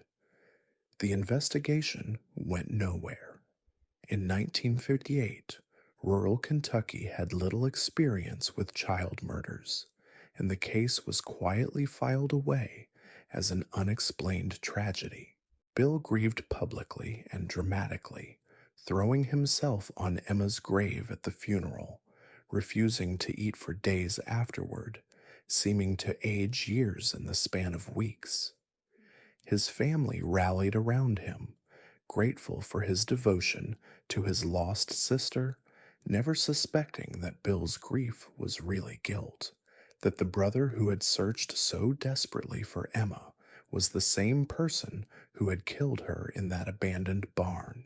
The truth was that Bill had been molesting Emma for months, using threats and bribes to keep her silent, escalating his abuse until the night she finally threatened to tell their mother. Bill had panicked, grabbing a pillow and pressing it over Emma's face until her struggles stopped, then carrying her body to the barn, where he arranged her with the same care he might have used to tuck her into bed. The week of searching had been pure theater, a performance designed to deflect suspicion, while Bill savored the secret knowledge that he alone knew where Emma lay. After Emma's death, Bill threw himself into school activities, becoming the kind of student teachers remembered fondly, helpful, reliable, never causing trouble. He volunteered for church events, joined the Future Farmers of America, even started dating a girl named Susan who lived on the next farm over. To everyone who knew him, Bill seemed to be channeling his grief into positive activities, transforming tragedy into purpose. But beneath the surface, Bill was changing in ways no one could see. Emma's death had awakened something dark and hungry inside him, a need that grew stronger with each passing year. He began volunteering to babysit for neighbors, offering to help with younger children at church functions, finding excuses to be around the very people he was learning to see, not as individuals, but as potential victims. After high school, Bill enlisted in the Army, serving 2 tours in Vietnam as a supply sergeant. His fellow soldiers remembered him as quiet and competent, the kind of guy who could find whatever you needed and never asked awkward questions about where it might have ended up. What they didn't know was that Bill was using his access to supplies and transportation to conduct a different kind of war, one waged against Vietnamese children in remote villages far from any official oversight. The chaos of Vietnam provided perfect cover for Bill's predations. In a country where entire families disappeared overnight, where children were orphaned by the thousands, where record keeping was sporadic at best, it was easy for a careful predator to claim victims without anyone noticing. Bill estimated that he killed at least 15 children during his 2 tours, always making their deaths look like casualties of war, always covering his tracks with the same meticulous care he'd used to hide Emma's murder. When Bill returned to Kentucky in 1968, he carried with him an honorable discharge, a Bronze Star for meritorious service, and the refined killing techniques he'd perfected in the jungles of Southeast Asia. Millfield welcomed him home as a war hero, and Bill settled easily back into community life, using his veterans' benefits to buy a small house on the outskirts of town, and his natural charm to secure a job driving school bus for the county. The school bus position was perfect for Bill's purposes. It gave him access to dozens of children, allowed him to learn their routines and family situations, and provided legitimate reasons to know which houses were empty during certain hours of the day. Parents trusted him implicitly. He was a local boy, a veteran, someone who had proven his dedication to serving others. Children felt comfortable with him because Bill had learned to project an aura of gentle authority, the kind of adult who seemed genuinely interested in their lives without being pushy or intrusive. For the first few years, Bill controlled his urges, satisfying himself with observation and fantasy while he built his reputation in the community. He joined the volunteer fire department, coached Little League baseball, and even served as a deacon at Millfield Baptist Church. His house became a gathering place for neighborhood children who saw him as a friendly bachelor uncle, someone who always had time to listen to their problems and offer advice. But by 1973, Bill's self-control began to crack. The fantasies were no longer enough. He needed to feel that rush of absolute power again, needed to watch the light fade from young eyes while knowing that he alone controlled the moment of transition from life to death. His first victim after Vietnam was 7-year-old Tommy Becker, a shy boy who rode Bill's bus route and often stayed after school to help clean the classroom. Bill convinced Tommy's parents to let the boy spend a Saturday helping with yard work at his house, a request that seemed perfectly reasonable coming from a trusted community member. Tommy arrived that morning, excited to earn a few dollars for his help, eager to please the adult who had always been kind to him on the bus rides to and from school. He never returned home. Bill killed Tommy in his basement, a space he had carefully prepared with soundproofing and specialized equipment learned from his military service. He took his time, studying every detail of Tommy's face as fear gave way to resignation and finally to the perfect stillness that Bill craved. Afterward, he buried Tommy's body in a pre-dug grave in his backyard, marking the spot with a small garden where he grew tomatoes each summer. Tommy's disappearance sparked the largest search in Millfield's history, with volunteers combing every inch of the surrounding countryside, while Bill joined the effort with apparent dedication. He drove his school bus through back roads and forgotten hollows, calling Tommy's name with convincing anguish while secretly savoring the knowledge that the boy lay buried beneath his tomato plants. When the search was finally called off after 3 weeks, Bill was among those who comforted Tommy's devastated parents, assuring them that their son was in God's hands now. Over the next 8 years, 5 more children disappeared from Millfield and the surrounding area. Each case followed the same pattern: a trusted adult offering help or opportunity, a child excited by the attention, a family destroyed by inexplicable loss. Bill varied his methods and timing, sometimes waiting more than a year between killings, sometimes targeting children from different school districts to avoid establishing a pattern that might lead back to him. His victims included 9-year-old Sarah Collins, who vanished after Bill offered to drive her to piano lessons when her mother was sick. 11-year-old Marcus Washington disappeared after accepting Bill's invitation to help repair a broken-down school bus in his backyard garage. 6-year-old Jennifer Hayes was last seen getting into Bill's pickup truck after he convinced her grandmother that he was taking Jennifer to buy ice cream with some other children from the church. Each murder followed the same ritual: careful planning, methodical execution, and meticulous disposal of evidence. Bill had learned from his military service how to make people disappear without leaving traces, how to read terrain for the best burial sites, how to construct alibis that would withstand scrutiny. His backyard became a small cemetery, with each grave marked by different flowers or vegetables that he tended with the same care other men might have devoted to a prized garden. The breakthrough in Bill's case came not from brilliant detective work, but from simple bad luck. In the spring of 1981, a severe drought lowered the water table throughout Kentucky, causing Bill's carefully maintained garden to shift and settle in ways he hadn't anticipated.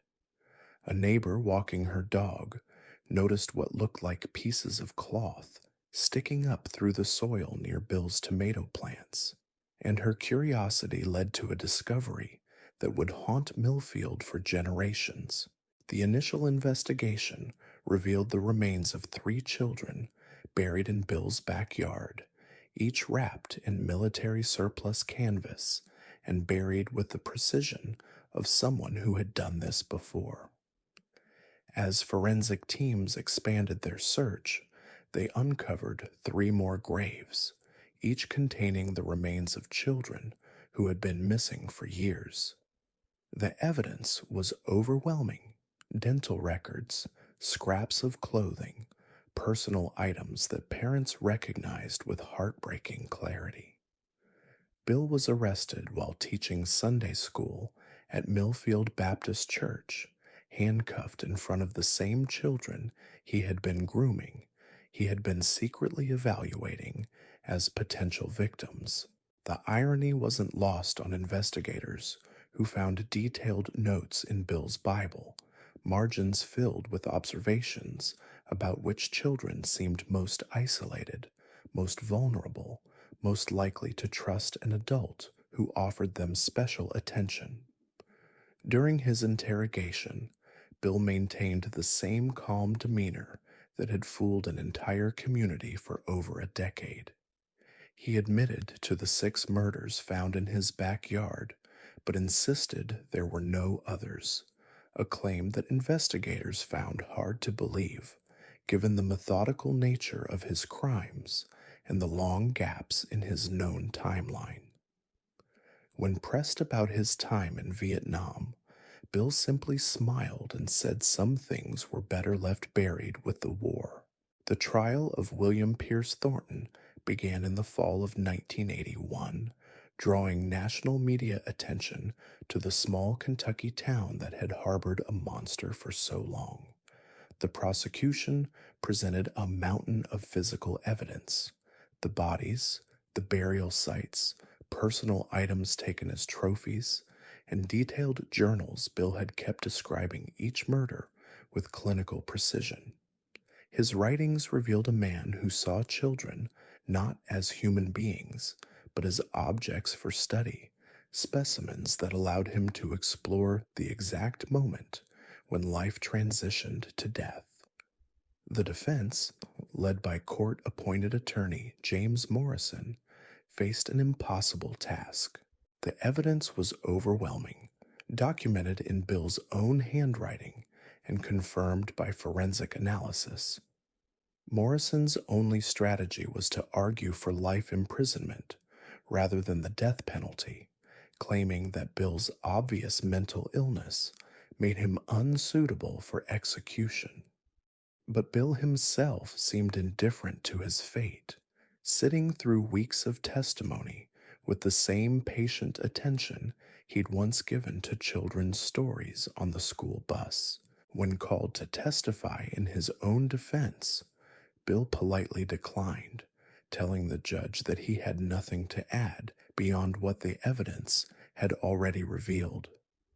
His only statement came during the sentencing phase, when he stood before the court and said quietly, "I want to thank the families for sharing their children with me. They taught me things about life and death that I could never have learned any other way." The jury deliberated for less than 3 hours before returning with a verdict of guilty on 6 counts of first-degree murder. Judge Harold Matthews, visibly shaken by the scope of Bill's crimes and his complete lack of remorse, sentenced him to death by electric chair. As Bill was led away in shackles, he turned back toward the packed courtroom one final time, his eyes seeking out the faces of parents whose children he had murdered, offering them the same gentle smile that had once made their sons and daughters feel safe.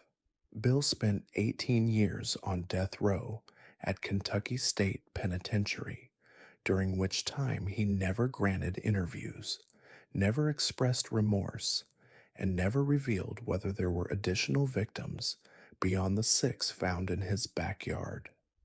Prison guards described him as a model inmate who kept to himself, read voraciously, and maintained a small garden in the prison yard where he grew vegetables with the same careful attention he had once devoted to concealing graves. On March 15, 1999, William Pierce Thornton was executed by lethal injection, Kentucky having abandoned the electric chair in favor of what was considered a more humane method. His final words were a request for the families of his victims to forgive him, though he never specified exactly what he was asking forgiveness for. Some who witnessed the execution said Bill seemed almost peaceful as the drugs took effect, his face relaxing into the same expression of contentment he might have worn while tending his garden. Bill's house was demolished shortly after his arrest, the contaminated soil removed and replaced with clean earth before the lot was turned into a small memorial park. The school district retired bus route number 7, redistributing the stops among other drivers who struggled for years to gain the trust of parents who now saw every adult as a potential threat. Millfield itself never fully recovered from the revelation that they had welcomed a child killer into their most intimate circles, had trusted him with their most precious possessions, had celebrated him as a pillar of their community. The case of William Pierce Thornton remains a chilling reminder that evil often wears the most trusted faces, that monsters can hide behind badges of honor and service, that the very people we depend on to protect our children might be the ones we should fear most. In small towns across America, school bus drivers still transport children safely to and from school each day, but parents now watch more carefully, ask more questions, and remember that sometimes the greatest dangers come not from strangers in dark alleys, but from neighbors who know exactly which children walk home alone. In the sun-baked streets of Phoenix, Arizona, where summer temperatures regularly soar above 100 degrees and the desert stretches endlessly beyond suburban sprawl, there lived a man who understood that heat could hide many secrets. His name was Raymond Dale Hutchinson, and for 15 years he worked as a refrigeration repair technician, entering homes and businesses throughout the Valley of the Sun, trusted with keys and access codes, welcomed as a skilled professional who could restore blessed coolness to spaces made unbearable by the relentless Arizona heat. But Raymond had learned to use that heat for purposes far different from what his customers imagined. He had discovered that extreme temperatures could accelerate decomposition, could destroy evidence, could make bodies disappear in ways that would baffle investigators for decades.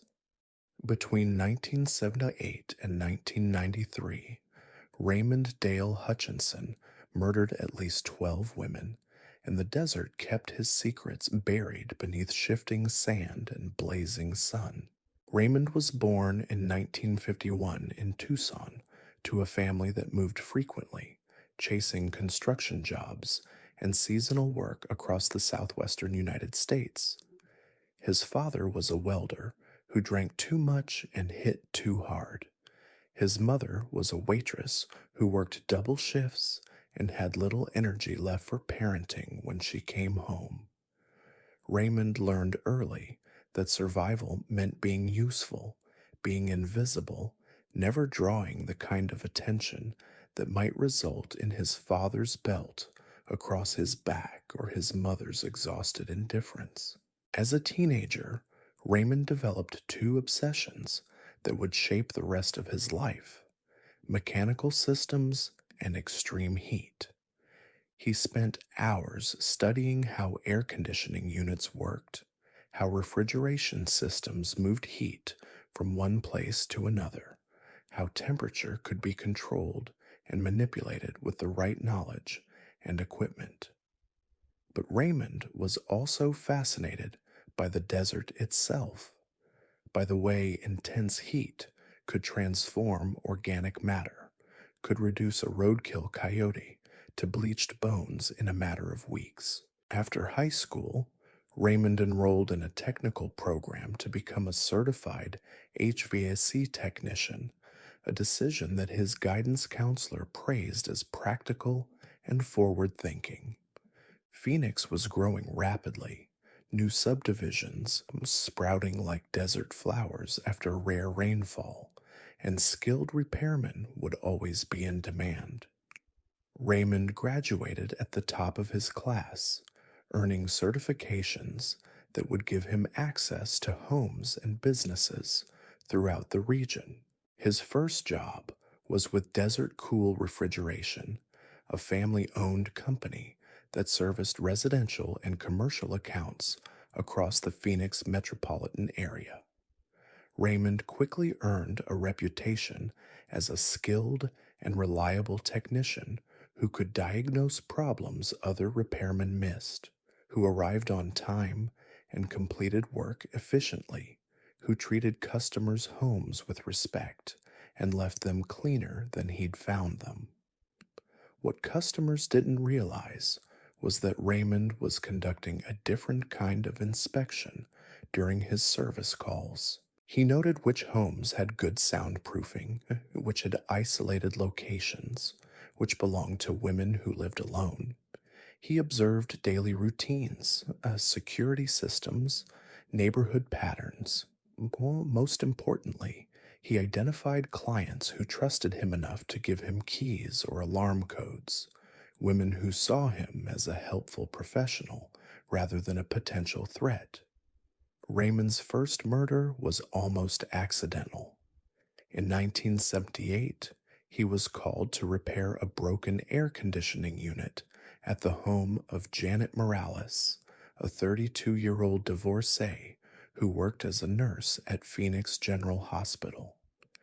Janet lived alone in a ranch-style house on the edge of the desert, far enough from neighbors that her screams wouldn't carry, isolated enough that she might not be missed for days if she failed to show up for work. When Raymond arrived that sweltering July afternoon, Janet was clearly frustrated and exhausted from trying to sleep in a house that had reached nearly 90 degrees inside. She was wearing only a thin nightgown, her hair damp with sweat, desperate for relief from the heat that was making her home uninhabitable. Raymond diagnosed the problem quickly, a burned-out compressor that would require several hours to replace, and Janet gratefully gave him permission to work while she tried to nap in the one room that still had a functioning window unit. But Raymond found himself unable to concentrate on the repair. Something about Janet's vulnerability, her trust, her complete dependence on his expertise, triggered urges he had been suppressing for years.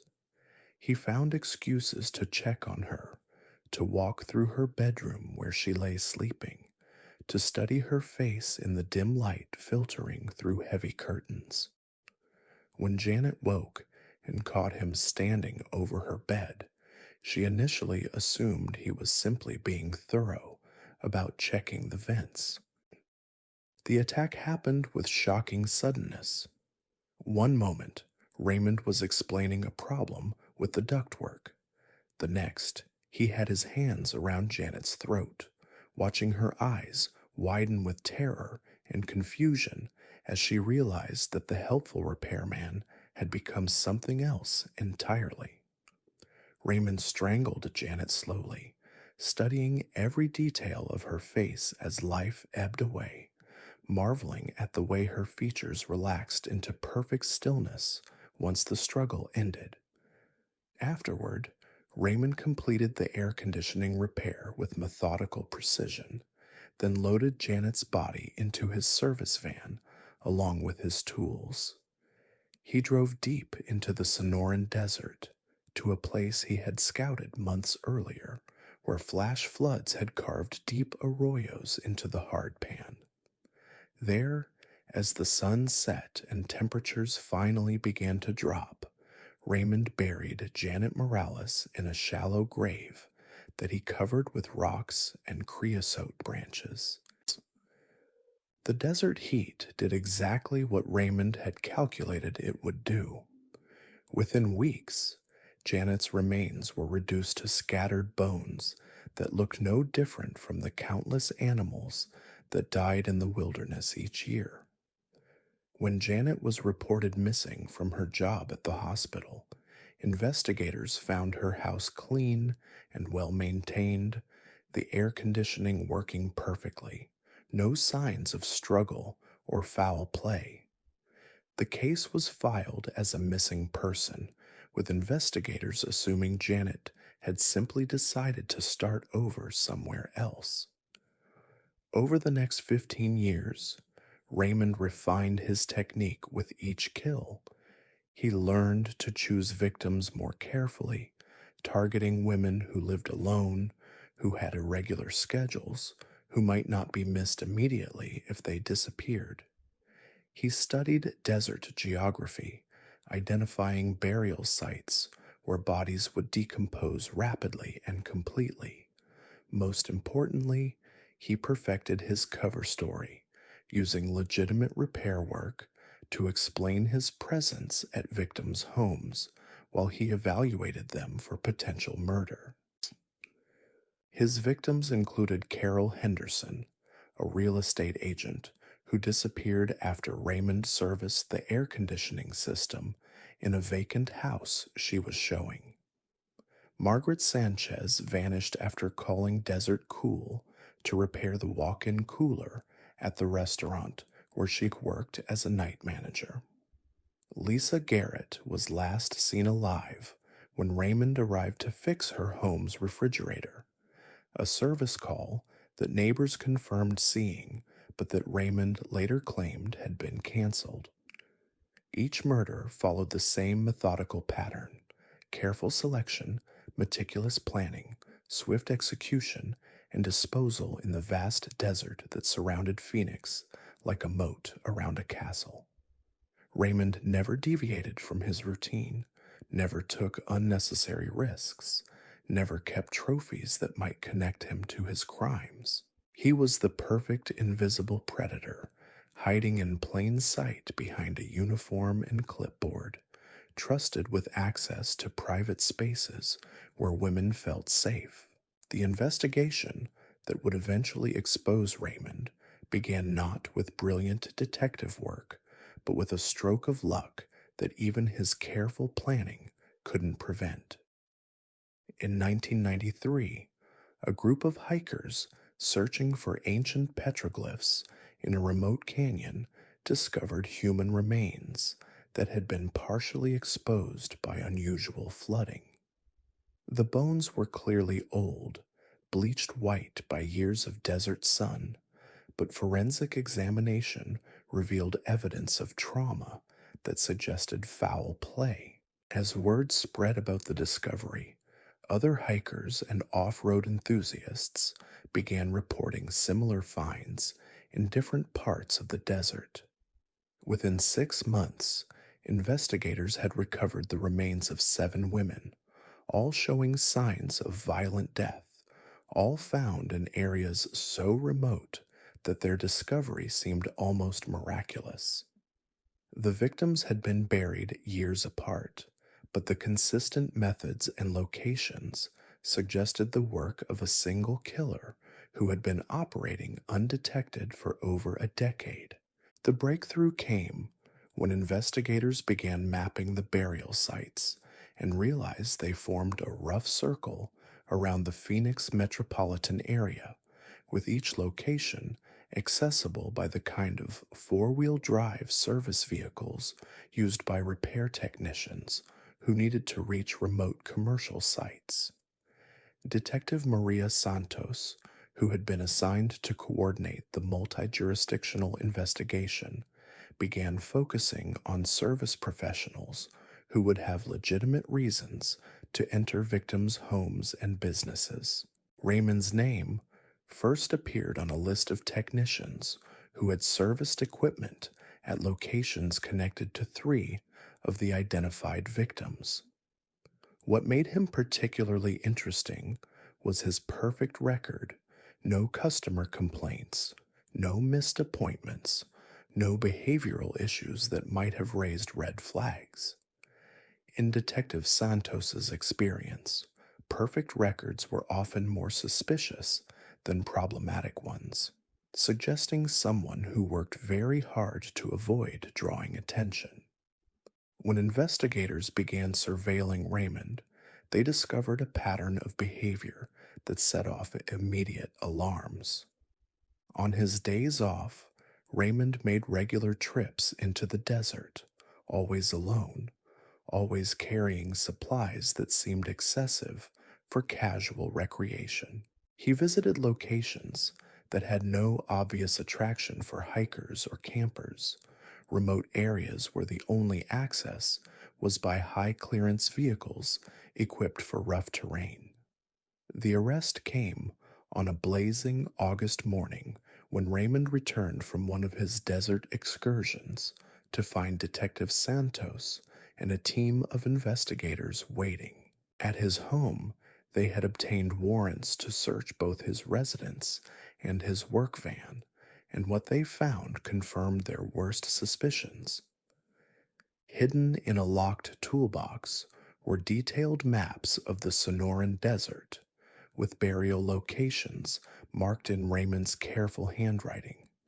A notebook contained meticulous records of each victim, including physical descriptions, home security systems, and estimated decomposition timelines based on seasonal temperatures.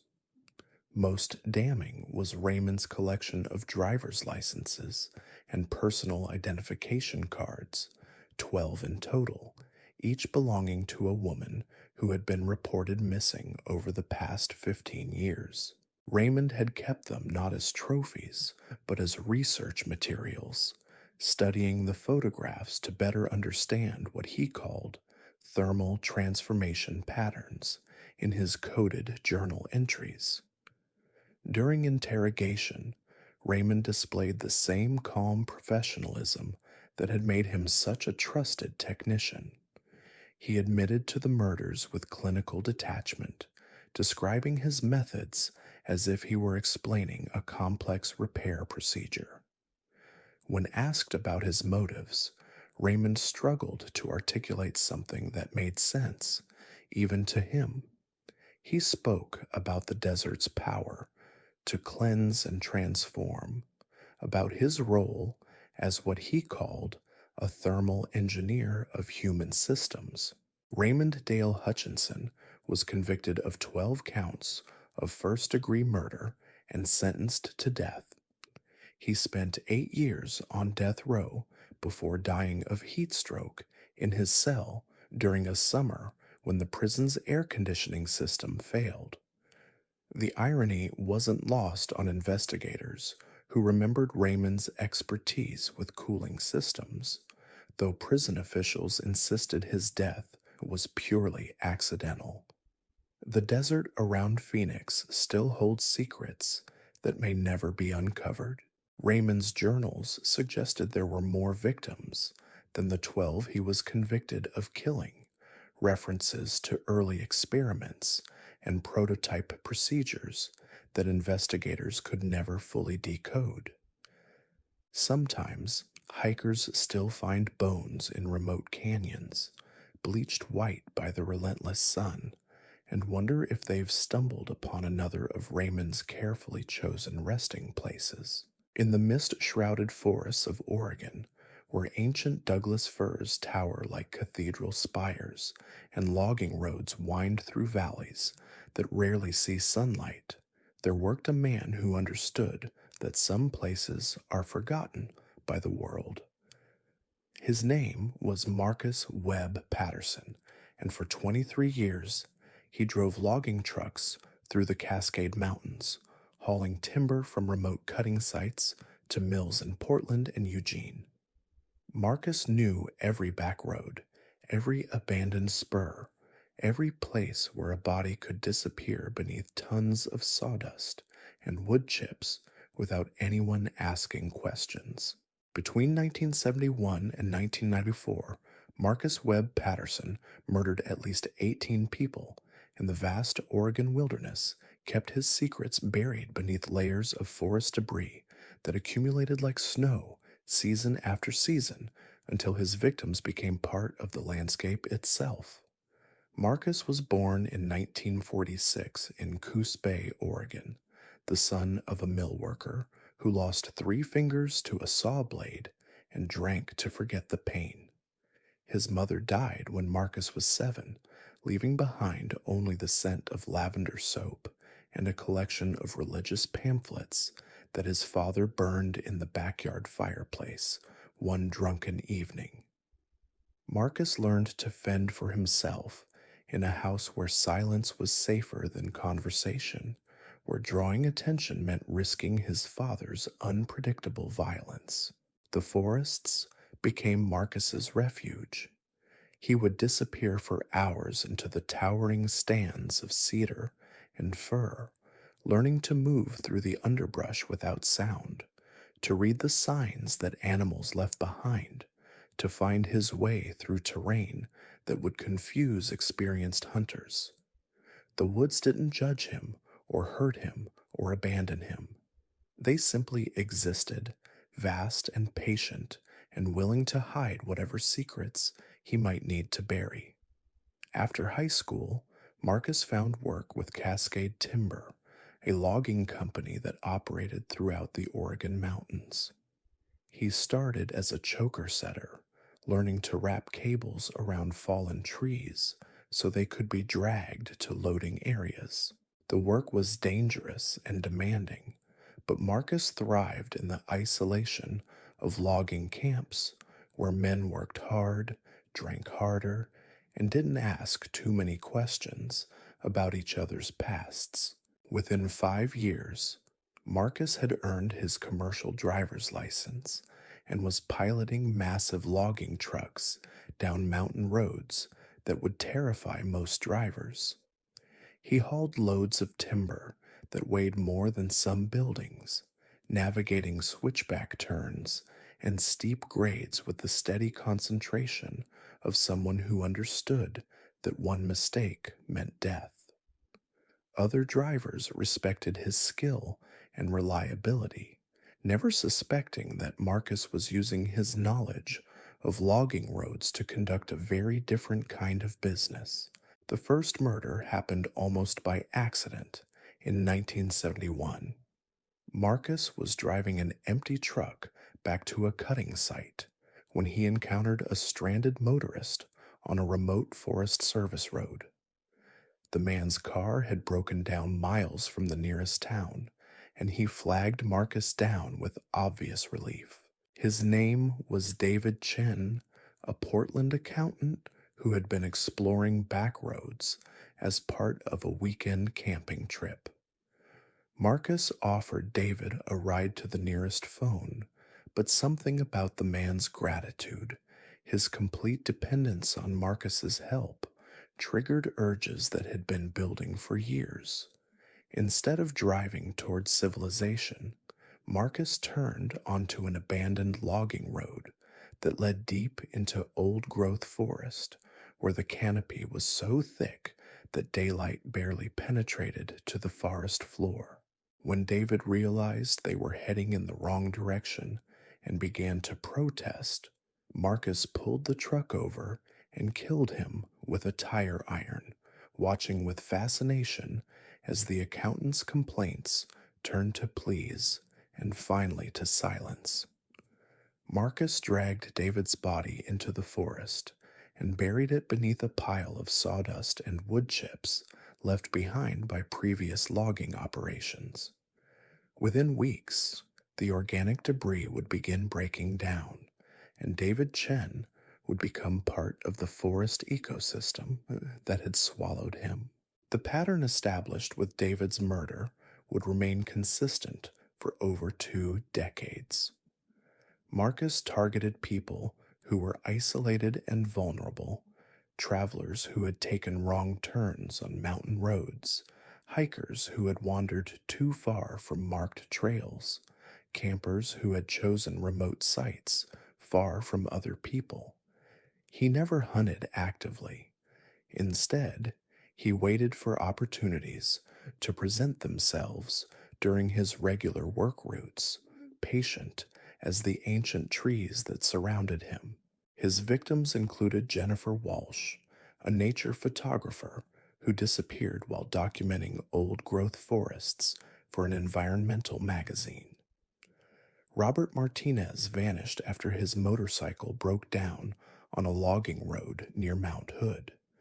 Sarah and Michael Connor were last seen alive when their RV got stuck in mud on a remote Forest Service road, exactly the kind of situation where a helpful trucker might stop to offer assistance. Marcus killed them all with the same methodical efficiency he applied to his driving, using tools from his truck's maintenance kit to end lives quickly and quietly. He buried his victims in locations he had scouted during years of traveling logging roads, places where natural decomposition would be accelerated by the rich forest soil and abundant rainfall.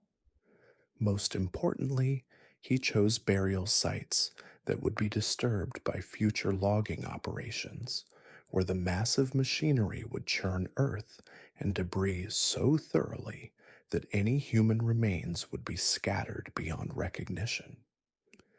The investigation that would eventually expose Marcus began with a stroke of environmental activism that he could never have anticipated.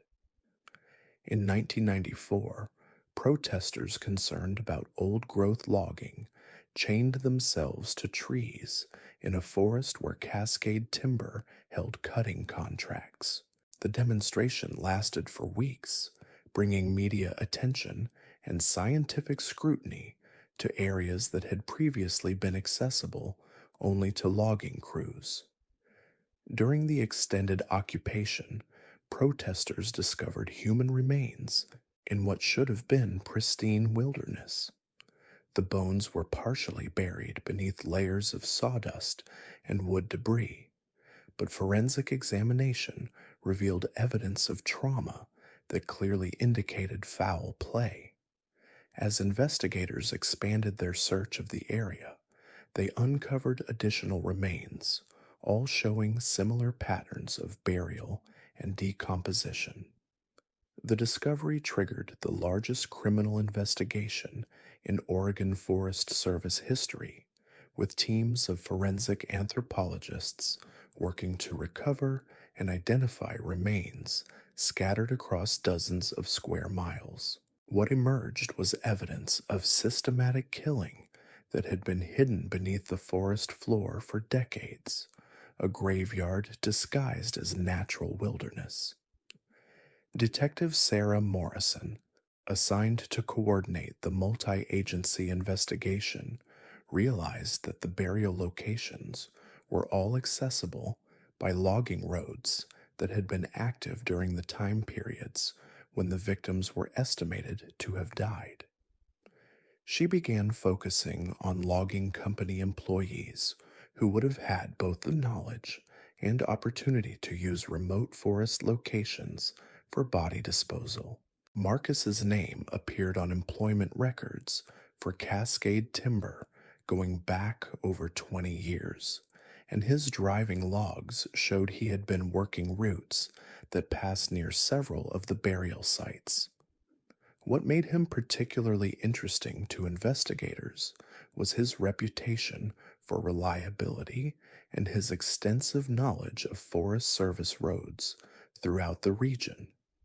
Colleagues described him as someone who knew every back road and abandoned spur in the Cascade Mountains, knowledge that would be invaluable for someone trying to hide evidence in the wilderness. When investigators began surveilling Marcus, they discovered that he made regular trips into the forest on his days off, always alone, always carrying a backpack that seemed heavier when he returned than when he left.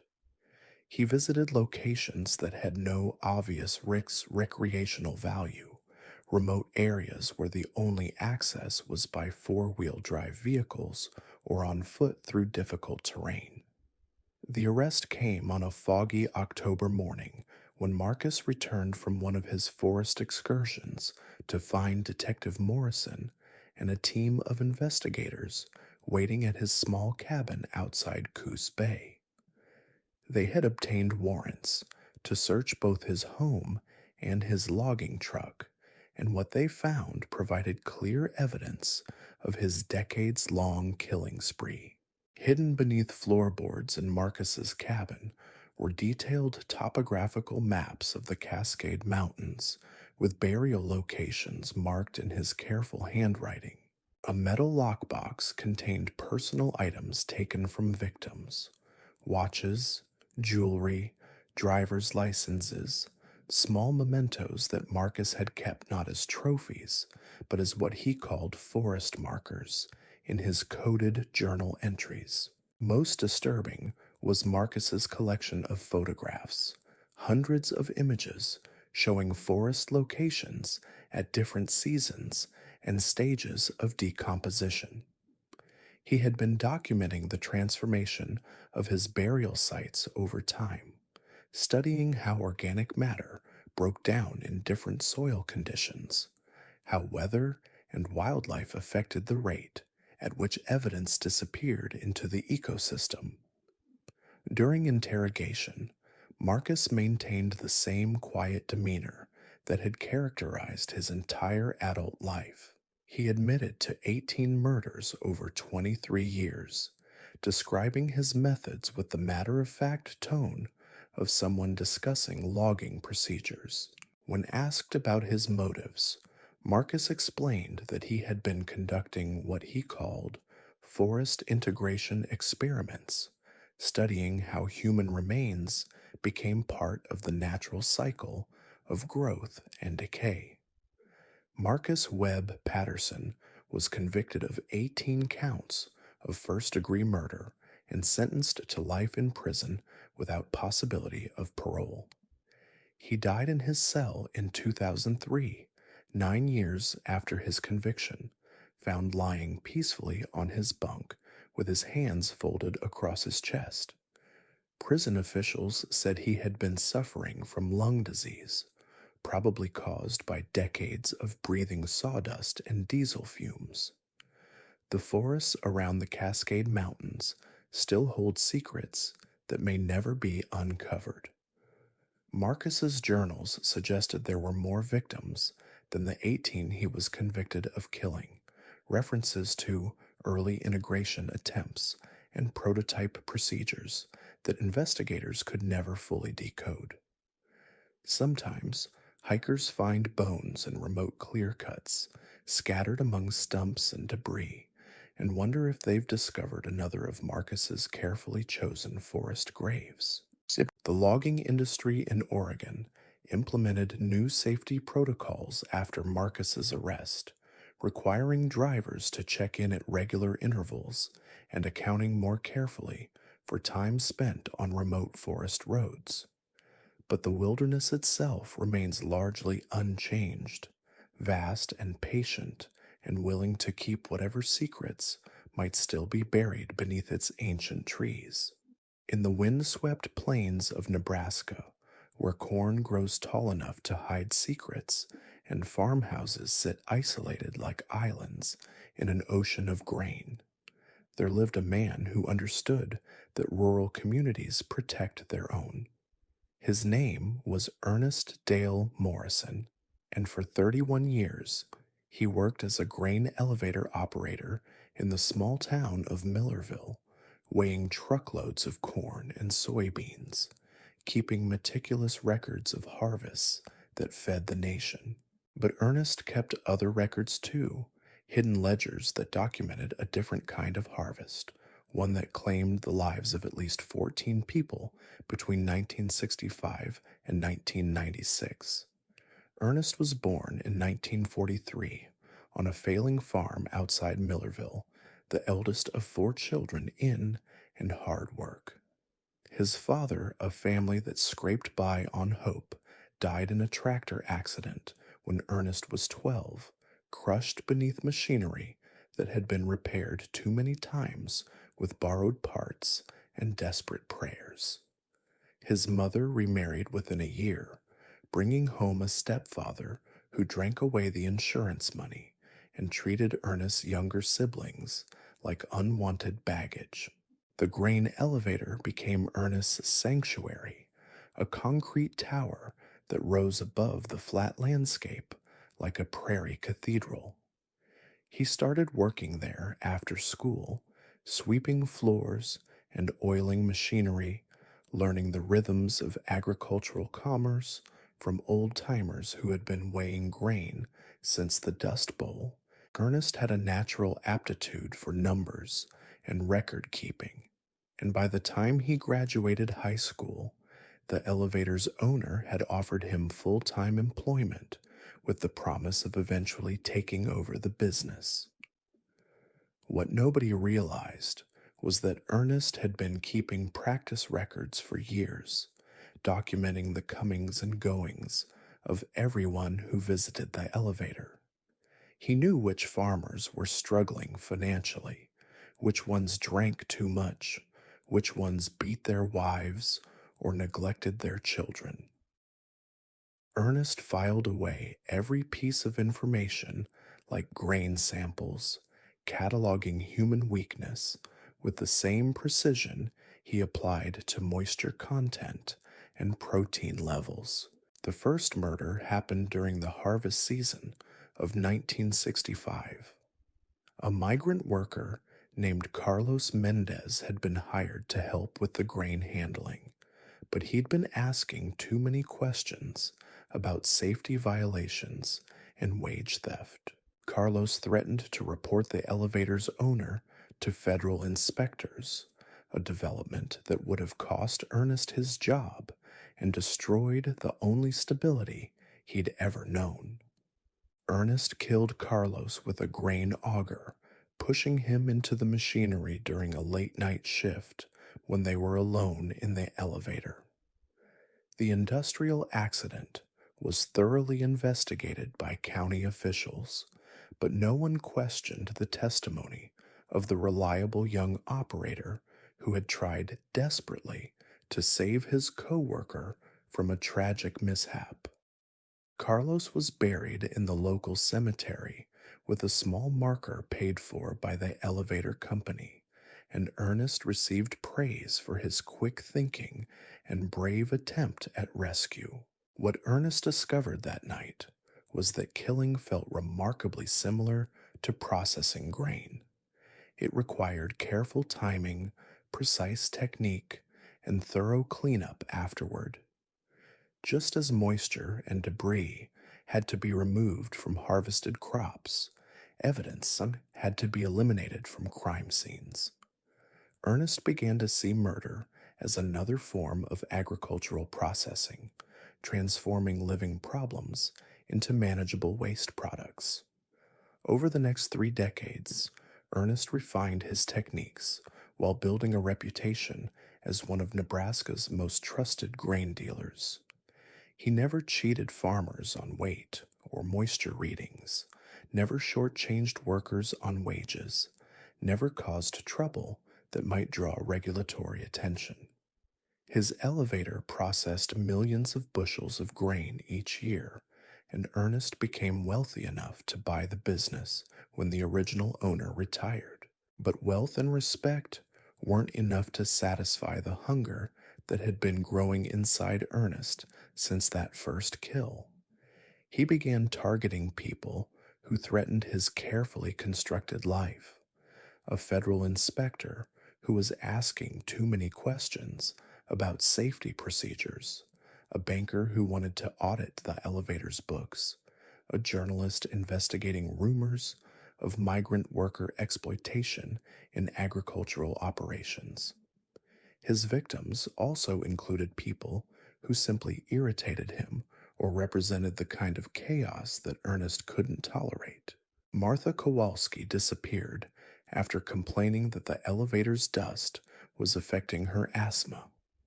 Robert Chen vanished when he threatened to sue over a grain contract dispute.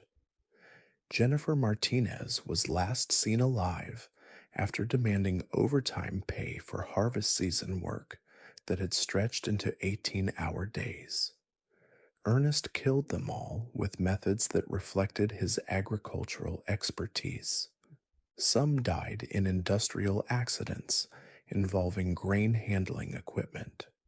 Others succumbed to what appeared to be natural causes, though Ernest had learned which chemicals used in grain processing could be lethal in higher concentrations. A few simply disappeared, their bodies buried beneath concrete floors or hidden in grain storage bins where they would never be found. The grain elevator itself became Ernest's primary disposal site, a vertical cemetery where victims were processed with the same efficiency applied to agricultural products. The massive concrete structure contained dozens of storage bins, conveyor systems, and machinery spaces where human remains could be hidden indefinitely. Ernest had access to industrial equipment that could reduce organic matter to unrecognizable debris, and the constant movement of grain provided perfect cover for any unusual sounds or smells. By 1990, Ernest had achieved everything he'd dreamed of as a struggling farm boy. He owned the largest grain elevator in the county, employed over 30 workers, and was respected as a pillar of the agricultural community. He served on the town council, coached youth baseball, and donated generously to local charities. But success only amplified his sense of entitlement, his belief that anyone who threatened his position deserved whatever fate he chose to impose. The investigation that would eventually expose Ernest began with a routine safety inspection that revealed irregularities in employee records. Federal investigators noticed that the elevator had an unusually high rate of worker turnover, with dozens of employees listed as having quit without notice over the years. When investigators tried to contact these former workers for interviews about safety conditions, they discovered that many had simply vanished without leaving forwarding addresses or maintaining contact with family members. Detective Linda Hayes, assigned to investigate the missing persons reports, realized that most of the disappeared workers had last been seen at or near Ernest's grain elevator. She began mapping disappearances against employment records and discovered a pattern that stretched back over 25 years. Workers who complained about safety violations, who demanded better wages, or who threatened to report irregularities to authorities had a disturbing tendency to quit suddenly and disappear completely. When investigators obtained warrants to search the grain elevator, they discovered a facility that had been systematically modified to conceal evidence of multiple murders.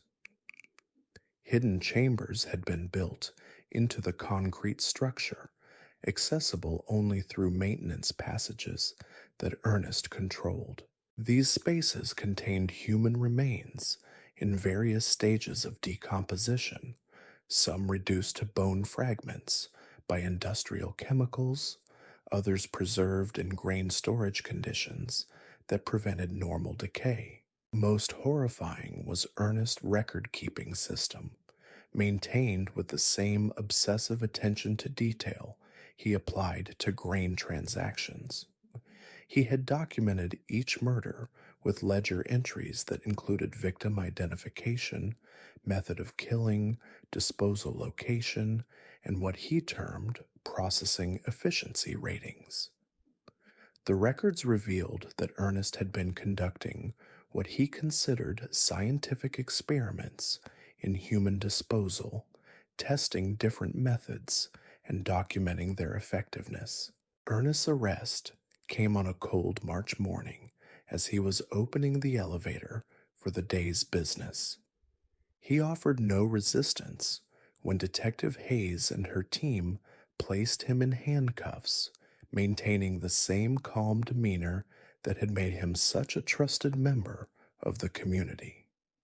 When confronted with the evidence found in his facility, Ernest simply nodded and said he'd been wondering when someone would finally discover his work. During interrogation, Ernest described his crimes with the matter-of-fact tone of someone discussing agricultural procedures. He admitted to 14 murders over 31 years, explaining his methods as if he were training a replacement operator.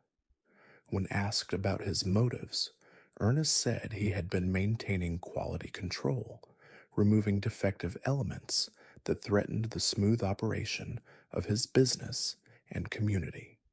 Ernest Dale Morrison was convicted of 14 counts of first-degree murder and sentenced to death.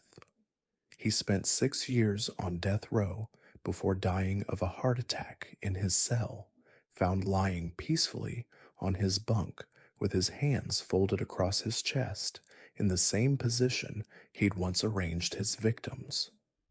Prison officials said he had been writing detailed memoirs about agricultural history, apparently trying to document his legitimate achievements alongside his criminal activities.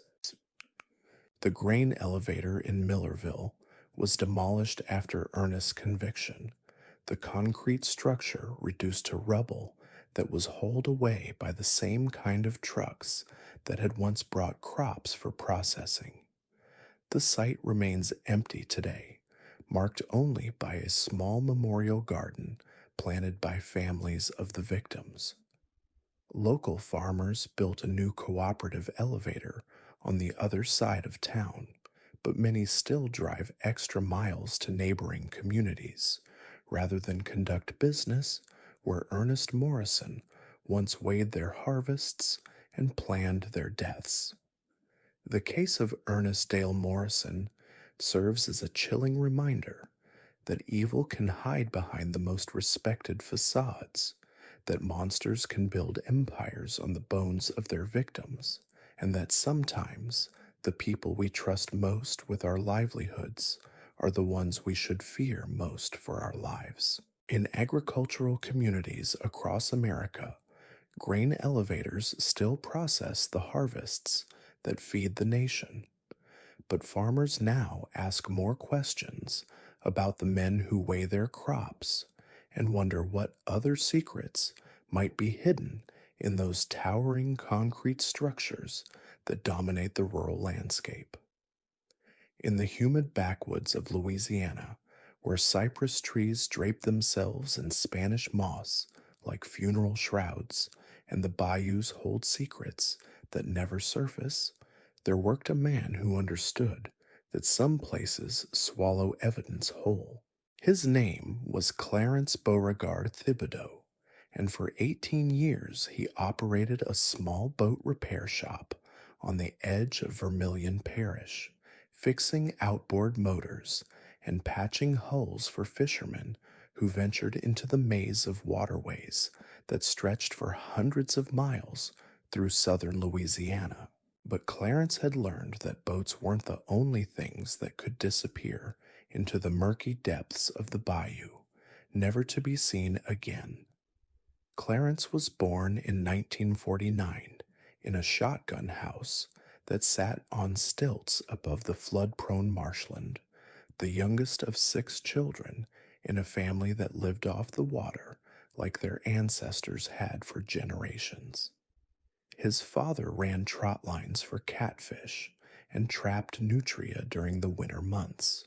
His mother took in sewing from wealthier families in town. Clarence learned to navigate the labyrinthine waterways before he could properly read, memorizing every bend and channel, every hidden slough where the water ran deep and dark. The first sign that something was wrong came when Clarence was 15 and his older brother Jacques went missing during what should have been a routine fishing trip. The family searched for days, following every waterway they knew, calling Jacques' name until their voices went hoarse. They found his pirogue capsized near a fallen cypress, but Jacques' body was never recovered. The parish sheriff ruled it an accidental drowning, another casualty of the unforgiving wetlands that claimed lives with casual indifference. What the sheriff didn't know was that Clarence had been with Jacques that morning, had watched his brother struggle in the water after Clarence held his head beneath the surface until the bubbles stopped rising. Jacques had been planning to leave Louisiana for a job in Texas, abandoning the family when they needed his help most. Clarence couldn't allow that kind of betrayal, that kind of selfishness. The bayou had taught him that some problems solved themselves if you knew where to put them. After his brother's death, Clarence threw himself into learning everything he could about boat engines, hull repair, and marine electronics. He apprenticed with old Boudreaux, the parish's most respected boat mechanic, mastering skills that would make him indispensable to the fishing community. When Boudreaux retired in 1973, Clarence used a small inheritance from his grandmother to buy the repair shop, transforming it into the most reliable marine service operation in 3 parishes. The shop gave Clarence everything he needed for his true calling. Fishermen brought him their boats and told him their troubles, who was cheating on their wives, who was skimming money from business partners, who was planning to leave town with debts unpaid. Clarence listened with the patient attention of a confessor, filing away every secret, every vulnerability, every piece of information that might prove useful later. His first customer to disappear was Antoine Boudreaux, the old mechanic's nephew, who had been spreading rumors that Clarence was overcharging for parts and doing shoddy work. Antoine came to the shop one evening in 1975 to confront Clarence about the gossip, threatening to report him to the Better Business Bureau. Clarence listened politely, then suggested they take Antoine's boat out to test some engine work he'd been doing. They never returned to the dock together. Clarence came back alone, explaining that Antoine had decided to run his boat home to Delcambre rather than return to the shop. Antoine's boat was found 3 days later, anchored in a remote bayou with the engine running and nobody aboard. The Coast Guard assumed he'd fallen overboard while the boat was in gear, another victim of the treacherous waters that could swallow a man without a trace. What they didn't know was that Antoine lay weighted down with old engine blocks in 60 feet of water in a spot Clarence had been scouting for months. The bayou bottom was soft mud that would eventually cover anything that sank into it, and the tannic water was so dark that visibility was measured in inches rather than feet. It was the perfect graveyard for someone who understood tides and currents, who knew which channels ran deep and which areas were never disturbed by boat traffic. Over the next 20 years, Clarence refined his methods while building a reputation as the most skilled marine mechanic in southern Louisiana. He expanded his shop, hired 3 employees, and became wealthy enough to buy a large house on high ground near Lafayette. Fishermen came from as far away as Texas and Mississippi to have their boats serviced by the legendary Clarence Tibido, who could fix anything that floated and always had time to listen to their problems. But listening wasn't enough anymore. The secrets people shared with Clarence began to feel like burdens that needed to be lifted, problems that required permanent solutions. He started targeting people whose behavior offended his sense of order. A charter boat captain who was cheating tourists, a marina owner who was dumping fuel waste into the water, a fisherman who was poaching in protected areas during spawning season. His victims included Marie Boudreaux, Antoine's widow, who had been asking too many questions about her husband's disappearance and threatening to hire a private investigator.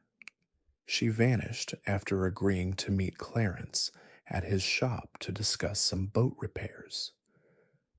Thomas Arsenault disappeared when he threatened to report Clarence to environmental authorities for allegedly dumping used oil into the bayou.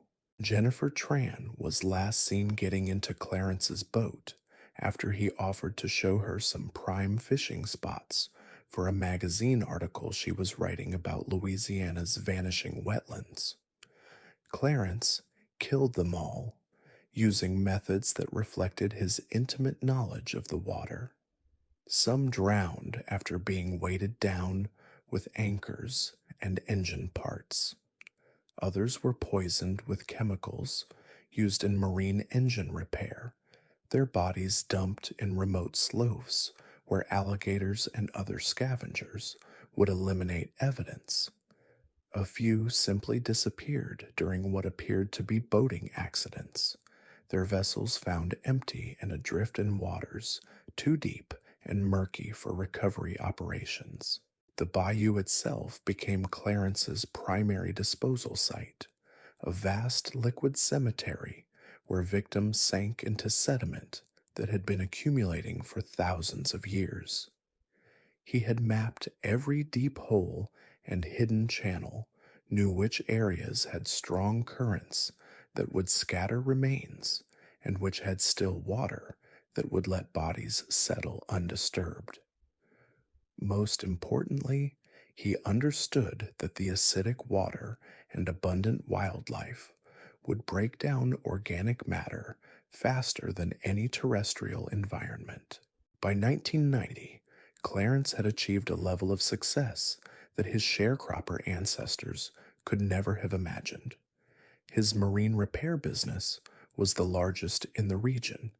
His reputation for honesty and skill was unquestioned, and his knowledge of Louisiana waters was legendary among sportsmen and commercial fishermen alike.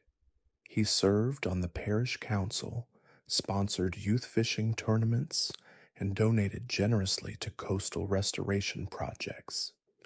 But success only amplified Clarence's sense of righteousness, his belief that he was protecting the bayou community from elements that threatened its traditional way of life. Environmental regulations were tightening, fishing quotas were being reduced, and outsiders were buying up waterfront property for development. Clarence saw himself as a guardian of something precious and fragile, willing to eliminate anyone who posed a threat to the culture that had shaped him.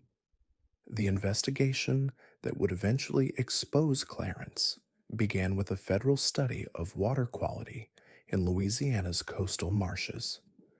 Environmental scientists noticed unusual concentrations of heavy metals and petroleum byproducts in areas near Clarence's shop, concentrations that suggested illegal dumping of industrial waste. When investigators began examining records of businesses that handled marine chemicals, Clarence's repair shop appeared on multiple lists of potential contamination sources. Detective Michelle Boudreau, a distant relative of Antoine, who had joined the parish sheriff's department years after her cousin's disappearance, was assigned to investigate the environmental violations. As she reviewed missing persons reports from the past 2 decades, she noticed that several people had last been seen at or near Clarence's marine repair shop. The pattern was subtle but consistent. People who had conflicts with Clarence or threatened his business interests had a disturbing tendency to disappear during boating trips. When investigators obtained warrants to search Clarence's property, they discovered a facility that had been systematically modified to conceal evidence of multiple murders. Hidden compartments in the shop contained human remains in various stages of decomposition, some reduced to bone fragments by industrial acids, others preserved in chemical solutions used for marine equipment cleaning. The repair shop's drainage system had been altered to channel waste directly into the bayou, creating a disposal method that would scatter evidence across hundreds of square miles of wetlands. Most chilling was Clarence's navigation system, modified marine GPS units that contained waypoints marking every disposal site he'd used over 2 decades. The electronic records revealed that Clarence had been conducting what he considered scientific experiments in body disposal, testing different methods and water depths to determine the most effective ways to make evidence disappear. His boat's fish finder had been used not to locate bass and redfish, but to map bottom contours and identify the deepest holes where weighted bodies would settle permanently. Clarence's arrest came on a foggy November morning as he was preparing to take a client's boat out for engine testing. He offered no resistance when Detective Boudreaux and her team surrounded the dock, maintaining the same calm demeanor that had made him such a trusted member of the maritime community. When confronted with the evidence found in his shop and boat, Clarence simply nodded and said he'd been protecting the bayou from people who didn't understand its importance. During interrogation, Clarence described his crimes with the matter-of-fact tone of someone discussing marine maintenance procedures.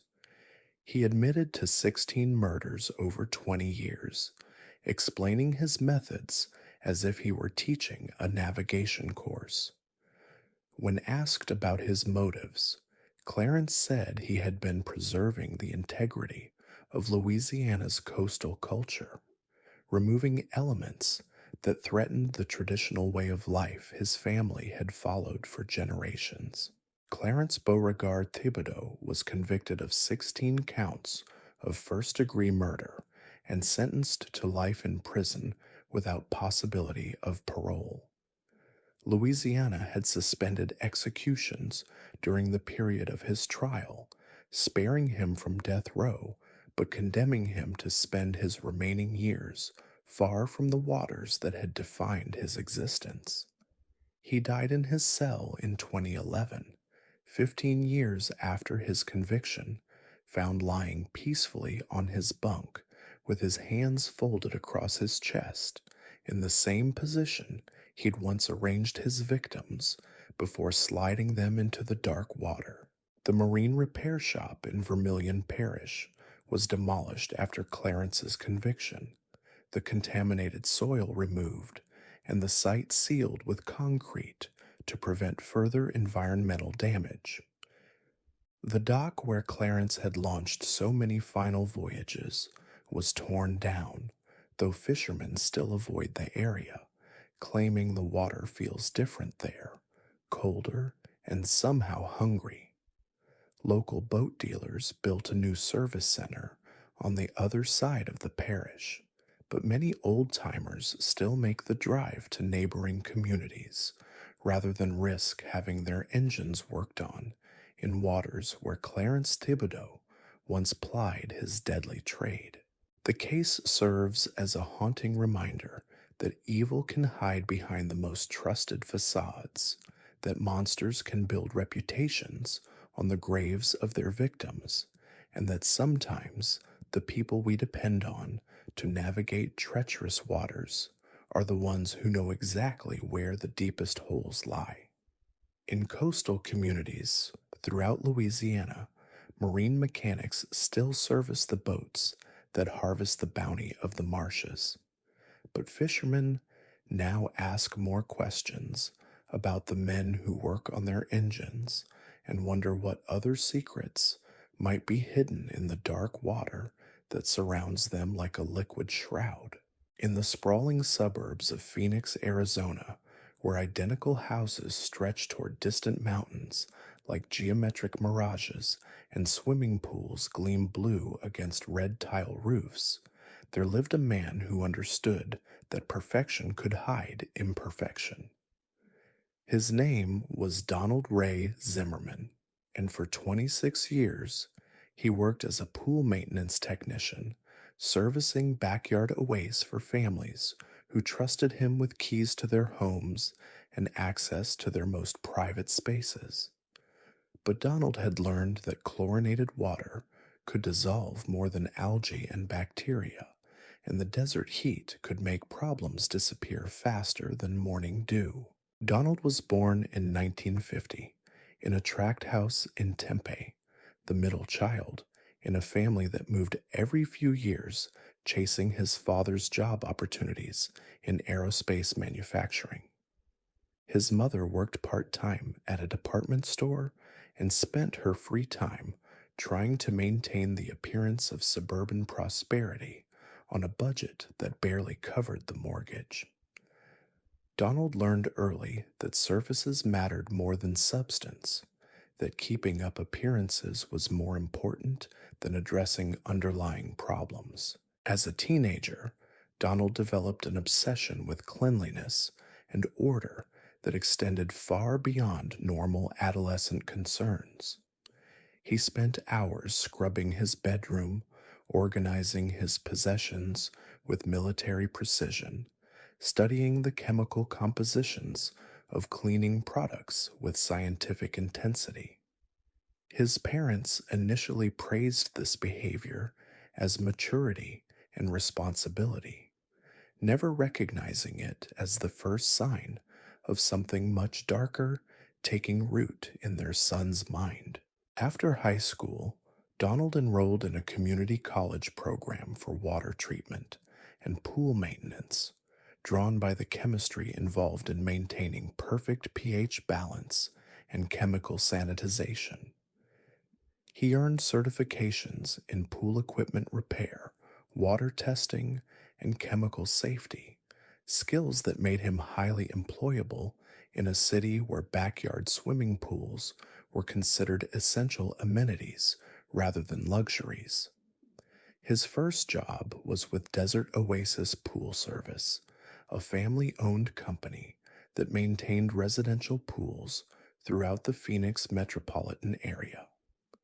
Donald quickly earned a reputation as the most thorough and reliable technician on staff, someone who could diagnose water quality problems that baffled other service providers. Customers praised his attention to detail, his quiet professionalism, and his ability to keep their pools crystal clear even during the most challenging summer months. What customers didn't realize was that Donald was conducting more than routine maintenance during his service calls. He studied family routines, home security systems, and personal habits with the same methodical approach he applied to water chemistry. He noted which houses had good privacy screening, which had absent neighbors, which belonged to people who trusted him enough to leave him alone while they went about their daily activities. Donald's first murder was triggered by what he perceived as an unacceptable breach of cleanliness standards. In 1978, he was servicing the pool at the home of Margaret Walsh, a single mother who worked long hours and struggled to maintain her property. The pool had developed a severe algae bloom due to equipment malfunction, and Margaret had criticized Donald's work in front of her neighbors, suggesting that he wasn't worth the money she was paying for service. The criticism ate at Donald like acid, corroding his carefully maintained professional image and threatening the reputation he'd worked so hard to build. He began arriving at Margaret's house earlier than scheduled, using his key to enter when she was still getting ready for work, studying her routine and planning what he would later describe as corrective action for system contamination. Donald killed Margaret on a Tuesday morning in July, drowning her in her own pool while her young daughter was at summer day camp. He held her underwater until she stopped struggling, then arranged the scene to look like an accidental drowning, complete with evidence that she'd slipped on wet pool decking while trying to retrieve a floating toy. The investigation concluded that Margaret had suffered a tragic accident, and Donald was praised for his quick response in calling emergency services and attempting CPR. What Donald discovered that morning was that killing provided the same sense of satisfaction as balancing water chemistry, transforming a contaminated system into something pure and perfect. He began to see certain people as pollutants that needed to be removed from the suburban ecosystem he served, problems that required permanent chemical solutions. Over the next 18 years, Donald refined his techniques while building the most successful independent pool service business in Arizona. He purchased a fleet of service trucks, hired a dozen employees, and developed a clientele that included some of Phoenix's wealthiest families. His reputation for reliability and discretion made him the preferred choice for celebrities, politicians, and business leaders who valued privacy above cost considerations. But success wasn't enough to satisfy the compulsion that had been growing inside Donald since Margaret's death. He began targeting clients whose behavior disrupted what he saw as the proper order of suburban life: homeowners who didn't maintain their properties, families who threw loud parties, people who treated service workers with disrespect or condescension. His victims included Robert Chen, a software executive who had installed security cameras to monitor Donald's work and complained about minor variations in chemical levels. Jennifer Martinez disappeared after threatening to sue Donald's company over alleged damage to her pool's expensive tile work. Thomas Anderson vanished when he demanded a refund for what he claimed was substandard service that had resulted in equipment failure. Donald killed them all using methods that reflected his expertise in water chemistry and desert survival. Some drowned in their own pools after being drugged with chemicals from his service truck. Others were poisoned with concentrated pool chemicals that mimicked the symptoms of heat stroke or dehydration. A few simply disappeared during what appeared to be accidents involving pool equipment or dangerous chemical combinations. The pools themselves became Donald's primary disposal sites, aquatic graves where bodies could be dissolved with industrial strength acids and chemicals that left no trace of organic matter. He had access to equipment that could circulate and filter water continuously, breaking down evidence faster than any natural decomposition process. The constant chlorination and chemical treatment provided perfect cover for any unusual odors or discoloration that might result from his activities. By 1995, Donald had achieved everything he'd dreamed of as a working-class kid from Tempe. He owned the largest pool service company in Arizona, employed over 50 technicians, and was recognized as an industry leader in water treatment innovation. He served on the board of the Pool and Spa Association, spoke at national conventions about chemical safety, and was frequently quoted in trade publications as an expert on desert pool maintenance. But achievement only amplified Donald's sense of entitlement, his belief that he had the right to eliminate anyone who threatened the perfect suburban environment he'd worked so hard to create and maintain. New residents were moving to Phoenix in record numbers, bringing different standards and expectations that challenged the established order. Donald saw himself as a guardian of traditional values, willing to remove elements that contaminated the community he served. The investigation that would eventually expose Donald began with a cluster of unexplained deaths and disappearances among pool service customers. Detective Lisa Rodriguez, assigned to investigate missing persons reports in affluent Phoenix neighborhoods, noticed that several victims had used the same pool maintenance company. What made the pattern particularly suspicious was that all the incidents had occurred during routine service calls when victims were alone at home. When investigators obtained warrants to search Donald's business and personal property, they discovered a operation that had been systematically modified to conceal evidence of multiple murders. Hidden compartments in his service trucks contained industrial chemicals that were not typically used in residential pool maintenance, substances that could dissolve organic matter completely when used in sufficient concentrations. His home garage had been converted into a laboratory where he tested different chemical combinations and documented their effectiveness in eliminating biological evidence. Most disturbing was Donald's customer database, which contained detailed profiles of every client he'd serviced over 2 decades. The electronic records included not just service histories and chemical readings, but personal observations about family routines, security systems, behavioral patterns, and what Donald classified as contamination risk factors. He had been systematically evaluating his customers for potential elimination, rating them based on their compliance with his standards for suburban perfection.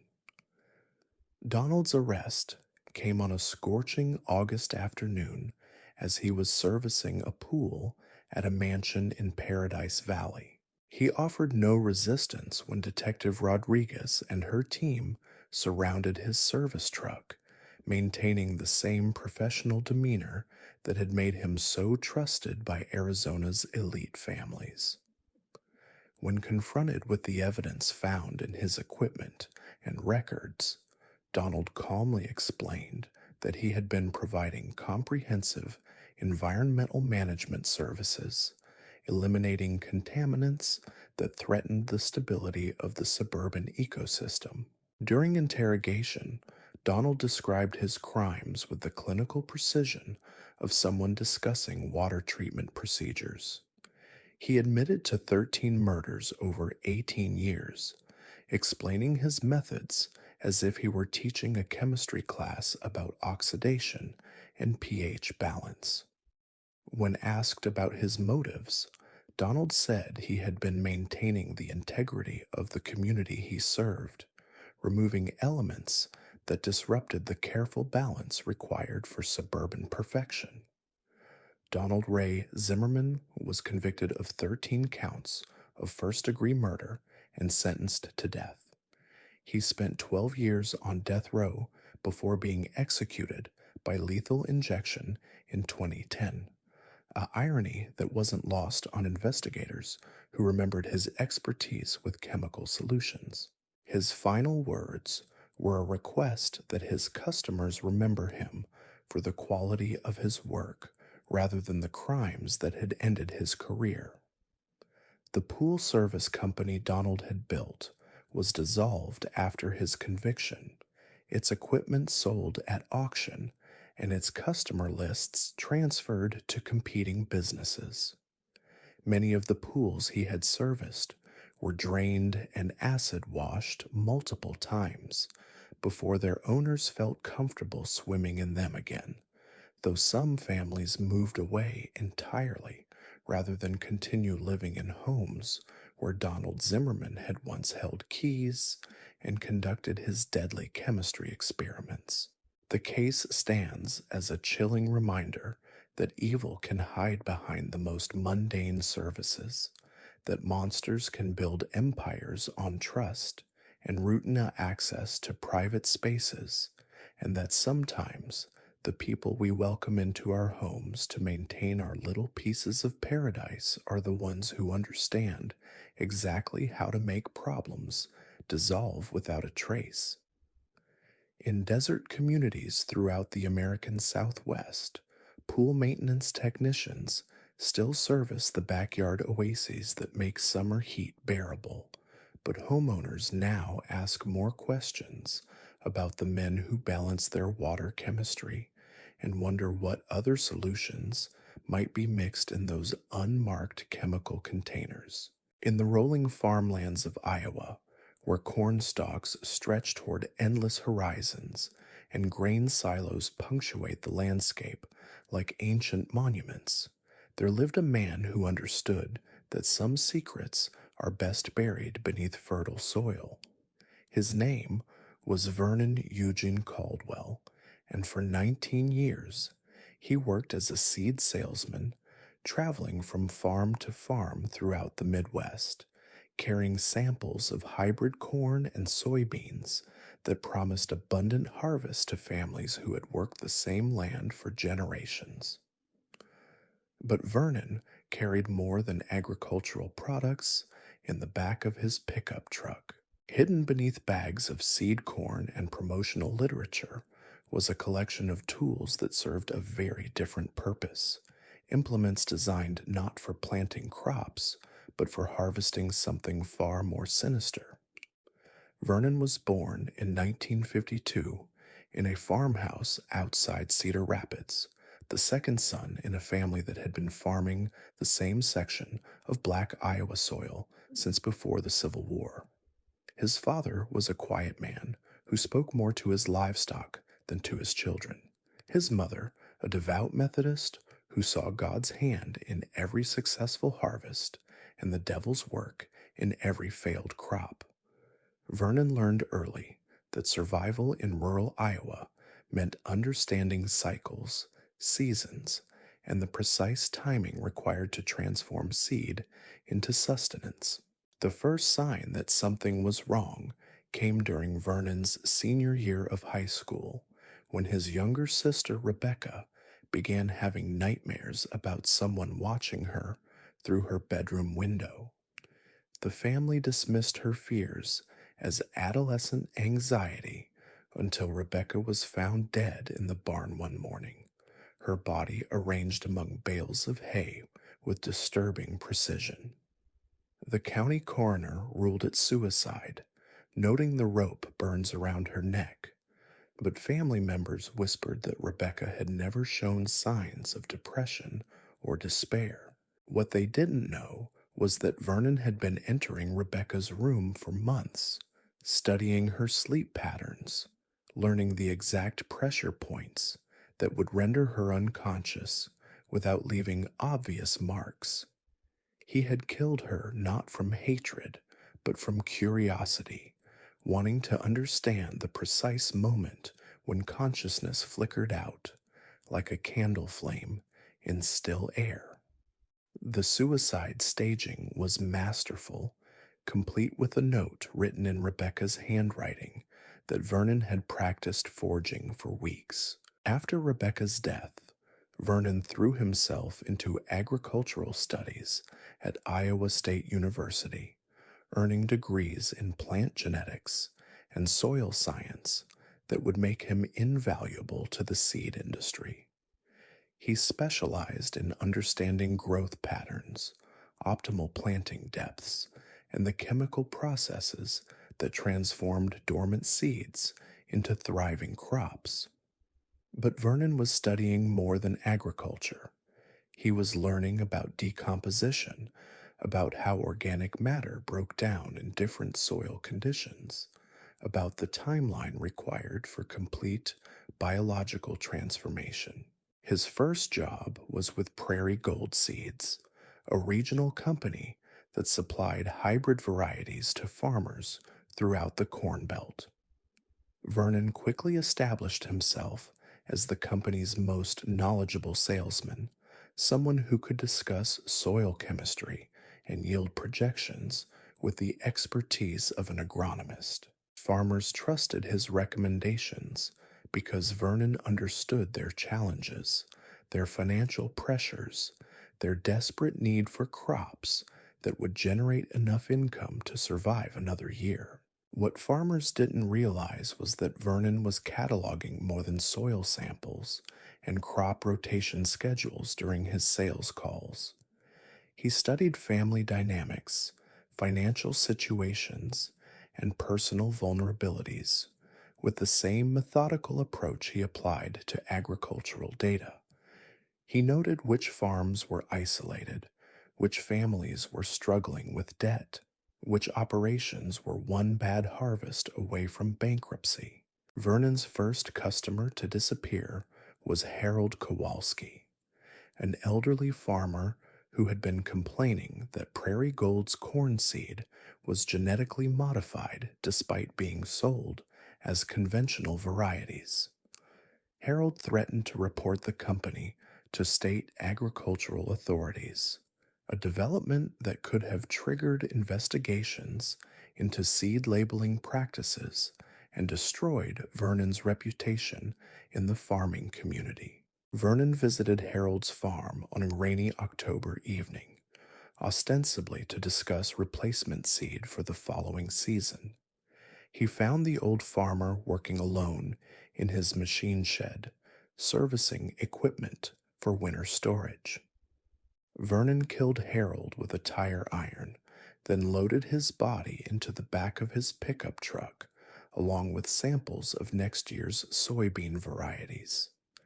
He buried Harold in a remote corner of a field that Vernon knew would be planted with corn the following spring, calculating that normal cultivation would scatter any remaining evidence throughout acres of farmland. Harold's disappearance generated minimal attention from local authorities.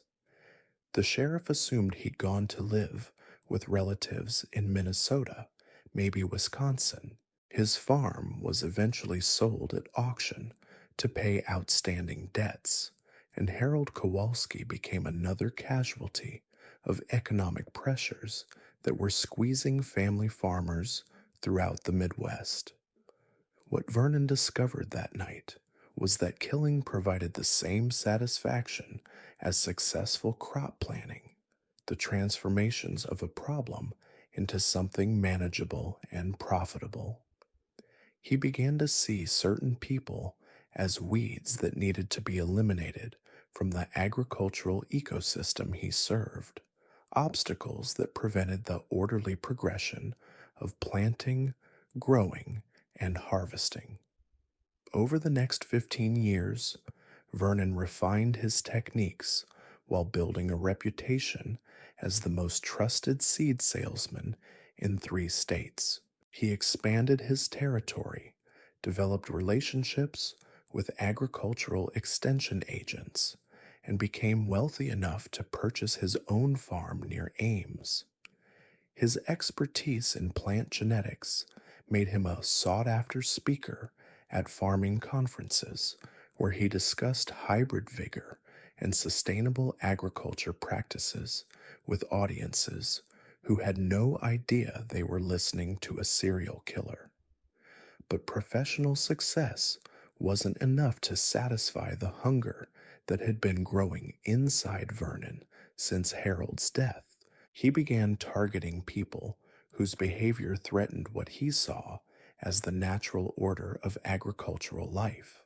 Environmental activists who opposed genetically modified crops, federal inspectors who enforced regulations that hurt small farmers, journalists who wrote articles critical of industrial agriculture practices. His victims included Sarah Martinez, a Department of Agriculture inspector who had been investigating reports of illegal pesticide use on farms that purchased Vernon's seeds. She vanished after agreeing to meet Vernon at a remote field site to examine soil samples. Robert Chen disappeared when he threatened to publish research linking certain hybrid varieties to declining bee populations. Jennifer Walsh was last seen getting into Vernon's pickup truck after he offered to show her examples of sustainable farming practices for an environmental magazine article. Vernon killed them all using methods that reflected his intimate knowledge of agricultural chemistry and rural geography. Some died from exposure to concentrated pesticides that Vernon carried for demonstration purposes during his sales presentations. Others were buried alive in pre-dug graves that Vernon had prepared during his regular field surveys, their bodies positioned at depths that would place them below normal cultivation zones. A few were simply shot and buried in remote corners of farms where their remains would be scattered by spring plowing. The farmland itself became Vernon's primary disposal site, a vast cemetery where victims were planted like seeds that would never sprout. He had mapped soil types and drainage patterns across thousands of acres, identifying locations where bodies would decompose rapidly without contaminating groundwater or creating obvious disturbances. Most importantly, he understood that modern farming equipment would pulverize and scatter evidence more thoroughly than any natural process. By 1990, Vernon had achieved everything he'd dreamed of as a farm boy from Cedar Rapids. He owned one of the most successful seed distribution businesses in the Midwest, consulted for agricultural biotechnology companies, and was recognized as an expert on sustainable farming practices. He served on commodity boards, testified before congressional committees about agricultural policy, and was frequently quoted in farming publications as an authority on crop genetics and soil conservation. But success only amplified Vernon's sense of righteousness, his belief that he was protecting traditional farming culture from elements that threatened its survival. Environmental regulations were restricting pesticide use. Biotechnology critics were questioning the safety of genetically modified crops, and corporate agriculture was displacing family farms throughout the region. Vernon saw himself as a guardian of something precious and endangered, willing to eliminate anyone who posed a threat to the agricultural way of life. The investigation that would eventually expose Vernon began with a study of groundwater contamination in agricultural areas where his customers operated. Environmental scientists noticed unusual concentrations of human DNA in water samples taken from farm wells, concentrations that suggested illegal disposal of biological waste. When investigators began mapping contamination sites against seed distribution records, Vernon's customer base appeared on multiple lists of potential pollution sources. Detective Robert Morrison, assigned to investigate the environmental violations, noticed that several missing persons cases involved people who had last been seen at farms that purchased seeds from Vernon's company. The pattern was subtle but consistent. Environmental activists, government inspectors, and journalists who had been investigating agricultural practices had a disturbing tendency to disappear after visiting farms in Vernon's sales territory. When investigators obtained warrants to search Vernon's property, they discovered a operation that had been systematically modified to conceal evidence of multiple murders. Hidden compartments in his farm buildings contained human remains in various stages of decomposition, some reduced to bone fragments by industrial chemicals, others preserved in seed storage conditions that prevented normal decay. His pickup truck had been modified with false floors and hidden panels that could transport bodies without detection during routine traffic stops. Most chilling was Vernon's record-keeping system, maintained with the same obsessive attention to detail he applied to crop yield data. He had documented each murder with ledger entries that included victim identification, disposal location, soil conditions, and projected decomposition timelines. The records revealed that Vernon had been conducting what he considered scientific experiments in human disposal, testing different burial methods and documenting their effectiveness using the same statistical analysis he applied to seed performance trials. Vernon's arrest came on a crisp September morning as he was delivering seed corn to a customer's farm for fall planting. He offered no resistance when Detective Morrison and his team surrounded his pickup truck, maintaining the same calm professionalism that had made him such a trusted figure in agricultural circles. When confronted with the evidence found in his facilities and vehicles, Vernon simply nodded and explained that he had been protecting the farming community from contaminants that threatened crop productivity. These names, these faces, these ordinary men who walked among us for decades remind us of something terrifying about the nature of evil itself. It doesn't announce itself with fanfare or warning signs. It doesn't wear a mask or hide in shadows. Sometimes it coaches your children, fixes your air conditioner, drives your school bus, or weighs your grain at harvest time. Evil can be patient, methodical, and utterly invisible, building trust while planning destruction, offering help while harboring unspeakable darkness. The monsters we should fear most are not the ones who look like monsters, but the ones who look exactly like everyone else.